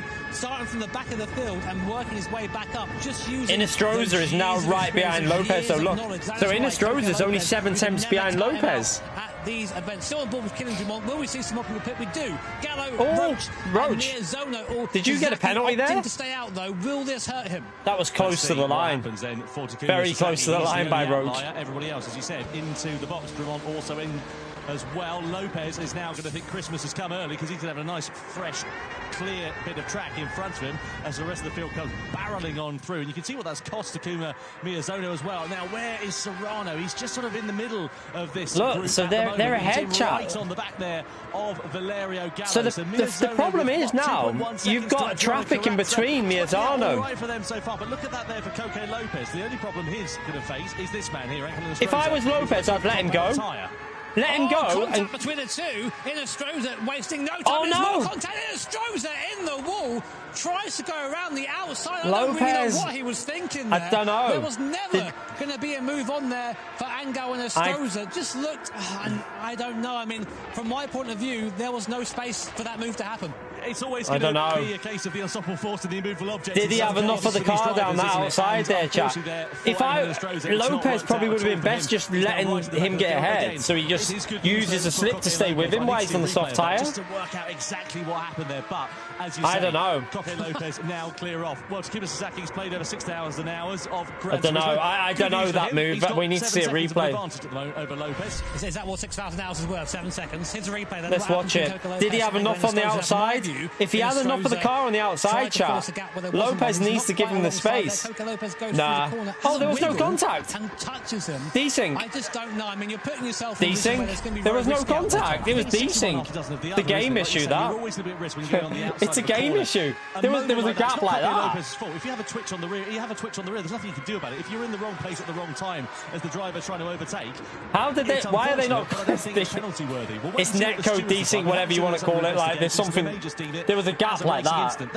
Yeah, you can still get desync in a LAN. It can still happen. With all of their different camera angles. I mean, I do hope not, because the Coca Lopez story is fantastic. They can't give a penalty to Lopez for a game issue. One of those things. But as you say, we'll wait for the stewards. They know better than we do, and we'll just rejoin the fight now. Suzuki, interestingly, staying out a bit longer now. By staying out, that gap to Coca Lopez. You couldn't give a penalty either way because Inestrosa didn't have enough of the car down the outside. That was Lopez's line. You can't have. Yeah, but also like he didn't nowhere near enough of the car ahead, so that was Lopez's line. I think that's on Inestrosa. That's Inestrosa's. He shouldn't have gone for it there. Should have waited. All he had to do was get in the slipstream and go for it in the braking zone at the end of the straight. Would have made more sense. Or even in this corner, send it on the inside like that. That's you've got to do it in a braking zone. This is so clever. Lopez is just looking for race time right now. He knows. So now this is what Lopez needs to do: is just sit in the slipstream and just stay with these soft runners now that are faster, because it will help his pace. He'll just let it happen and then just try and stay with him for as long as possible. Use that draft, because any moment he's in the draft, he's getting basically free speed. He's getting 3 kilometers an hour that he wouldn't get before. So see, this is smart. Like Lopez, don't fight it. Don't fight with them. Overtake. We'll probably let Karatsa go for the move. There you go. He gets out of the way. Yeah, look, this is smart driving by Lopez. Double slipstream now, so he'll get loads of straight line speed off them. And then he's on an equal tyre at the end of the race. Smart driving this by Lopez, very smart. This was a really good strategy by Lopez though, getting in the pits, getting himself into that pits early, giving him clean air. Now these 3 are clear. They've got this race, I think. He's going to try and go to the. I think they've got it. I think this P1's doing a one-stop onto the softs at the end. Slower than the soft shots of Brun and Karatz. Now they're hemorrhaging into that lead. 24% on the rears. Now Suzuki needs to think about what he's doing. Karatz here practices 6 hours a day. Did you know that? I didn't know that. I think P1's going to go for a one-stop onto the softs at the end. Medium soft chat. That's what I reckon P1's doing. Surely that's what he's doing. Because you wouldn't go hard tyres when you've done 18 on the mediums. He's doing a one soft onto the soft, like mediums to softs.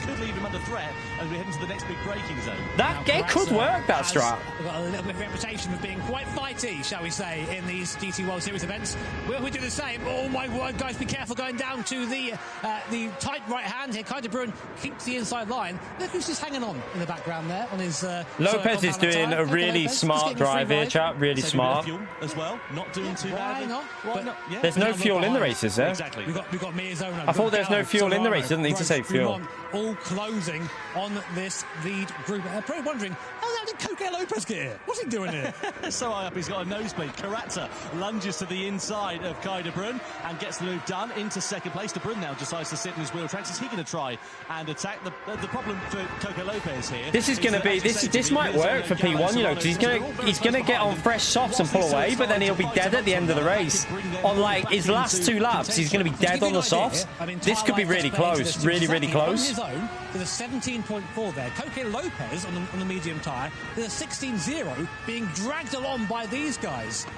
This is outstanding from Coca Lopez so far. I cannot overstate that enough. We've still got a long way to go. A lot can happen, but to put yourself in this position from last is amazing. Like I said, the only problem is that these guys behind. They're all fresher tyres. His race and really upset his rhythm and his whole strategy. They could prove to be that one catalyst and the big headache that Coca Lopez might need a bit of paracetamol for later on in this race. Heading down into the hair. Miyazono's looking strong here again, isn't he? The shy, retiring Japanese driver, a man of fairly modest words, actually. Suzuki will do one more lap, I think. Very ferocious and tenacious racing driver. Yeah, or will he pit this lap and try and do 13 on the softs? Off track. I feel like 13 on the softs is asking a bit too much, but lower fuel maybe. Just to not pull onto the back of them. But now, as you say, Tom, he's got Takuma Miyazono no, he's not pitted. He's going to pit this lap surely. Surely Suzuki is going to do 20 and then 12. I think he's going to do 12 laps laps on the softs. To T1 now, T2 the first big break of lap. Does Mizono go for the lunge? He does big lunge up the inside and following him through. Oh, Gallo's going to try and send it as well. Gallo gets then walked out wide by Koke Lopez, and this is what we were talking about. Lopez can't really hang with these guys right now. There's Serrano there as well. Oh, he's getting eaten alive. He's literally getting eaten up here. Lopez is getting eaten up. The soft tyre is just too quick. Shrunk down to 1 second. It's going to be half a second or so within the next few corners because, of course, those medium tyres are going to be absolutely toast. I still think Sasaki could be on a strategy here, you know. He's going to pit this lap, surely. I think going for the one stop is very, very brave from Sasaki. I think if I was him now, I'd box now and take the risk because you're going to lose so much time. He will. He'll pit this lap. He'll pit lap 20, and then he's got to do 12 on the soft, but he's going on to fresh soft. The problem that Sasaki is going to have, though, chat, is he's going to come out in traffic. That could ruin his race here if he comes out into traffic. He needs clean air because he's gonna need to do 2 extra laps on these tyres now, just really fast laps. He's gonna pit onto mediums, is he? I know what he's doing. That's a masterstroke by. Is he going to go to the mediums now, Kai? Which he obviously has to, but he's going to get in the slipstream. He's going to get in the slipstream of Sasaki and stay with him from mediums, so he'll have soft tyre pace, but on mediums. This is a good strategy by Kai, I tell you. That could work. He won't fight him. He won't fight it. He'll just sit in his slipstream and take the extra pace. 1 lap pace, but also more tyre life towards the end of that one. Could this prove to be a good strategy for Kai de Bruyne? We'll wait and see. What it has done is release that cork in the bottle for the rest of the drivers in front at the moment. Miyazono now with a half-second advantage over Serrano and Gallo. If I was Lopez, I think I'd box now. Get into the box now and just go with that soft tyre and try and undercut these guys and just fight at the end because there's not much more you can do. Valerio Gallo, again, despite I think being in every position apart from first so far, is now back again in third, chasing Serrano and Miyazono. I mean, these top 4 drivers are just stalwarts of the GT World Series. Amazing to see them all together yet again. Will they go for a move down into the hairpin? No, they don't. I'm just looking at the tyre life here for the medium shod drivers here, Jimmy. They were about 12, 13, See, look, Kai's staying with Sasaki there. Sasaki's on the tops. And Kai is staying right. He's a 10th behind him, chat. He's not fighting him. He's just sitting in the slipstream, saving his tyres. And that's working for him because Sasaki has got a big gap to... and now Ines Rose is pitted, which is going to help them even more. Because now they've got another 1 point whatever to the next car. This could work for Kai, this. Because if he's... All he has to do is stay with Sasaki, and he's going to beat Sasaki because Sasaki's tyre can be dead. On lap 10, they'll be dead. He won't be able to stay with him. So far, still a third of it to go as Kai de Bruyne gets a bit of a slap in the wrist for bump drafting. Don't do that, says the stewards. He says, OK, says Kai de Bruyne.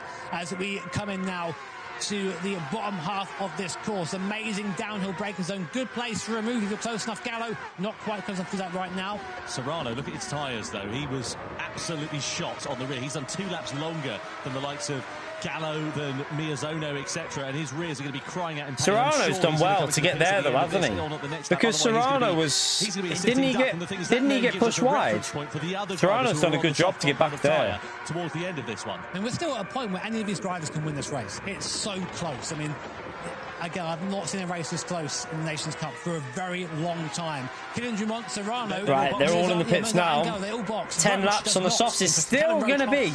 Lap 10 on them softs, Jack, will still be pretty dead. I tell you what, Kai could... The problem that Kai's going to have is when them fresh softs come up behind him, he's going to get mugged like Lopez got mugged. However, at the end of the stint, he'll have better grip. And Sasaki in front. So, Kai de Bruyne, though, of course, on that medium compounder tyre, actually ahead of Sasaki on that soft. So, Kai de Bruyne able to keep that pace up at the moment on the medium, but I don't think he's going to be able to compare to Miyazono and Gallo. No, I don't think so at all. No, well, the race will come to him at the end, as we said, but the problem is it leaves him a bit of a target on his back at the moment. So we'll see what happens here for Kai de Bruyne. He sits in 4th place for now, but the 1 lap pace is just not going to be there for him. So the longest we've seen the soft runner do is 10 laps. And that we now 10 laps from the end. So this is perfect for Miyazono, Gallo, etc. But the Kai de Bruyne... I don't think Lopez has got it. Going to be enough. We'll wait and see. I think Lopez might be trying to do the one stop, but I don't think he'll be able to do it. I think he'll have to, I think that his tyres will be gone. I think he'll have no... Unless he pits this lap, he might pit this lap to have better softs. Not even So Lopez might pick this lap. From the Let's see. Italian driver. So much aerodynamic grip in these Red Bull X 2019 cars, coupled with that awesome engine. Lots of power, lots of grip. Can't think of a better combination. Top two. Yeah, Lopez is pitting now, so Lopez is now going to do the 9 laps on the softs. So soft tyres for both of those drivers. Guy Barbara also going into the box as well. Lopez and Carrazza. Where does Lopez come out after that, though? See exactly what happened there, I don't think. Where's he going to come out? Oh, he's quite far down. Oh, Lopez is really far down. He's out of it. Lopez is out of it. Sasaki's pocket here as well as he's run to the curb on the outside. 3 abreast as we come down. Lopez is too far behind, I think.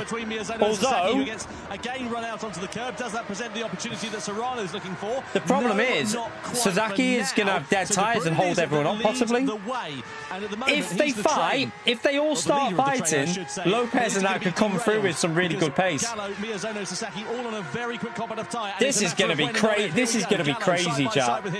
This is going to be crazy. Because all these are going to fight. This group here is going to fight. That's going to lead. That's going to mean the next group with fresher tyres is going to catch them all up. And then they'll have fresher tyres at the end. Hung out to dry here quite potentially, but no, manages to gather it all up as we come down this back straight through the tunnel. Side by side we go. De Bruyne versus Miyazono. Gallo's there ready on the inside as well as Jose Serrano. Miyazono lunges finally for the race lead. De Bruyne relegated down into second. Side by side we are with Serrano versus Drummond for 4th position there as well. And we come across the timeline. De Bruyne tries to take the lead away from Takuma Miyazono, and look who's following him in his slipstream. 3 wide. 3 wide once again into the braking zone. Who's going to have track position? De Bruyne lunges that looked like contact. Does he get the Was move it? done? Side by side we God. go with Miyazono. Oh, Here comes Gallo through. 2 for the price of 1. Fantastic for Valerio Gallo. And Serrano coming through on the inside as well. See, this is the thing. They're all fighting. And look at the gap already. They've caught them up already. Look at the gap behind, chat. That group's caught them up. Lopez is in the group of the leaders now with fresher tyres. So Lopez, because of that fighting, is now caught up already. That's crazy. Look, he's in the background. Look, there. You can just see him at the back of this group with fresh tyres. This is anyone's. Anyone in this group can take the win here. Anyone. Everyone up into first place. I think that was clean as well. Somehow got the car stopped and is still there fighting with the guys in the soft tyres, and he has to do that. He has to, because he's on that medium compound tyre. He needs to slow up his guys as much as possible, and they're still squabbling. Kai De Bruyne, Serrano looking to the outside, looking all the way around the outside. Can he make that stick? He does. Serrano, what a move all the way around Kai De Bruyne, and it's still going on, John. Look who's at the back of the train. Coque Lopez, fresher soft compound of tyres right at the end of this race. It's going to set him up an absolute treat. The slipstream's too strong, isn't it, I think? Once again, Serrano on the inside, Gallo in the middle, De Bruyne on the outside. He won't have as much grip, but lunges his way through. As Gallo runs it wide on the exit of the curve. Goes De Bruyne. Oh, no, don't go side by side through there. Serrano's got the inside line. De Bruyne's on the outside then as they go through this right-hander. He's going to get roughed up onto the curb, is the Dutchman here, and that may allow Gallo to come through. Down the hill we go, through the left-hander. 2 by 2 through here is risky, as we know. Gallo decides discretion's the better part of Valor and slots himself back through into 3rd place. Keep an eye out for Drummond and Miyazono in the background as well. De Bruyne is crazy. Absolute world. Crazy. Down into the braking zone. We go 4 abreast as we head through.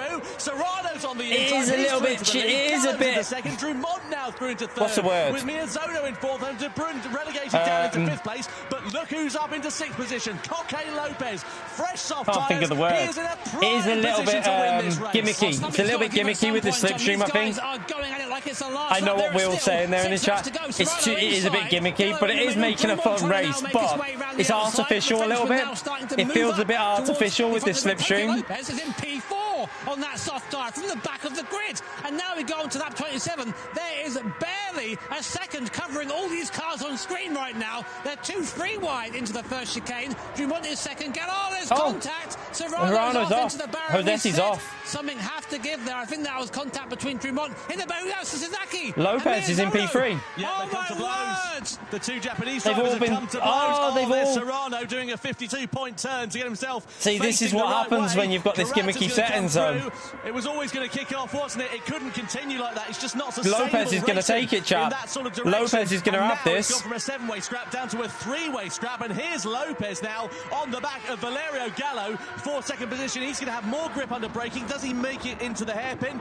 Not quite for now, but he's there, ready to pounce. We keep saying that Lopez started from the back of the grid. Dumont started 10th. Here's the replay. Let's try and unpack what happened here, because a lot went on very quickly. So here's Serrano. Dumont on the outside here, turns into the corner. Hey, hit him. There is contact there, but it's not.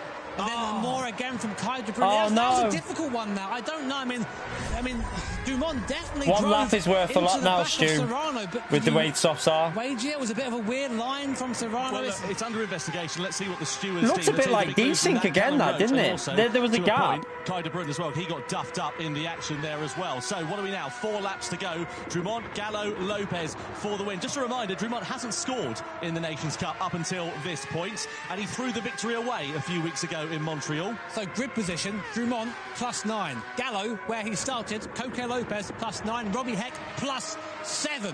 This has been an amazing strategic race from the top 4 runners. Can Coque Lopez do something that has never happened here in the Nations Cup? Can Coque Lopez go? Lopez is going to be strong here. At the end, he's going to be really strong. In the grand final, still a few laps left to decide this. Gallo, I think Gallo is someone who's been the bridesmaid very often in these events, never the bride, so to speak. So can he change that here today? Through the chicane one more time. The pressure will be a little bit off now for these guys, because a lot of the train has unfortunately derailed, so to speak. But now it's Dumont, Gallo and Lopez. Any one of these drivers can win this race.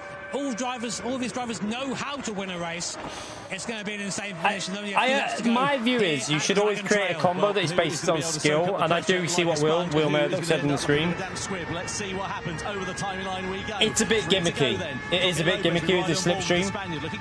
I feel like they should have toned the slipstream down a bit to make it a bit harder to get past. That's possibly what they could have done. They should have toned the slip down. If they took the dirty air off, obviously toned that slip down a little bit. 4th position. That medium tyre has not worked out for De Bruyne in the latter stage of this one. Of course, not aided by the incident that we saw with Serrano. Fanatec was so unlucky, Kodja. He got unlucky, man.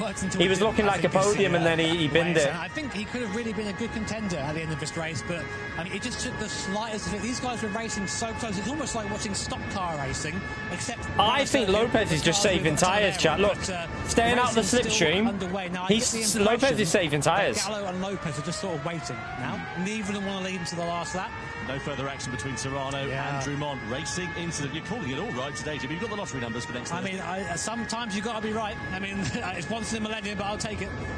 So Gallo there sits behind Dumont, not quite as wide of a line through there. You can see Lopez yeah, Bradley possibly. As you said, Jimmy, he's biding his time. I do wonder if they should move to the Super Formula for these races. I honestly think Super Formula would be probably, if they do custom slipstream with Super Formula, you don't, I don't know, if you got it right. Remember the Interlagos race with the Super Formula? The slipstream wasn't too much. It was quite nice. This is what experience looks like. And we say here in the Gran Turismo World Series that speed will only get you so far. Experience pushes you over the top. So we have 2 laps left to run. Well, at the end of this one anyway. Dumont at the front, Gallo second, Lopez third, covered by only 6/10 of a second. Robbie Heck, though, on for a good result in P4. It's still entertaining. Like Thunders has said, it's still entertaining to watch. I think anyone who says it's not fun is lying, because it is still fun to watch. Like Thunder said, definitely, I agree. I think Lopez is just going to wait this out to the last lap here.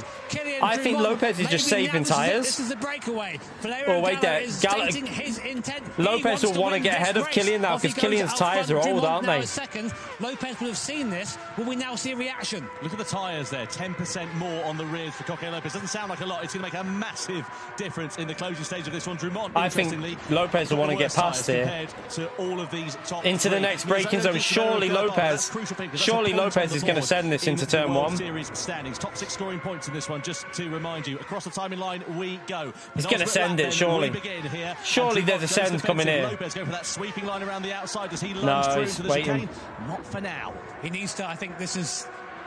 getting towards the point now where it's time to make your moves, time to show your hand to the drivers around you. Coco Lopez did that to avoid the slipstream, so he could keep it flat and just keep it going from there. Here comes Gallo, here comes Dumont, here comes Lopez. What a race this has been so far. We are rapidly reaching the conclusion of the Nations Cup Grand Final here at Prague. Always here are your chaos. contenders. We have Valerio Gallo, Kylian Dumont, and Coco Lopez. Lopez made a little mistake, you'll be I think, there. familiar with if you watch these live events often. As we go down now, Kylian's going for a move. Spot on the course. Dumont goes Lopez will go for a cutback. He'll go for a cutback here. I'm not sure Gallo defending. He'll have the run round. Dumont will have the Look, speed. what? Will he go for it?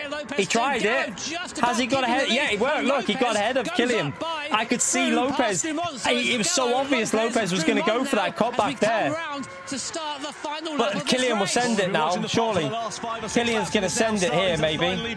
As we ride on board Dumont there in third position. Lopez and Gallo up at the sharp end of Lopez has got the better tyres here. He could go for the move and try and get away. Remind you as we begin the final lap of racing here in Prague for World Series in Gran Turismo in the Nations Cup. Down the start finish straight we go. I think Lopez will wait for that braking zone again in that hairpin. He's going to hold back it. He'll wait. No room at the end. Yeah, no way he's going to let that happen. So now it's really one more overtaking. He's got the grip on traction out of that corner. He knows after doing that cutback that he can do it there. He's got the better tyre wear. Then, as we come through the end of the first sector, down through this snaking section, this is where you get a bit of a drive. This is where he's going to do it. He's going to get the slipstream and then go for the braking zone and cut back on him. Surely that's what he's going to try. For the stake we go then. Will he go for the inside line or will Gallo defend the inside? Gallo in front, looks to the inside. Gallo going defensive straight away, trying to break that toe. Very experienced. So he's going to send it shortly. No, he's not. He's going to wait for the final corner. So it's all now down to one corner, Tom. Yeah, the chicane is going to be the decider. Gallo is sending it. Gallo sent it. Coming through. Bit of a slip and a slide there for Valerio Gallo. Through the chicane we go. Nose to tail action. I don't know. I think Lopez is waiting for the final corner. Side by side we go for the race victory. Round the outside. No, that's not going to get grip on that line. Oh, no. I said it. You're not going to get the grip on that line. You won't get the grip on that line. Nations Cup Grand Final here in Prague from Kylian Dumont and Coco Lopez in third ahead of Robbie Heck and Kai de Bruyne. What a final couple of corners, and it was always going to be a watch pot that we had to boil, and unfortunately we need to watch a replay, see what happened there. I don't think Lopez was ever going to get the grip on that line. He's been trying to win a Nations Cup event for so long. Finally takes a victory. Coco Lopez just holding on for P3 there. Look how much that means to Valerio Gallo. You love to see that. That's how much dedication goes into the events, how much pressure. Yeah, he's still got P3. I think he made a mistake going that really wide round there. I need to see though, did he get hit? Did he get a contact off Kylian? From Valerio Gallo, from Kylian Dumont and for Coco Lopez. And you can see the outpouring of emotion there for Valerio Gallo. It hasn't been a particularly easy couple of seasons. He won the Nations Cup back in 2021, if you remember, and it's been a bit of a lean period since then. He's been there and there. Yeah, I don't know whether Kylian tapped him. That's what I need to see. He's been practicing day and night, hours and hours. We need to see the replay. There was a possible that there was a bit of a contact, but I don't know. The line that Lopez took, you don't get grip, chap. I called it as soon as he went left there. You don't get the grip around that outside. It's really risky because of the curb. So he possibly just lost it on the curb. But we need. I'd like to see a replay. I think we need to see a replay just in case Kylian hit the back of him. I think Kylian might have tapped the back of his car, but we do. I don't know. I want to see a replay to see. I feel like we all lost track of what was happening there. It was switching around, it was going backwards, forwards, front, back. I mean, out of all don't forget to smash the like, by the way, chat helps me out. Thank you to everyone who's already done that, by the way. The hardest thing that I think we've seen in a really long time. This race was so stressing. I think you saw that, and I was fighting with everything on the track. Like, I was literally, I was feeling a bit slow in the beginning, and I was trying to save the tires a bit. Sorry, but of course, yeah, with the slipstream, you had to be so careful on the overtakes. And of course, most of the guys were trying overtakes when they had the chance, of course. But yeah, it's been a very hard first part of the race, of course. And actually, I don't know how I made it to the to the end, like avoiding all the episodes on, I feel on like the track. And the incident with Josetti kind of ruined that race a bit with all the cars. Without that, it would have been really interesting at the end. I mean, But I think it kind of ruined it a bit with that crash. Against, I think every single driver here was vying and fighting from start to finish.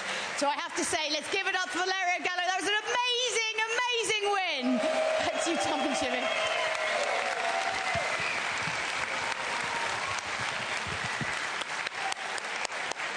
Back to you, Tom and Jimmy.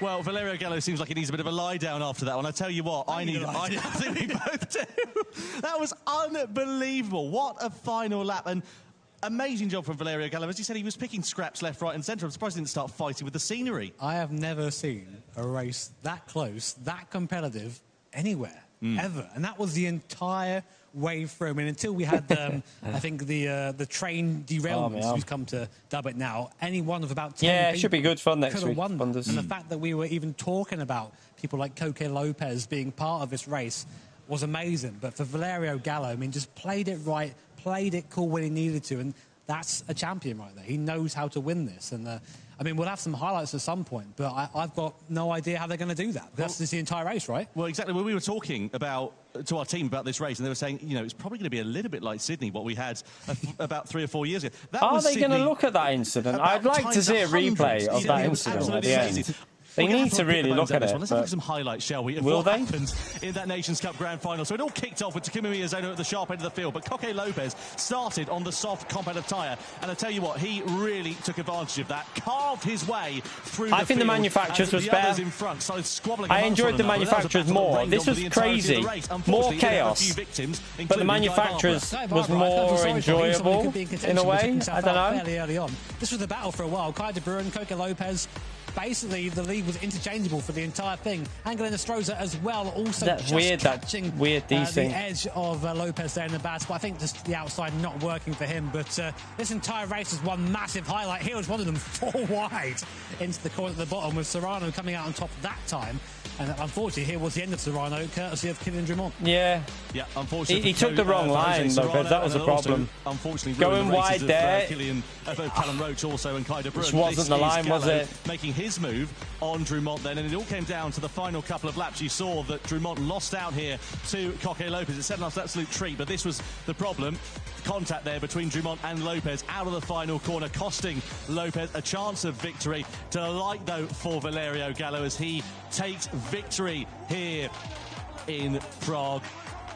6 points on the board for him as well. Confirmation then of the results of the grand final here for round 2. They're not looking at it, so I presume there wasn't anything worthy. Your top 3. I've got to say, Drummond and Lopez both from the back of the grid. Amazing drives from Drummond and Lopez, taking nothing away from Gallo. Of course, his victory today, but I cannot overstate how impressive that is in a field this strong, a field where Takuma Miyazono is finishing in 7th place. Here's what it means for the points. Yeah, look at this. Kylian Drummond there. It says he scored 5 points in the first round. I think that might be, well, that isn't correct because he didn't score any points in that first round. Ignore this then, guys. Exactly. So those points rankings, unfortunately, incorrect. So we'll get an updated one for you a little bit later on once we've been able to sort of dissect exactly what happened. But as you can see, a couple of drivers there being able to score a few points as well. The likes of Robbie Hecky got a really strong result, and likewise Kai de Bruin as well. Pretty happy with that. The American contingent was quick here today. Just another example of... I don't think Kai will be very happy because he lost out, didn't he, with that crash? I mean, he'll be ruining that as well. Kai de Bruin? No. Oh, goodness. No, I'm trying. Yeah, I can see that finally my dad puns are starting to rub off. It's only taken, what, 8 years? Anyway, don't forget about the Michelin driver of the day. You can vote for that on YouTube. Yeah, we're going to watch we need to watch the manufacturers because we'll be revealing there was we think the Porsche made a mistake which lost them the chances of winning that. I mean, who is the driver that you think did the best job? Coque Lopez, you got a feel for him. You saw the disappointment on his face at the end of that one. For my mind, it was a racing incident. 6 in one, half dozen of the other between himself and Drummond. Yeah, he just got loose. You saw it. He nailed it out of the last corner, just trying to get that run on Valerio Gallo, but got it sideways, and Drummond at that point had nowhere to go. I think it's fine how it ended, but I'm happy he got a podium. I mean, he deserves Can we vote for punt of the day? Yeah, we should. They should do that. Honestly, like crash of the day. We're going to have to do something special with the topics. I don't know what it's going to be. I thoroughly enjoyed it. I'm buzzed watching that. That was amazing. Go and race Minty or something like that. I wish, mate. Because the engine works in GT. Yeah. Anyway, right, time for the podium celebrations, isn't it? Let's get this one underway for the Nations Cup here for the GT World Series. That always goes to Susie. Please welcome third place in the Nations Cup for the Gran Turismo World Series for round 2 here in Prague. Give it up for the Spaniard, Coque Lopez. Penalty of the day, yeah.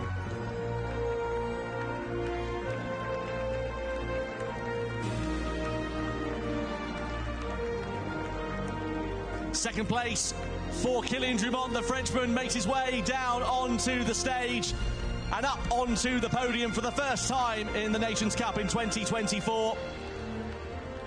Delight for the young Frenchman.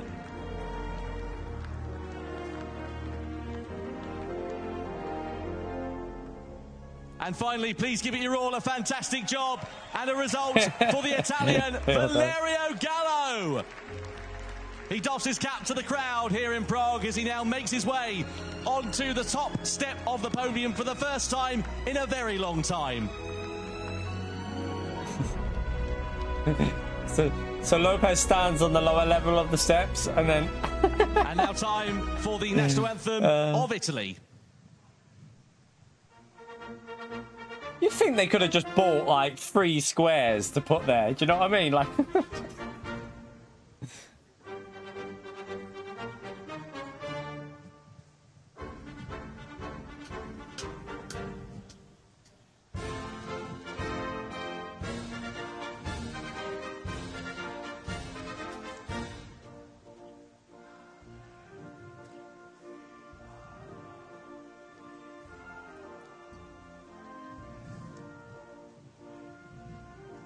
No one knows the words.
The national anthem of Italy plays out for the winning driver of the Nations Cup here in Prague, Valerio Gallo. What a stonking performance from the young Italian.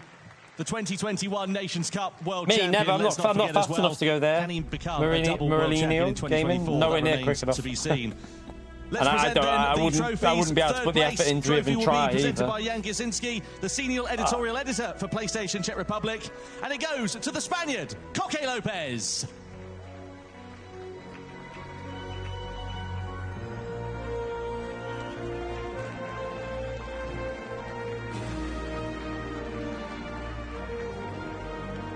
The second place trophy is awarded by Belman Adarivic, the Chief Marketing Officer for Fanatec. And of course, it is awarded to the Frenchman, Kylian Drumont.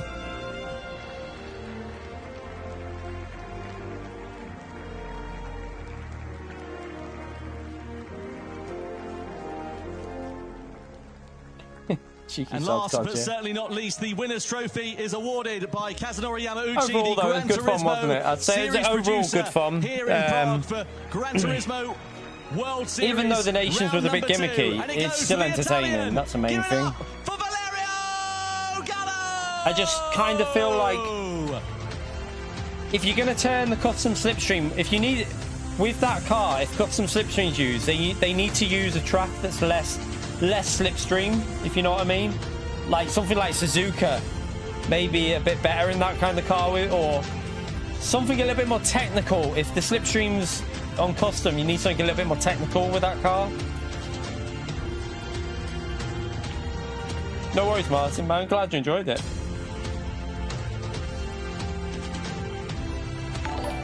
Gally! Thank you for the 28 months. A+ Wreckfest. Yeah, I think it was. In all honesty, I think it's more about the settings in that race, Callan. I think it's more because of the custom slipstream, the track, and the car. Goodness. I think the drivers did a good job. I think the drivers did a good job with what they had there. Very hard for them to race that with the slipstream like that. So I was like, this is just. I think they did a good job. Thank you for the 28 months of support there, Callan, you legend. It was unbelievable. Appreciate it, legend. Let's have a look at the final points because we had a bit of a mistake on the graphics earlier on. Let's just get confirmation of that one. So now it is Coque Lopez who leads the point standings So after an Lopez is amazing leading. result. Despite finishing in 3rd place, he still manages to top the table by a point from Valerio Gallo. Could you have imagined that at the start of this race? An oval. I don't think an oval would be a good choice. I think that'd be the worst choice ever. We have 4 drivers within 2 points of each other. So close. In fact, down to P1 to P7 is a 3-point gap. Yeah, I don't know whether we are live tomorrow, Gary. I don't know. I was talking Like I to say, I might have the day off tomorrow and then get back to normal next week on Monday. I don't know what happened either. Might do a little couple of hours. We'll see. Because I was right near the front, and then I was at the back, and then I was in the middle, and then I was near the front again. And I don't really know. Do you know? I was like, no, I don't. It was. I'm going to have to lie down in the dark room after that one, to be honest with you, Jules.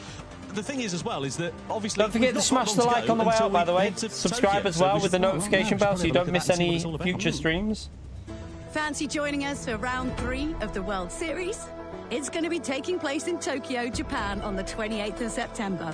Inside the state-of-the-art Milano's Art Theatre in the We might just do a little like 2 hours in the night time. We'll see. Tickets are on See what the sale weather. right If it's now, really hot, but if then I might Tokyo leave it. is a little bit far we'll away, see. you can't sneak away from work. Don't forget, you can join us on our But anyway, YouTube chat, and I Twitch think it was channels on the Gran Turismo website. It was enjoyable. And I think even the through your manufacturers was really GT7 fun. I So liked there's it. no They excuse for not they seeing definitely the could have best made it a Gran bit Turismo drier races in for the end world to make battling other out in cars come back Japan. into play.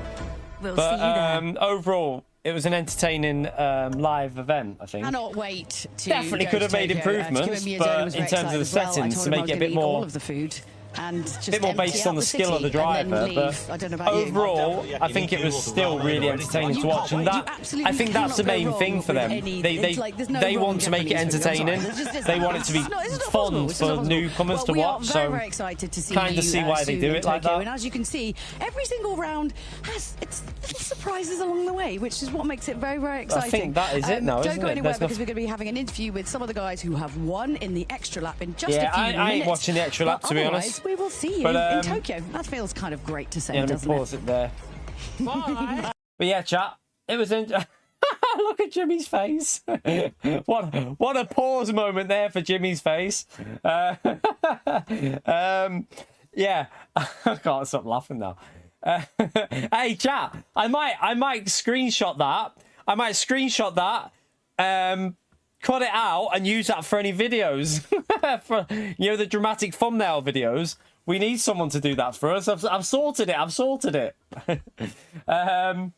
Anyway, that's going to be it for today, chat. Thank you for coming into the stream. I hope you enjoyed it. It was good fun watching that event. It was entertaining. Yeah, the racing was great, I think.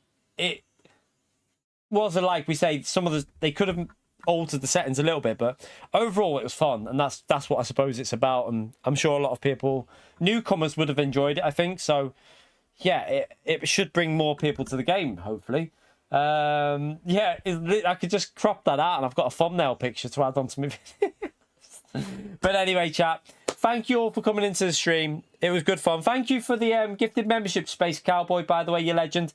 Thank you, Pio and Callan, as well, for the support in the stream with the super chats. But I'm going to finish now, chat, and going to chill out for the rest of the evening with some telly and whatever. I can't remember what we're watching at the moment. We're watching something, but I can't remember the name of it. So going to watch that later on. But yeah, might see you tomorrow late on in the day. Won't be in the daytime. Might do a little 2 hours, maybe, Nordschleife in Group 3 and Group 4, maybe. Test it out. But we will see. I don't know yet. I don't know if I'm going to do that. It all depends on the weather and how hot it is in here. So I'll wait and see. But yeah, thank you all for coming in. Thank you for everyone who hit the like button. Thank you for that support.